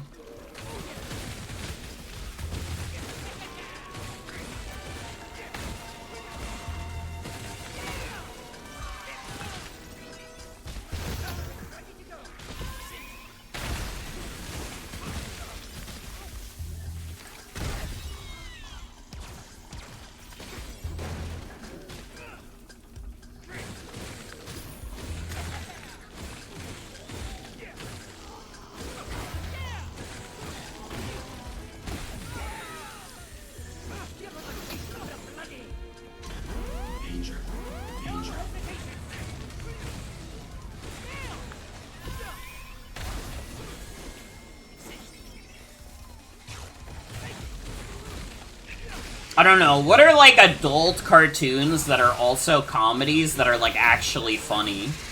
Is it just, like, Simpsons, Futurama, and, like, King of the Hill? Is that, like, it?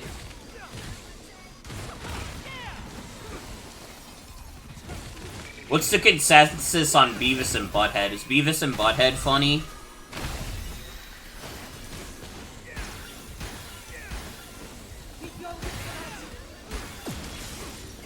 I know that's also made by Mike Judge, who did King of the Hill. So maybe that one's also good.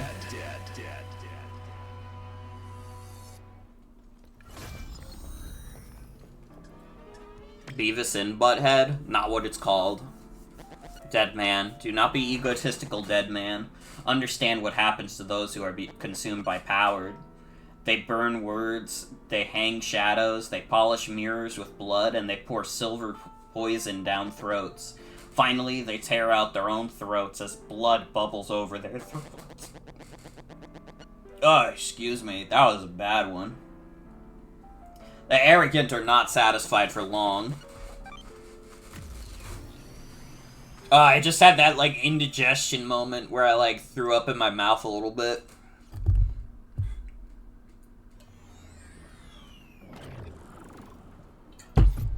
It's because I have 4 slices of pepperoni pizza. You know, it happens.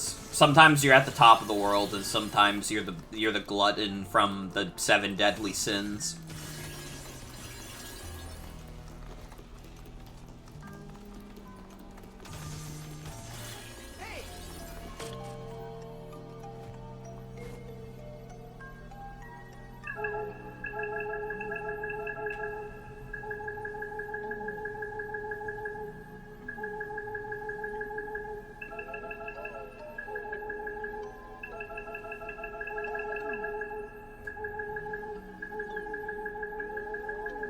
Really like the bit in Beavis and Butthead Do the Universe where they end up in a gender studies class and learn what male privilege is, and they immediately decide to commit crimes because they have male privilege.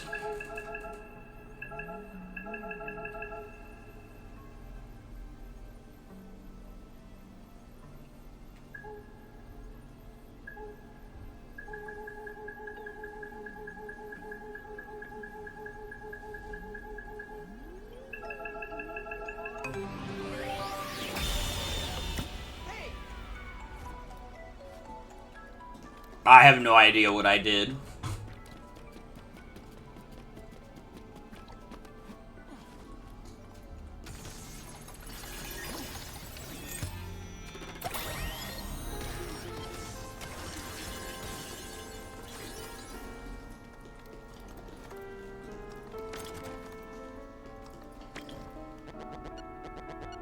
Dead man. Think of this for the first time, dead man. Emerging from the cradle, walking through the world for the first time. The familiar is shadowy and disturbing, and you are tormented by unfathomable anxiety and loneliness. But you also feel a sense of omnipotence, standing on your own 2 feet. That was the true beginning. Yeah, man, whatever you say. I'm so fucking hungry. What? Go eat. Have you not eaten? It's like 11:30 at night. Speaking of which, I forgot to take my meds, so I'm not any better. I forgot to take my meds until now, and it's like an hour and a half past my med alarm.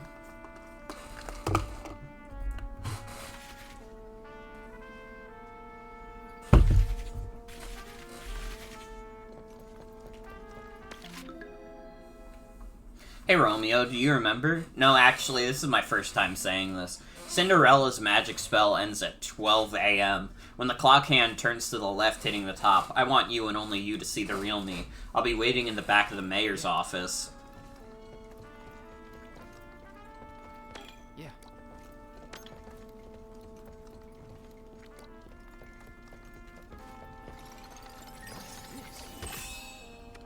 Yeah.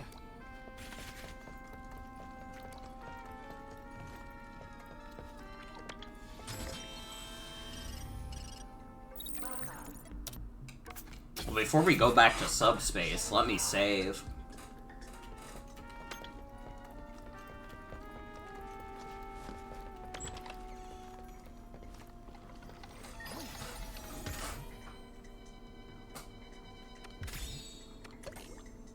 Potatoes and chocolate. Los chocolates.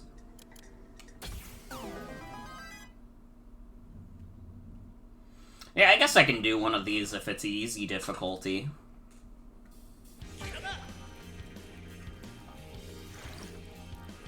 I will receive rewards if I reach the furthest depths.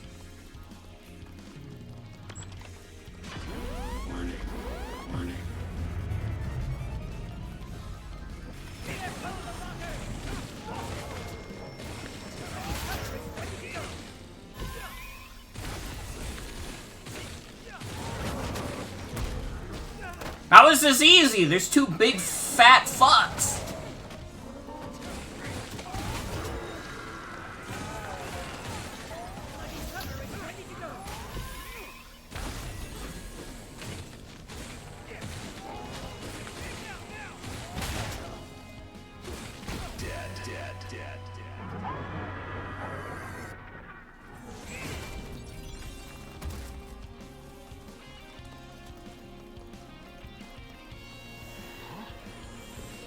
Oh wait, this is backwards.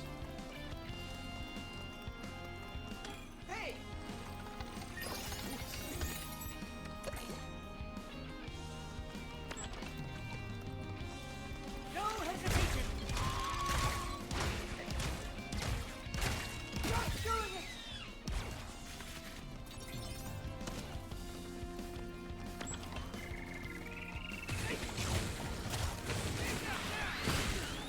Ow.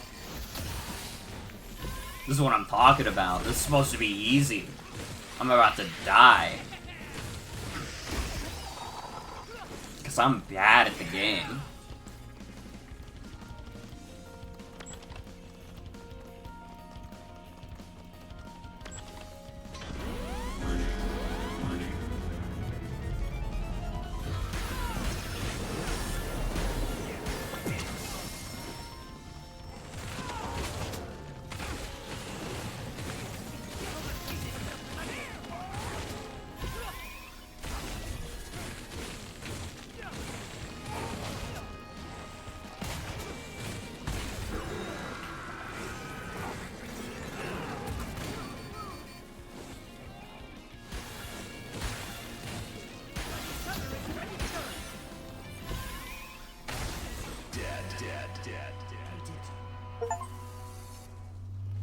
Romeo is a relic, man. Well, I won, I think. Oh.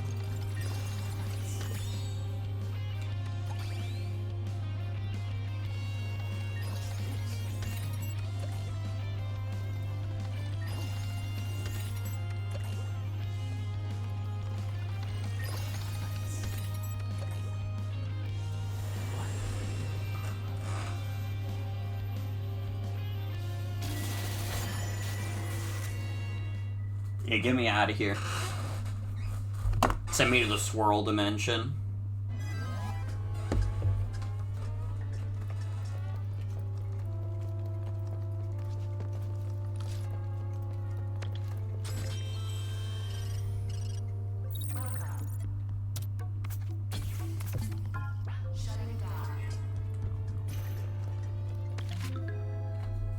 Hey Romeo, do you remember? We always met at 9 p.m. I always looked forward to it, you know? Not setting up a date, but just walking into the shop and finding you sitting in the seat to the right. Yeah.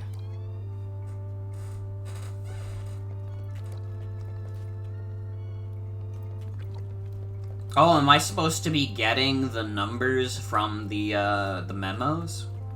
So we got like 9 and 12 so far. I mean, we still need the key. Dead man, you innocent young man. Bad habits, shackles, constraints, and karma. Though bound by restraints, remain true to thyself.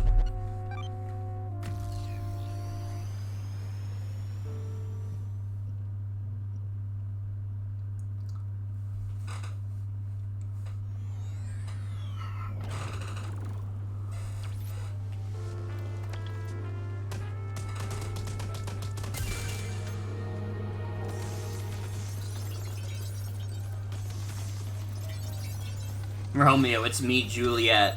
Don't forget to be true to yourself. Sorry, Juliet would not fucking say that.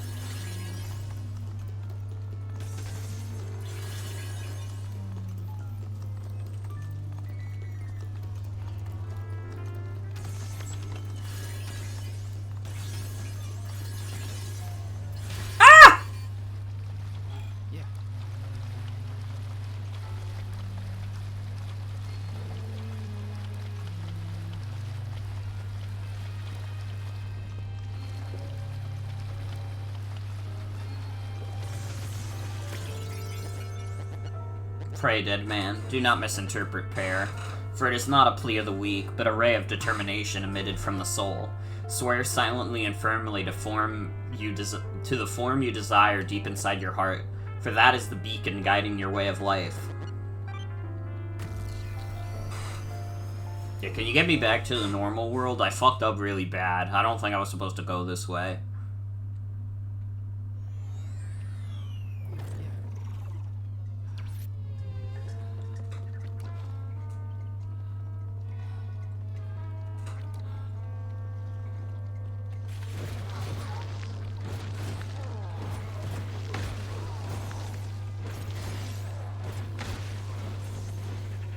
Can you guys calm down? I'm trying to heal.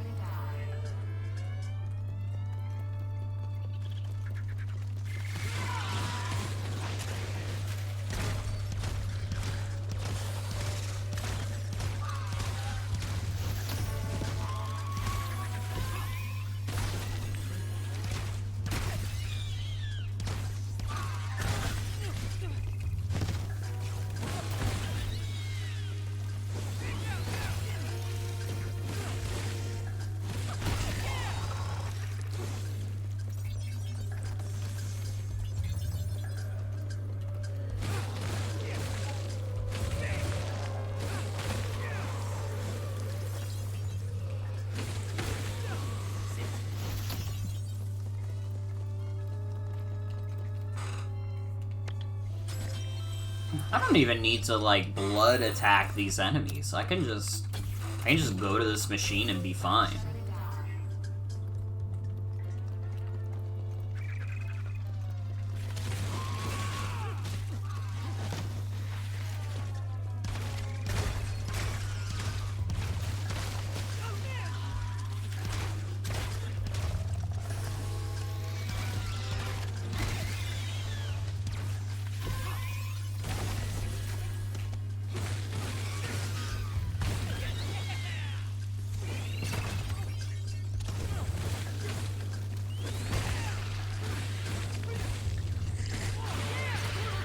Now, Romeo, don't die, motherfucker. I know that's ironic given your name, but you gotta live.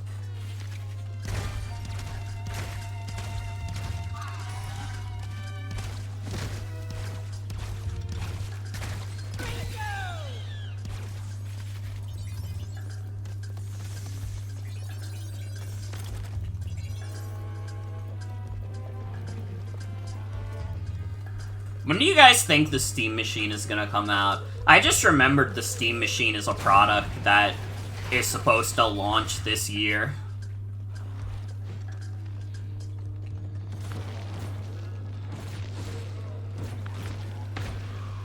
Man, nobody got fucked up harder by the RAM crisis than Valve did, huh?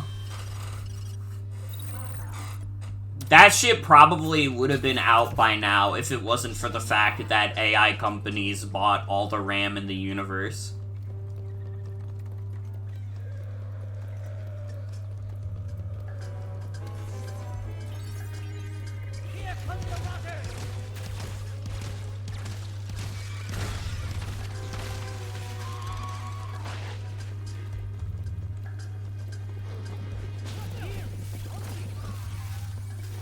Bastards unavailable? That's fine.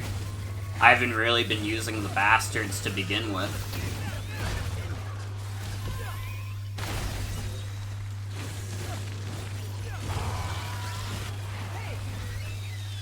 Oh my god, I'm getting it.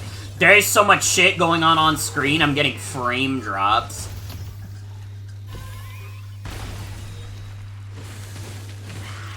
With my fucking 5070? That's insane.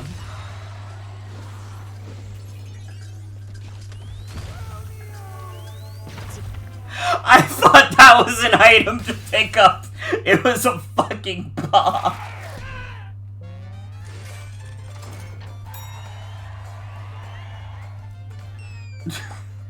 God damn it.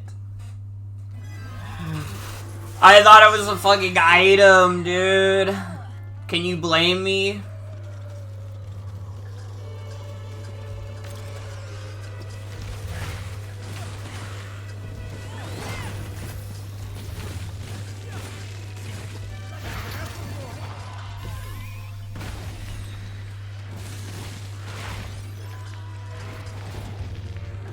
I'm gonna die again.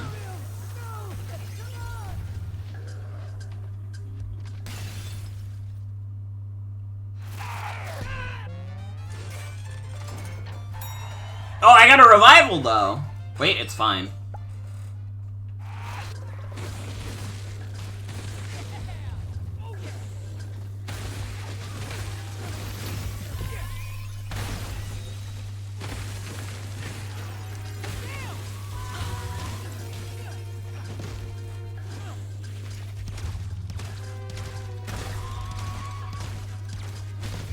Now.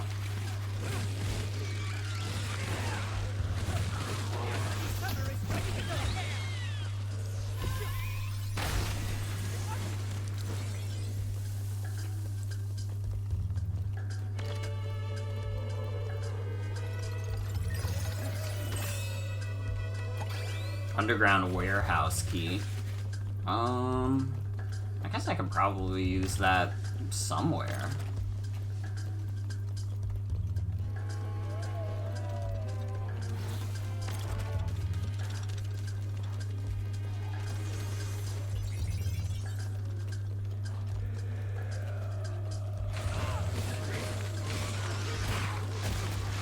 Ow.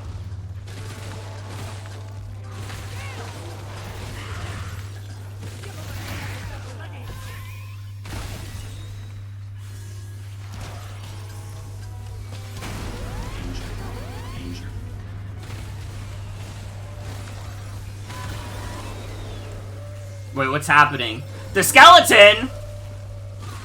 Oh, fuck. I'm cooked. There's no way I'm beating the skeleton.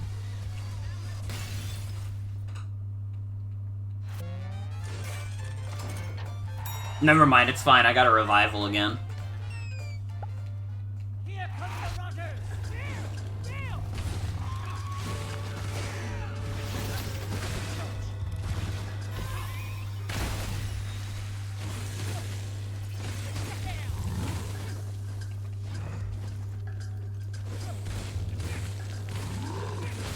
Ow.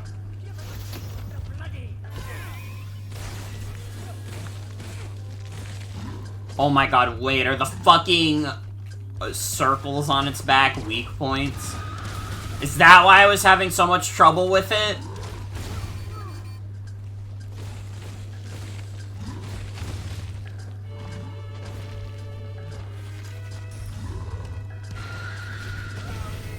I'm dead.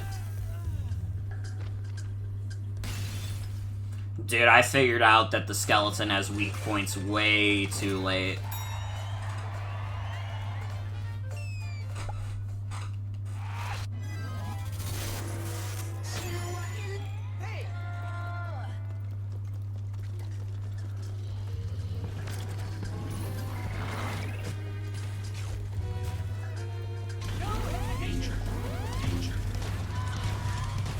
Something has to be past this specific door if they want me to fight a skeleton to get through it.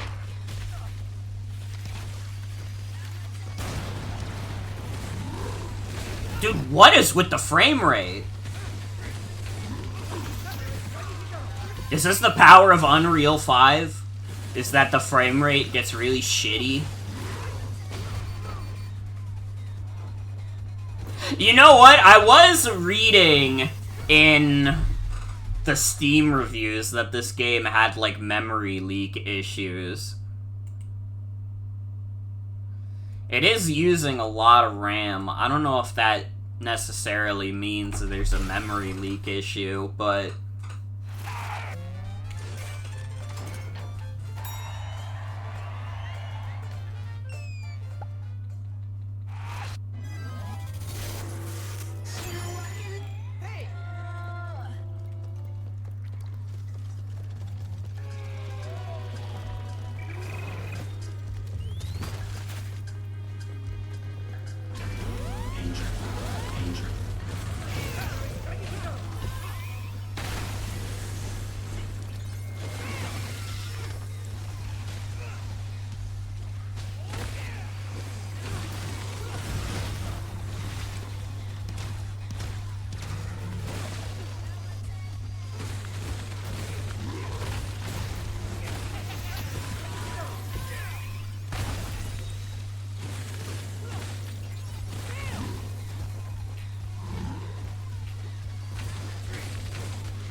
Ow.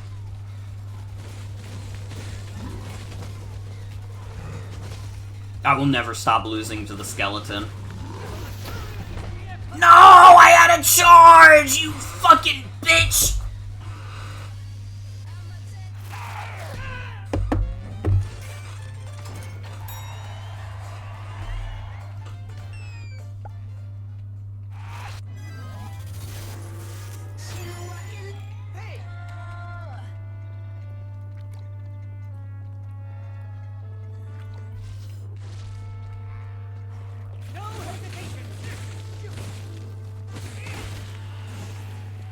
Out of the way, I'm trying to go to the pharmacy, bruh.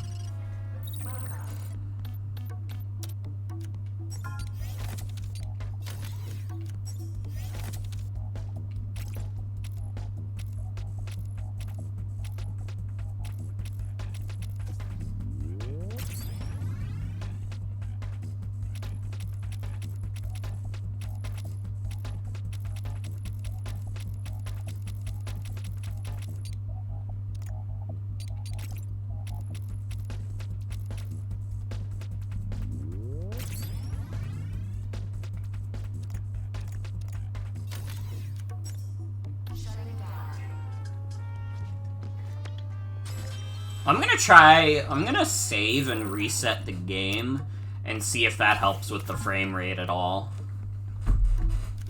It really doesn't make sense why this game specifically would be giving me troubles with the frame rate. Unless it is like a memory leak. Then I guess that makes some sense.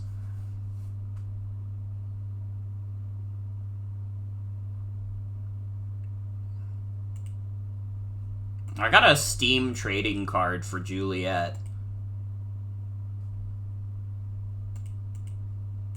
And also for Margus Magritte, who I don't think I've even seen yet.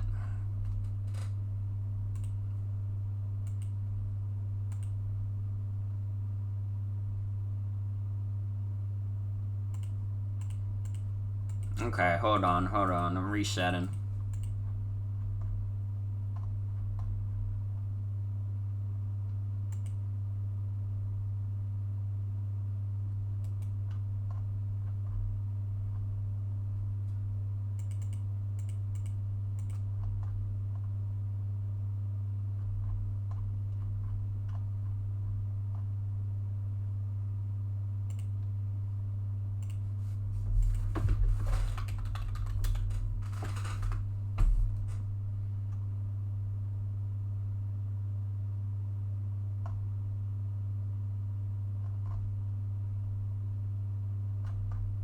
Dude, Pokopia jumped back up to a 90 on Metacritic. Dude.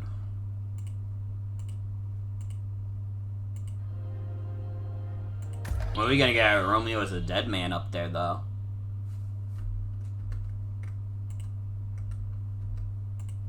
So wait, why is it not capturing Romeo as a dead man now?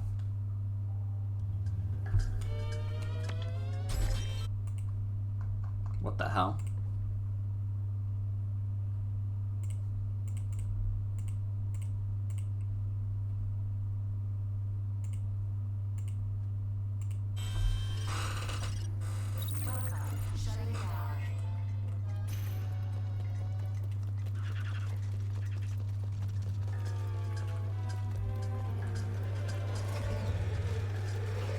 Nah, I'm still getting some frame drops here. Dude, how is this game less optimized than Resident Evil? I guess the answer is that Resident Evil had a budget behind it.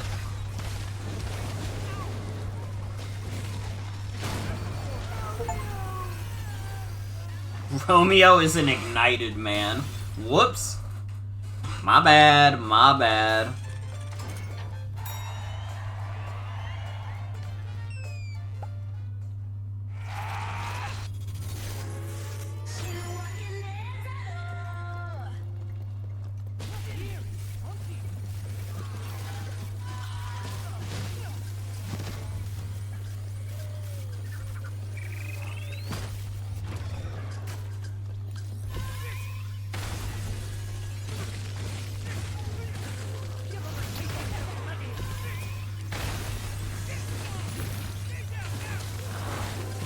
God, there's so many fucking guys!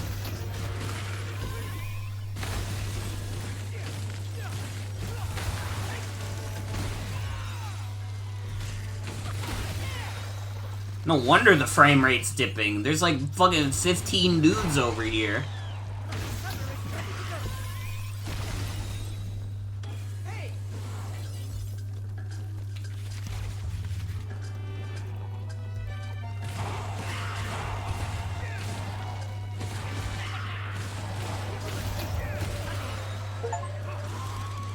Romeo is a journeyman.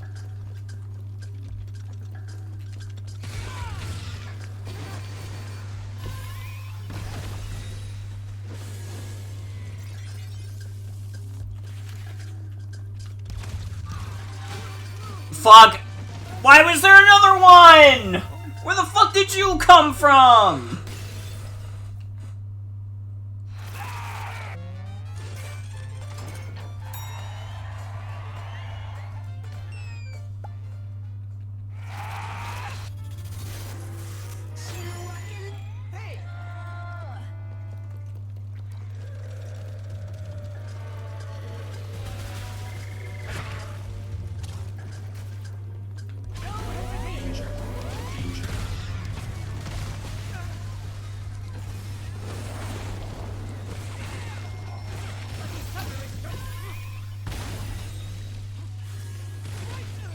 Fuck.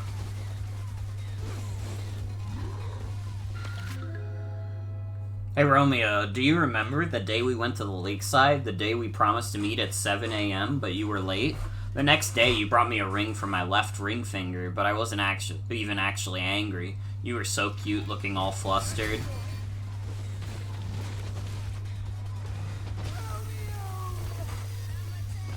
Oh, okay, so I do have to do this room in order to get the clue.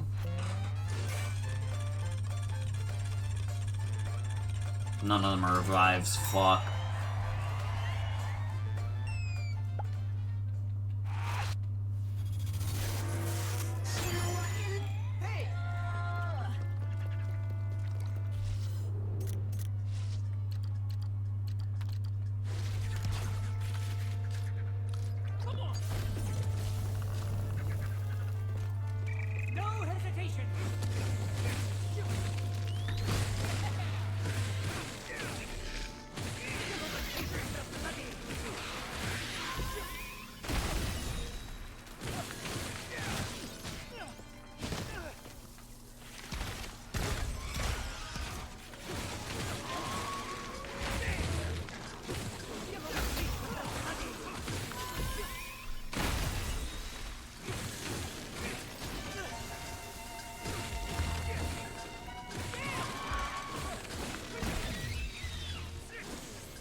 Ow. Oh, God.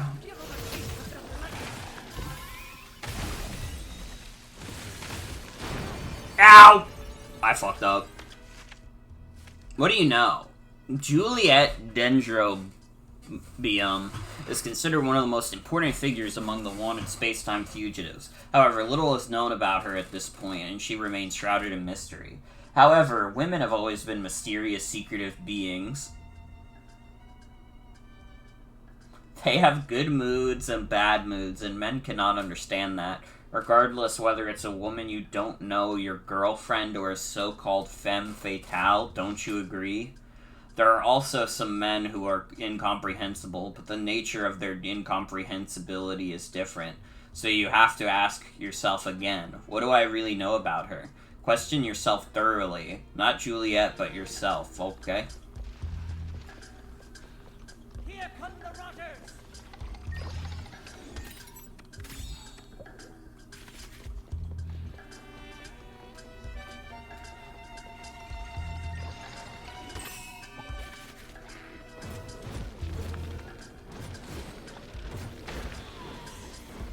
Wait, I needed that sword. Oh, fuck, but I still need the... I still need the fucking combination.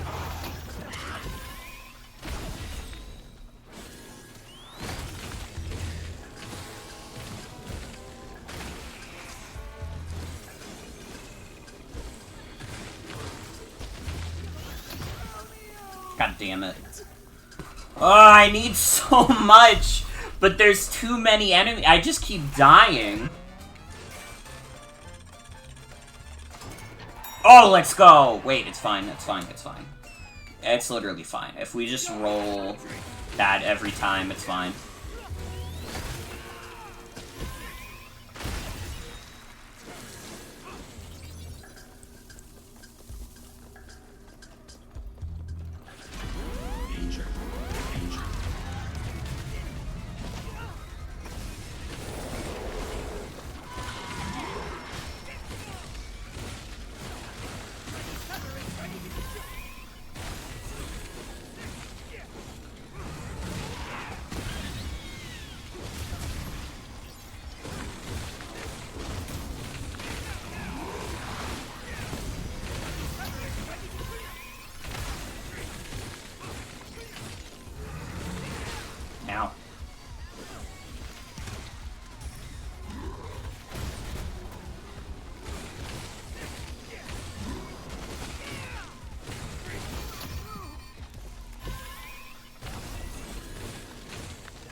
Oh. Come on, I'm so close to beating the skeleton. No! I was about to kill him with the fucking stupid bloody sunshine!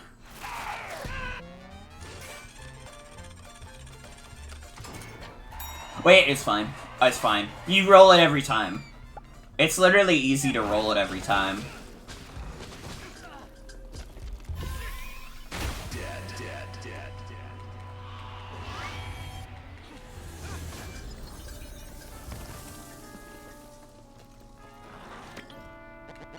Dead man. Ponder this, dead man. I saw myself on a train in a dream. The 18-year-old, 27-year-old, and 44-year-old versions of myself were there. The 18-year-old me was quietly enraged. The 27-year-old me was sobbing. I could not see the face of the 44-year-old me. I wonder what sort of face it was. How old is this guy on the TV?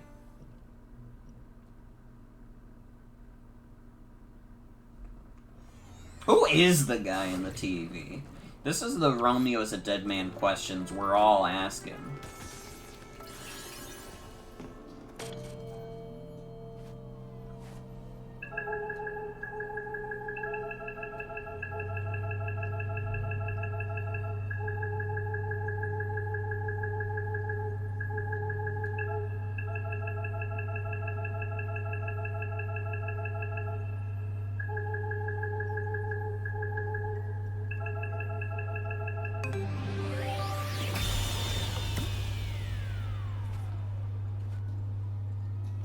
That's oomph. You are not oomphs with the Romeo is a dead man guy in the TV. Alright? I've heard a lot of bullshit in my days, but you're not oomphs with that guy. Alright? I'm really mad that you're trying to lie to me like this on stream.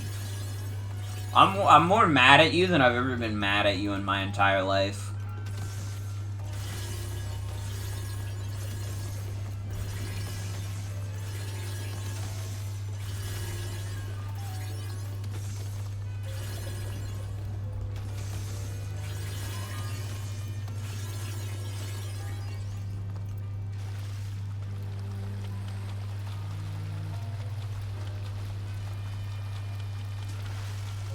Top 2 words to piss off a Morgan, apparently. It's not the word itself that pisses me off, it's the implication that the guy in the TV from Romeo is a dead man is oomph. You don't know him. I've played the game and I don't know him. So don't even try to bullshit me. Now, if you said Romeo is oomph, that I would believe. He's 24 years old, you could reasonably be oomphs with him.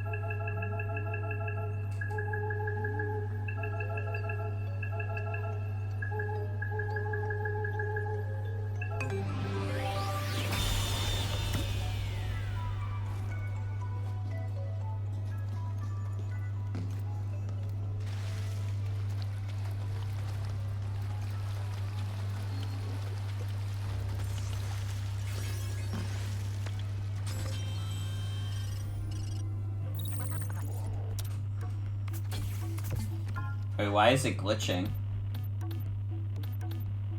Oh, it's glitching because I can't teleport right now. Oh, it must be because I'm in subspace. That makes sense. That makes sense.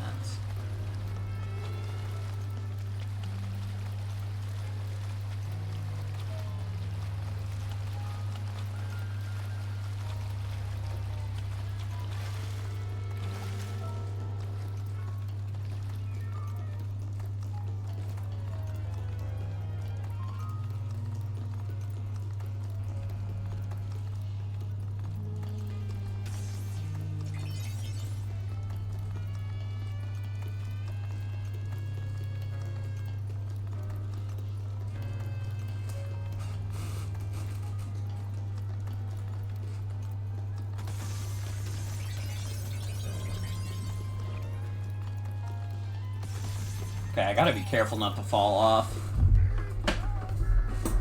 Hey, Bomber, thank you for the raid. Welcome, everybody. I hope you had a good stream. What were you up to, Bomber? I hope you had a nice, fun, chill stream. Or at least some combination of a few of those things.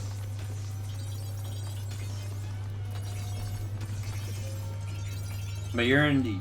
I'm playing Romeo as a dead man, and I like it. Was doing your team's match in Uber's Deadlock tournament, and you won? Hell yeah. Hell yeah. That's both you and Piku who won. Dude, my oomphs are winning. Fuck, that might mean you two have to fight at some point. You're fighting Piku next? Fuck. That's like an impossible... You can't make me root for either of you.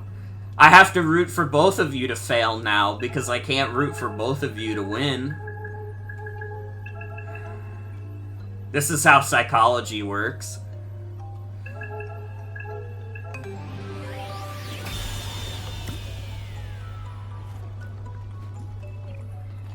But I wish I do genuinely wish good luck to both of you. Fuck, Battle of the Oomphs. I didn't think it would happen so soon. I guess it was like, what? There's like 10 teams in the tournament? I'm not really sure how that works in terms of placements, but I mean, I'm sure the people running it already know how it works. It's not a question for me to ponder.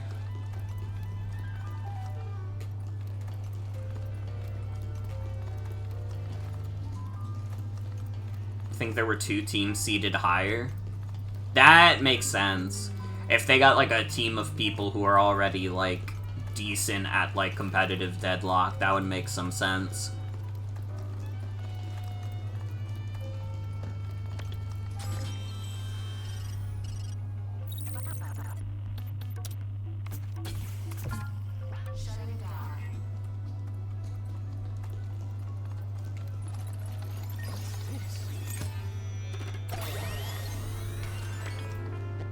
Dead man. Do not stand still, dead man. The constant irritation of the elderly is but an unconscious anger at their own decay.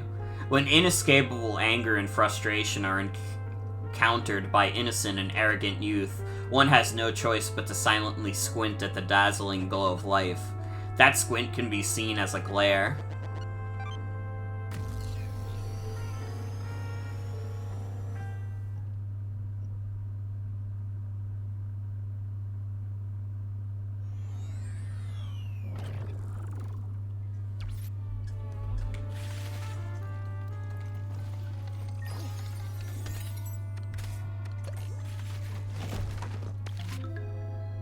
Romeo, do you remember? You said you wanted to visit a place of worship in a foreign country someday. From the time around when the sun goes down, at 4 p.m., you wanted to wander around the blue tiles to the right. I was daydreaming about being by your side then.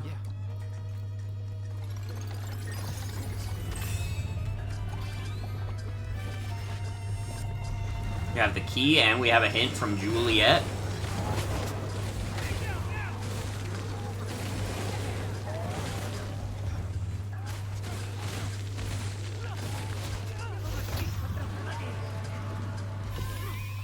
It's a sad but true fact that this game will never get ported to Switch 2.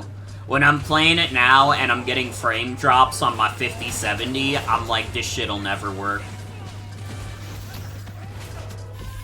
And it's a sad fact of life that I must accept.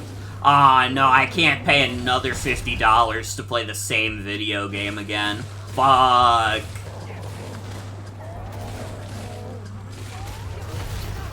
And yet we must persist in this fucked up world.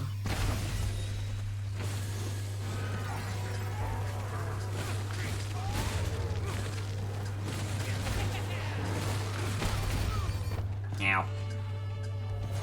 Romeo, don't die. Fuck! No, I pressed the button! I was pressing the trigger. Wait, if I can get the revive. Oh! I get it every time. I get it every time. We never actually die. Death is just the beginning.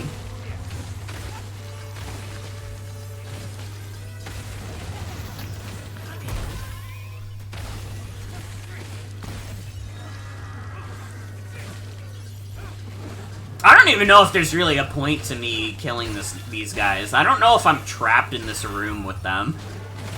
I might have just been able to leave this whole time.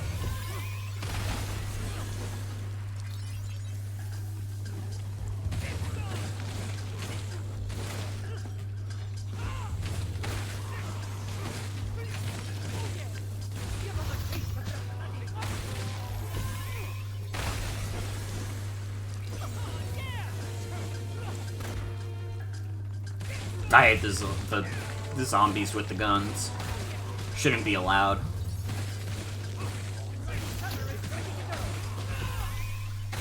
Fuck, it's past midnight already? Jesus, I've been playing this game for that long?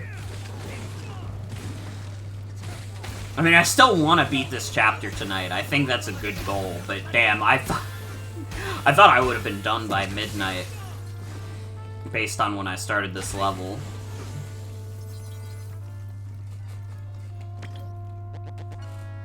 Dead man, you innocent young man. Bad habits, yeah.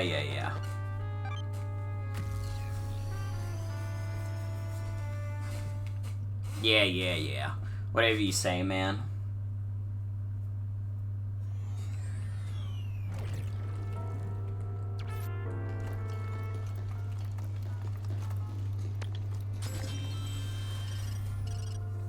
Fuck, now I have to figure out which teleporter brought me to the mayor's office. Wonder if they'll have guys pointing. That would be really nice.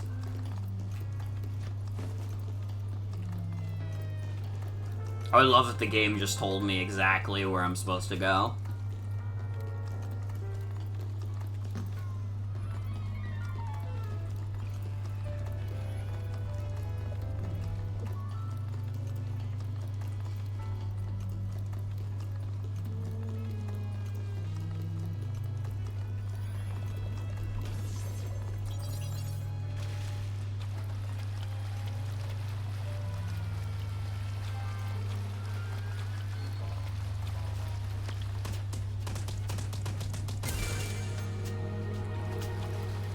I don't really know what removing those does for me.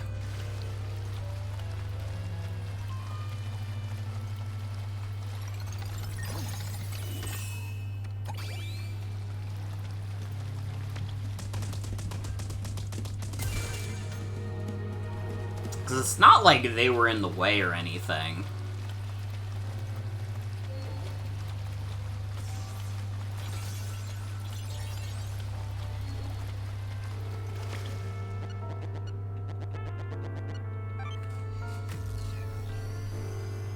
I don't think I'm supposed to go back to the warehouse.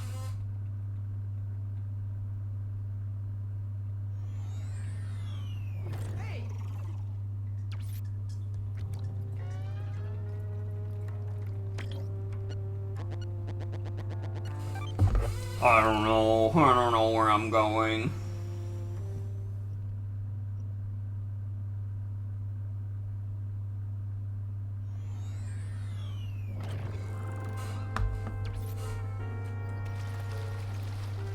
Dude, my insurance company just sent me an email saying, like, don't forget to use your insurance. You can use it at any time. And it's like, yeah, I know. Do you really want me to make a doctor's appointment that badly? Dude, it's coming out of your pocket.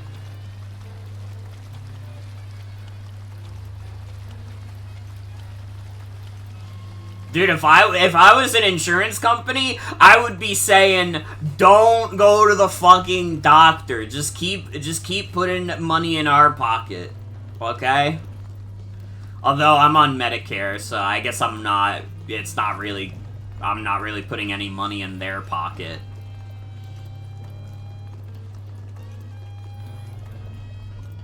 I don't know though. They don't need to email me saying go to the doctor.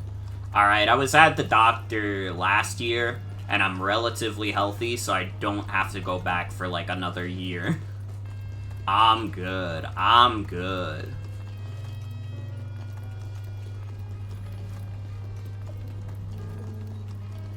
I don't know why I said relatively healthy. I don't know. Really, the only thing wrong with me is that I'm kind of fat, and that's about it. I don't really have any health problems as a result of this. That's just what I am.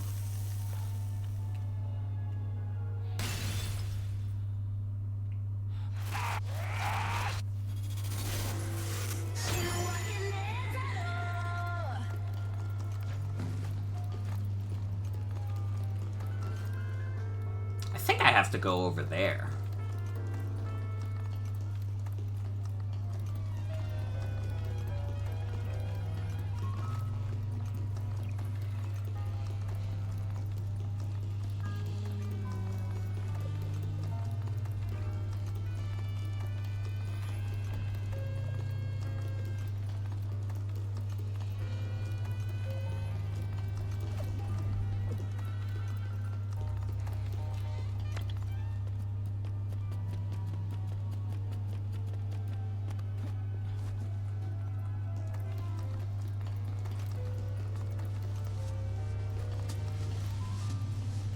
Ah, shit.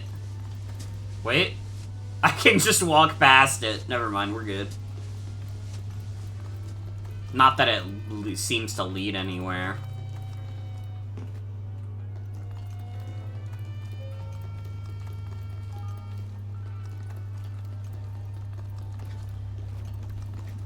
Damn, I really do have no idea where I'm supposed to go.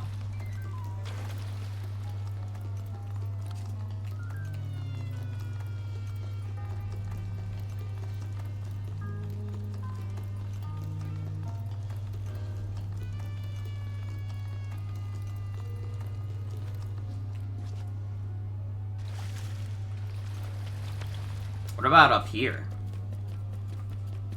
Oh wait, I could have just crossed the bridge to get over here. I didn't need to do all this. Well, it's fine.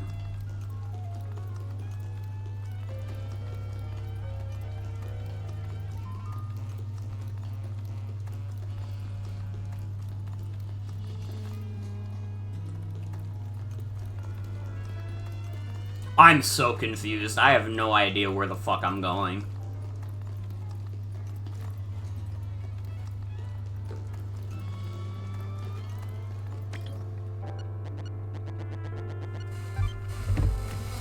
Because this is just gonna bring me back to the one room with all the enemies.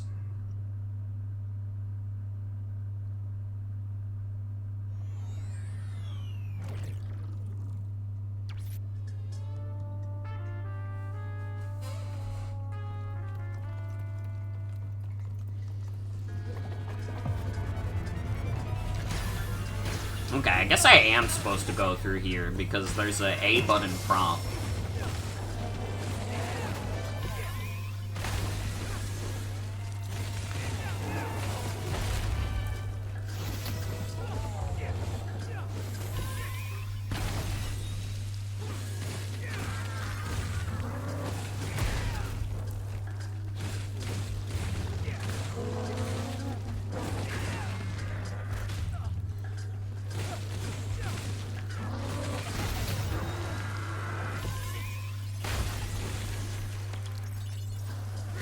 Right, I can just leave.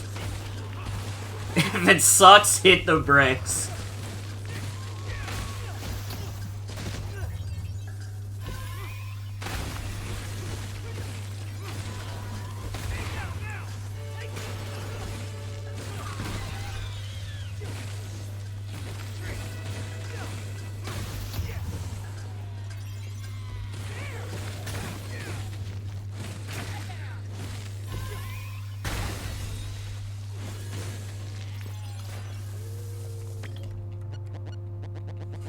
Wait, and then I think this subspace is what takes me to the mayor's office.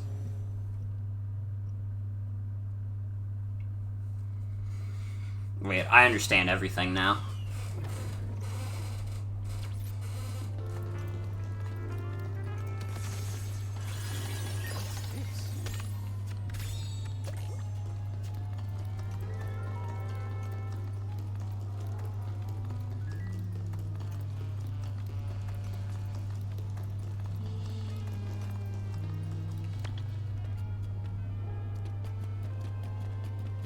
I have to be careful. I don't want to fall into any areas.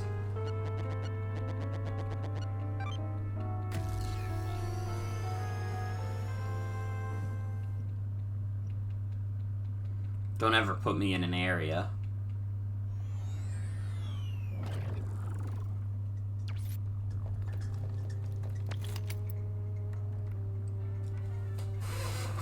Oh, dude, wait. No, I'm ass at these.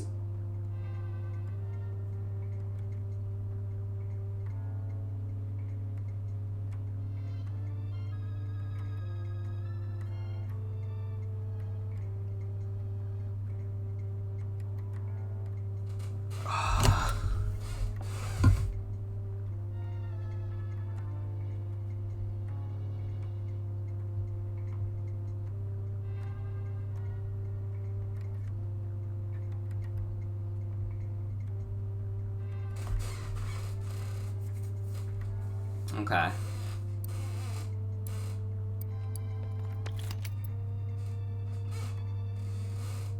So I have to go 9 right, 7 left, 4 right, and 12 left.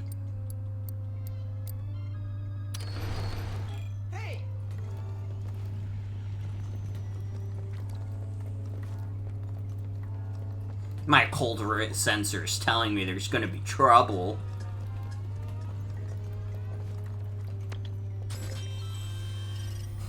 Benjamin does love saying Great Scott.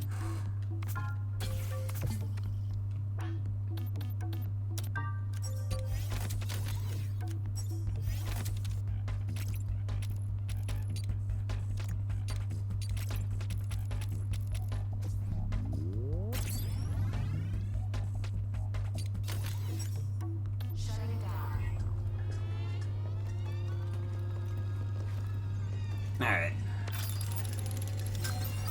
Let's do it. Final boss of the night. Also, I looked more closely at the thing I was talking about, how many chapters there are. Apparently, the later chapters are, like, way longer. So, even though this is, like, the halfway point in terms of chapters, it is not the halfway point of the game. What do you think? I can't really see her face. It's not Juliet. It's someone else. Civil service.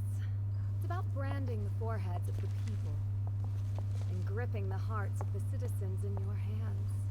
Isn't it wonderful?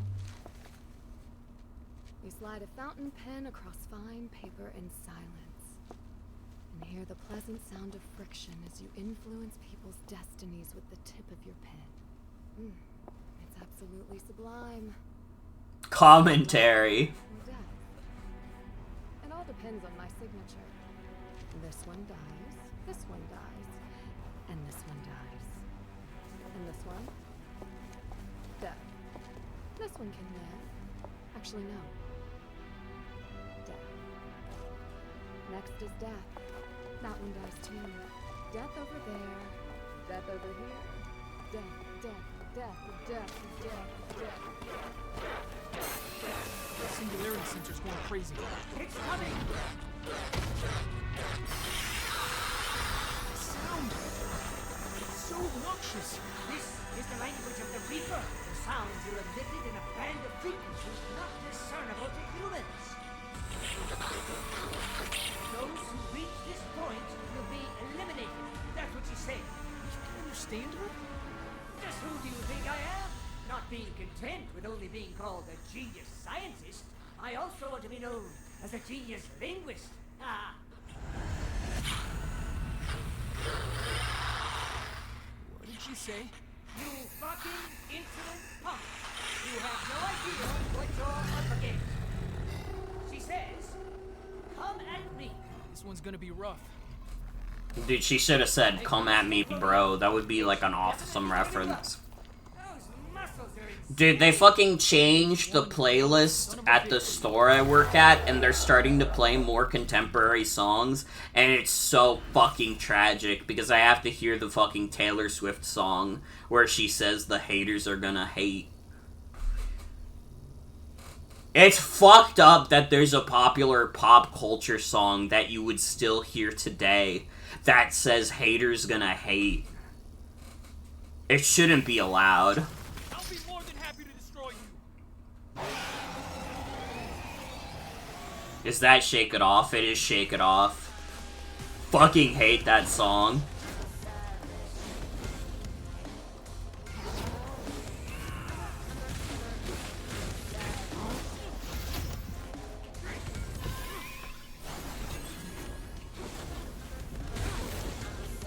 That shit is 12 years old.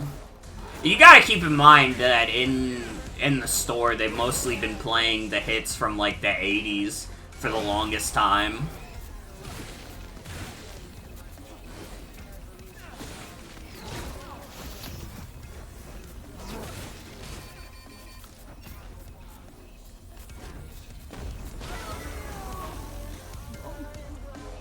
I don't know why it told me to do recovery mode when I wouldn't let me do anything. I'm not saying 80s hits aren't cool. I'm just giving you context for why I don't want to hear Taylor Swift.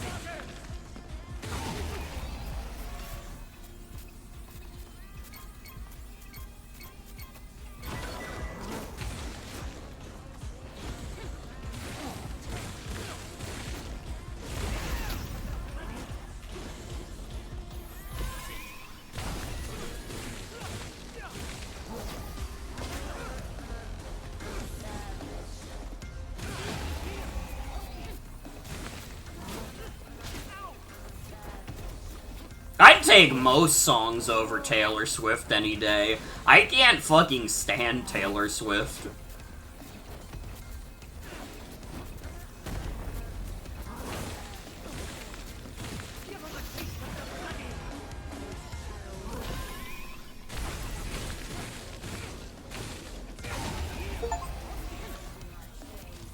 Romeo is a poor man.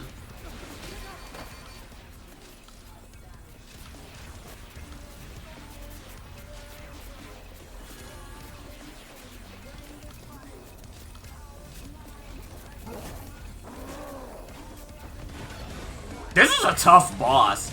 It's really not easy to get a lot of hits in. She's so fucking fast.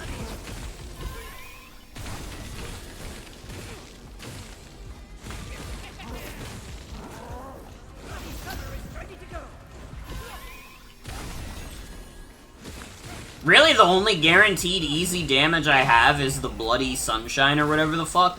And even then, it's like, well, it's not that easy to do, because I have to fucking build it up first.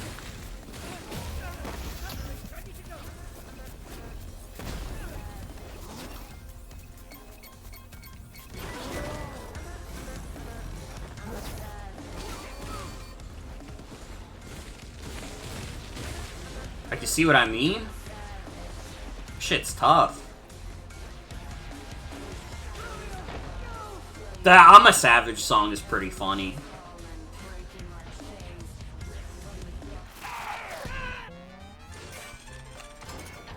It's okay. We get the revive every time.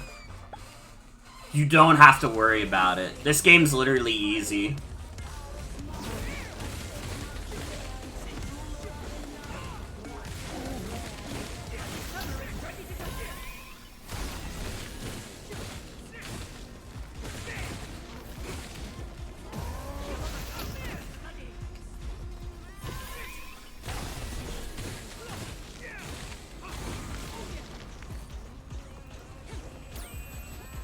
What the fuck is this?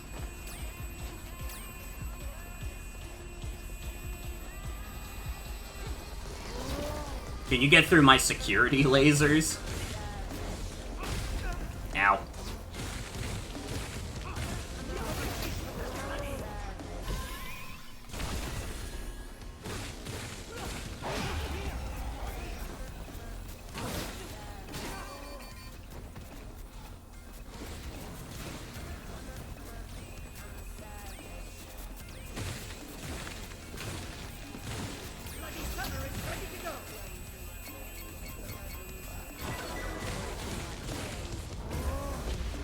Ow!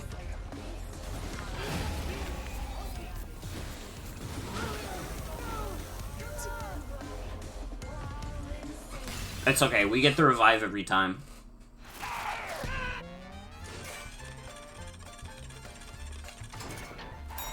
I'm telling you, once you learn how to get the revive every time, it's like, the game becomes like 10 times easier. Unlike the last time I said the game gets 10 times easier, it actually gets 10 times easier once you learn how to do the revive every single time. You literally don't have to think about the game.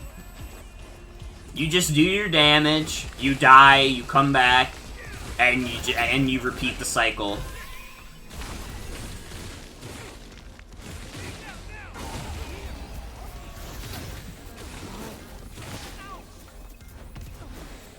Nah, I bet I can beat you with the impairment, even.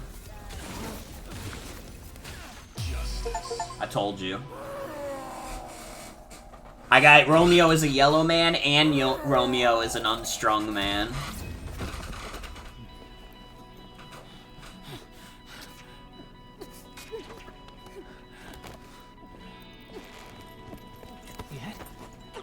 Please activate Windows? What are you talking about? I activated my Windows ages ago.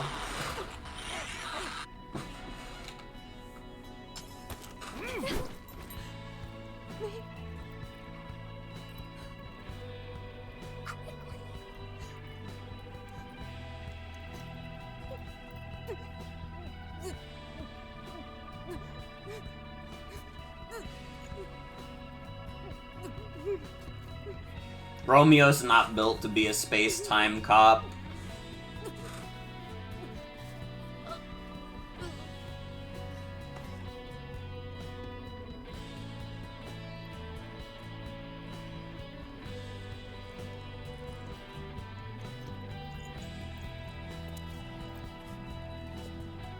Romeo, let's go back. Again, I wasn't able to see Juliet. Another waste of time. At least you got rid of this bitch thing. Who was that mayor anyway? One without a face. Maybe a reaper who lost its way, did not exist in this world. Why did she go on fire?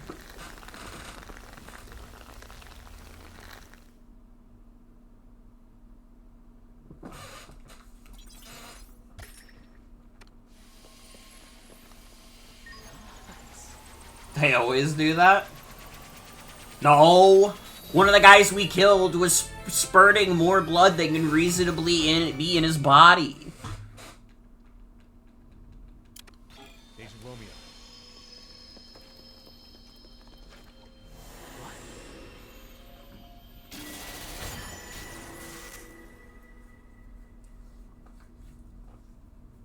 I mean, the last Juliet did.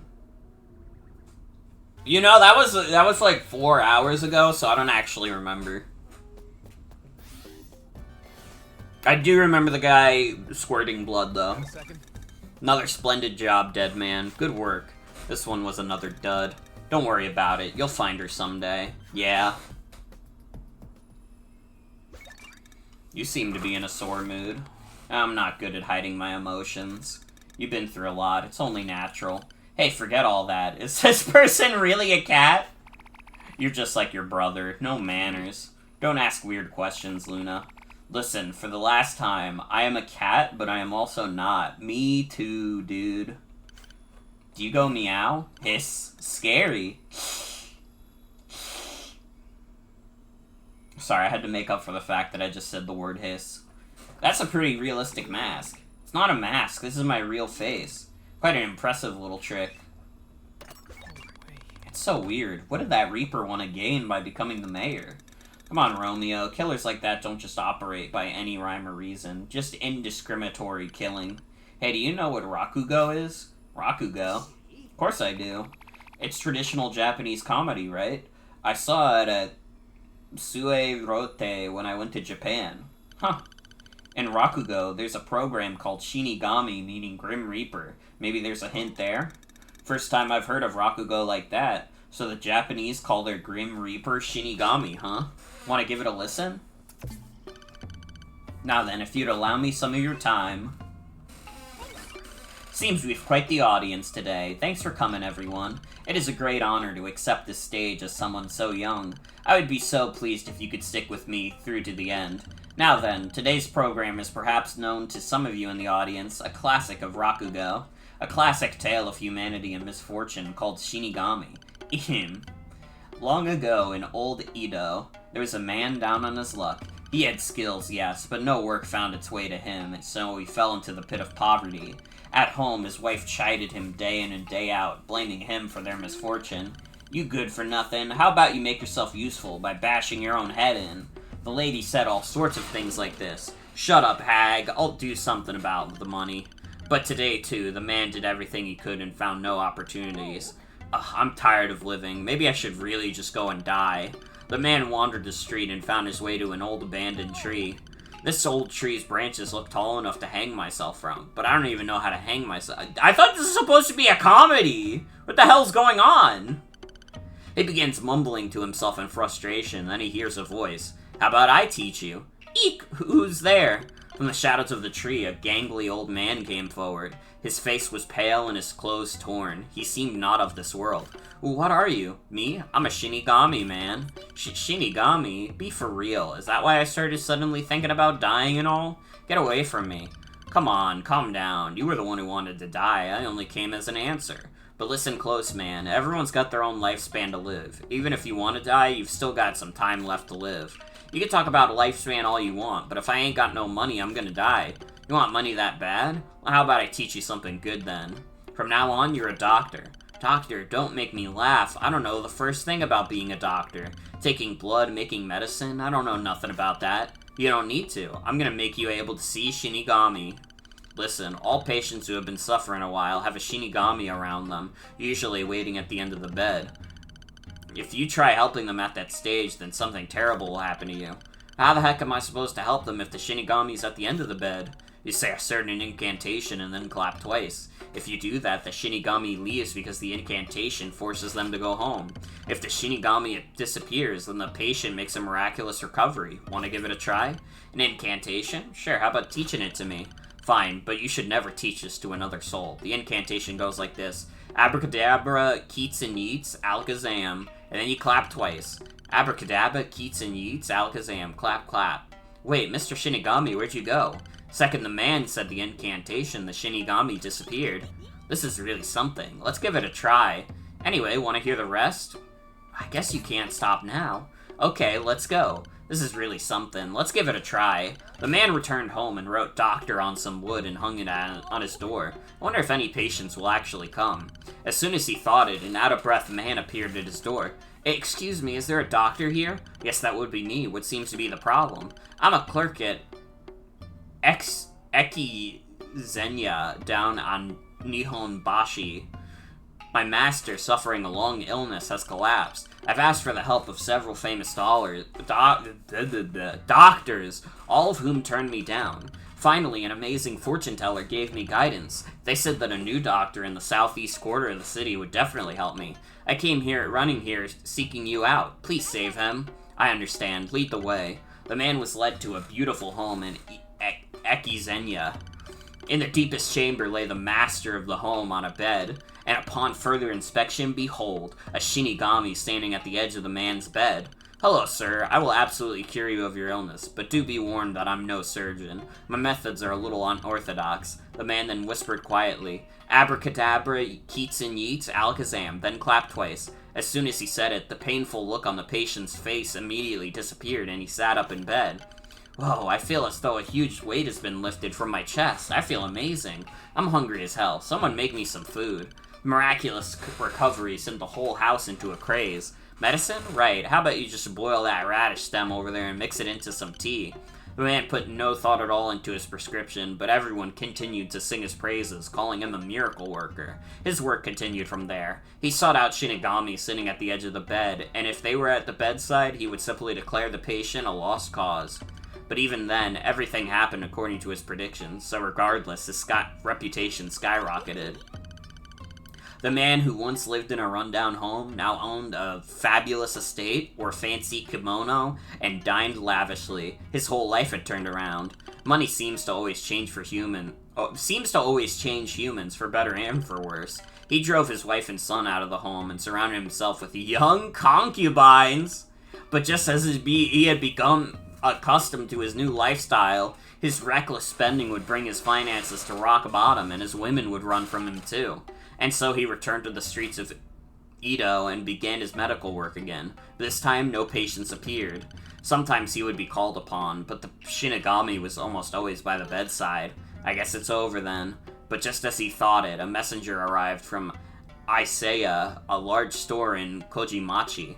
His master was in a bad state, and he'd pay anything for the man's services. The man realized this was his last chance to turn his luck around. He quickly made his way to Isaya.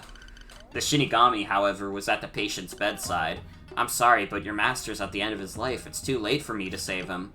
Please, I'll do anything. If he dies, Isaya is finished. Just a couple weeks, even 10 days is fine. If you can make him live a little longer, I'll pay you 10,000 Ryo. 10,000 Ryo? The idea of 10,000 Ryo sparkled in the man's mind. Thus, he considered breaking the Shinigami's rule and using the incantation even if the Shinigami was at the bedside. "Watchman, gather 4 strong young men at once. At my signal, hold each corner of the patient's sheets and hold him down at his limbs, then rotate his position. Make sure you don't mess up the timing." Night falls and the Shinigami begins to doze off. "Now!" The 4 young men grabbed the patient and turned him so his feet faced the head of the bed. "Abracadabra, yeets and yeets, alakazam," said the man, and then clapped twice. The Shinigami, shocked, went whoa and then disappeared. The patient returned to good health and handed the man 10,000 Ryo with a smile. "I managed to trick a Shinigami." The man returned home with a skip in his step and figured he'd have a celebratory drink. Then someone called his name. Should I continue? This is a long-ass story.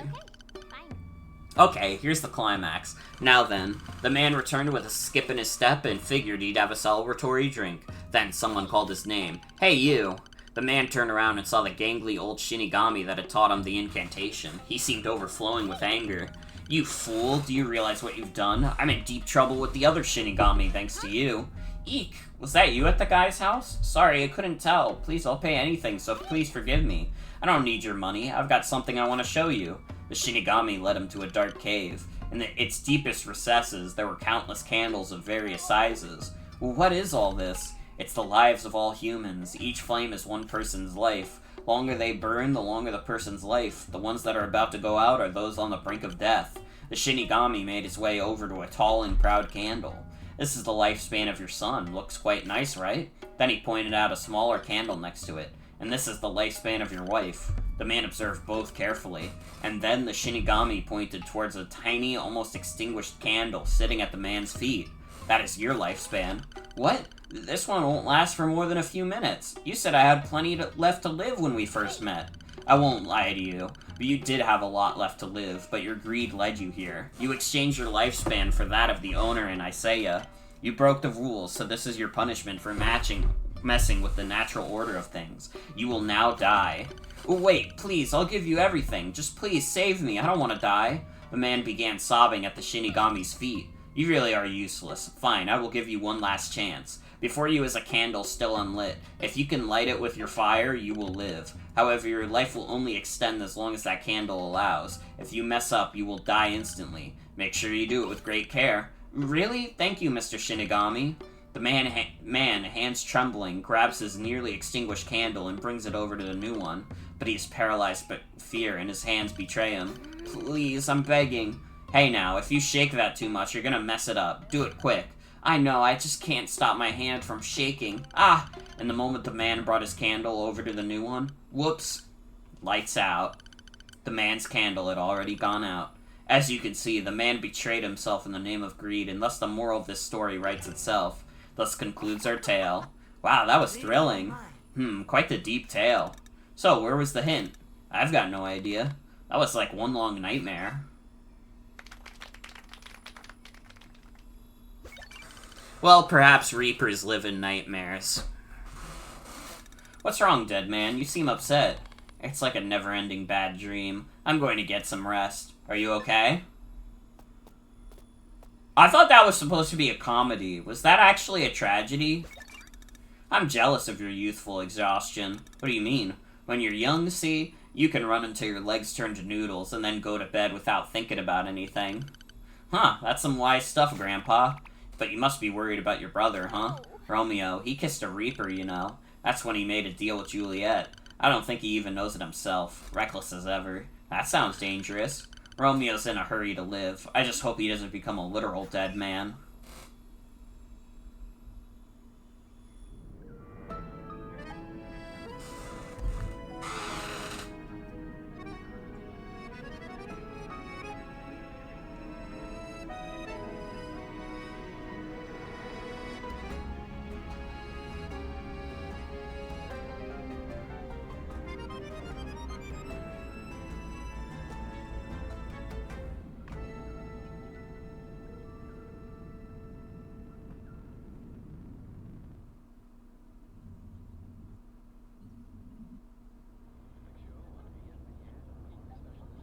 You know the Davos Forum, right? What the hell is that? Some occult thing again? No, it's this seriously crazy meeting. The world's most elite gather in Switzerland with the pretext of discussing global issues. But everything happening in the world is already decided. What do you mean? They're trying to regulate the world population by spreading new pathogens with the Humalians. The Bilderberg meeting is even crazier. The Humalians. Person? Pull over. Wait, this is the beginning of the game, isn't it? I'm on Cassini Drive. We got someone down the road. We're checking it out. It's a woman?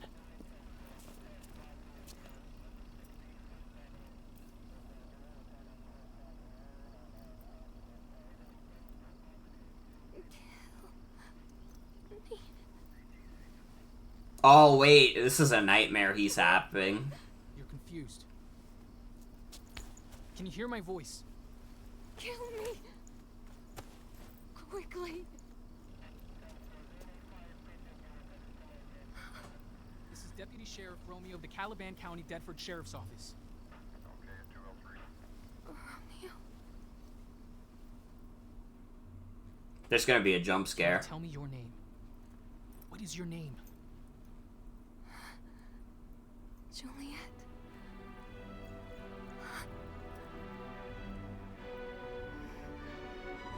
This is what the comic was like at the beginning. This is how Juliet and I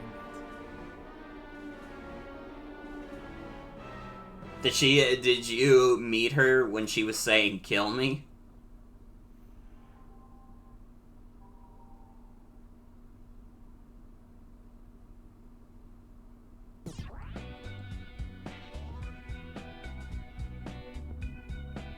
Was the glitchy thing the nightmare? I don't know. I guess we'll find out.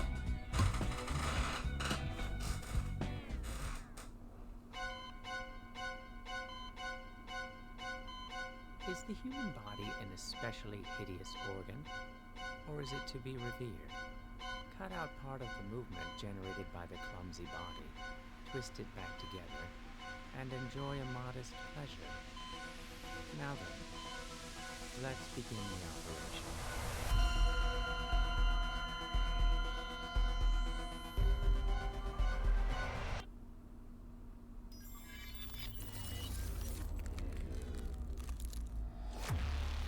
Atonement. To live is the rarest thing in the world. Most people exist, that is all.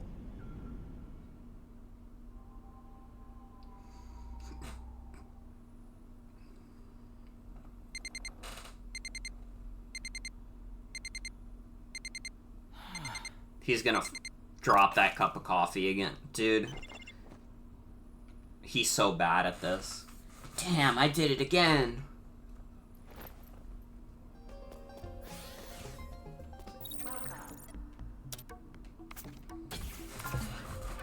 Alright. Alright. I've been streaming this game for 5.5 hours. That's how you know it's a good one. That's how you know it's a good one. Even when the game is like hard as fuck. It's still, like, so fun, though. And I mean, once I learned the revive cheese. The revive cheese is so good.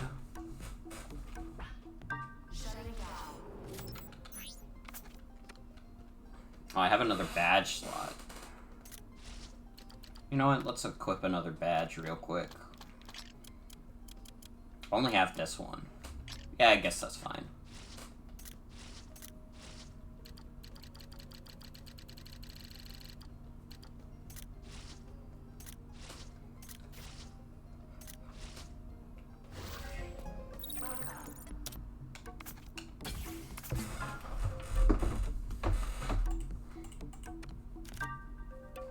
Alright. Alright. Well, that is going to be it for tonight's stream. I want to thank you all for coming. Hope you have a good night and take care. Who's live right now? Anybody? No. Let's just raid into Mario smoking weed. Or do I want to raid into Shrimps? We can raid into Shrimps. I'll be back tomorrow. I think tomorrow we're going to try and beat Roboto. And then Wednesday, we'll go back to this game. This game's a lot of fun. I'm having a good time with it. It's crazy, it's fun. It's got, like, a crazy art style going on. I like it. But yeah, I'll be back tomorrow with Roboto. Have a good night, everybody. Take care.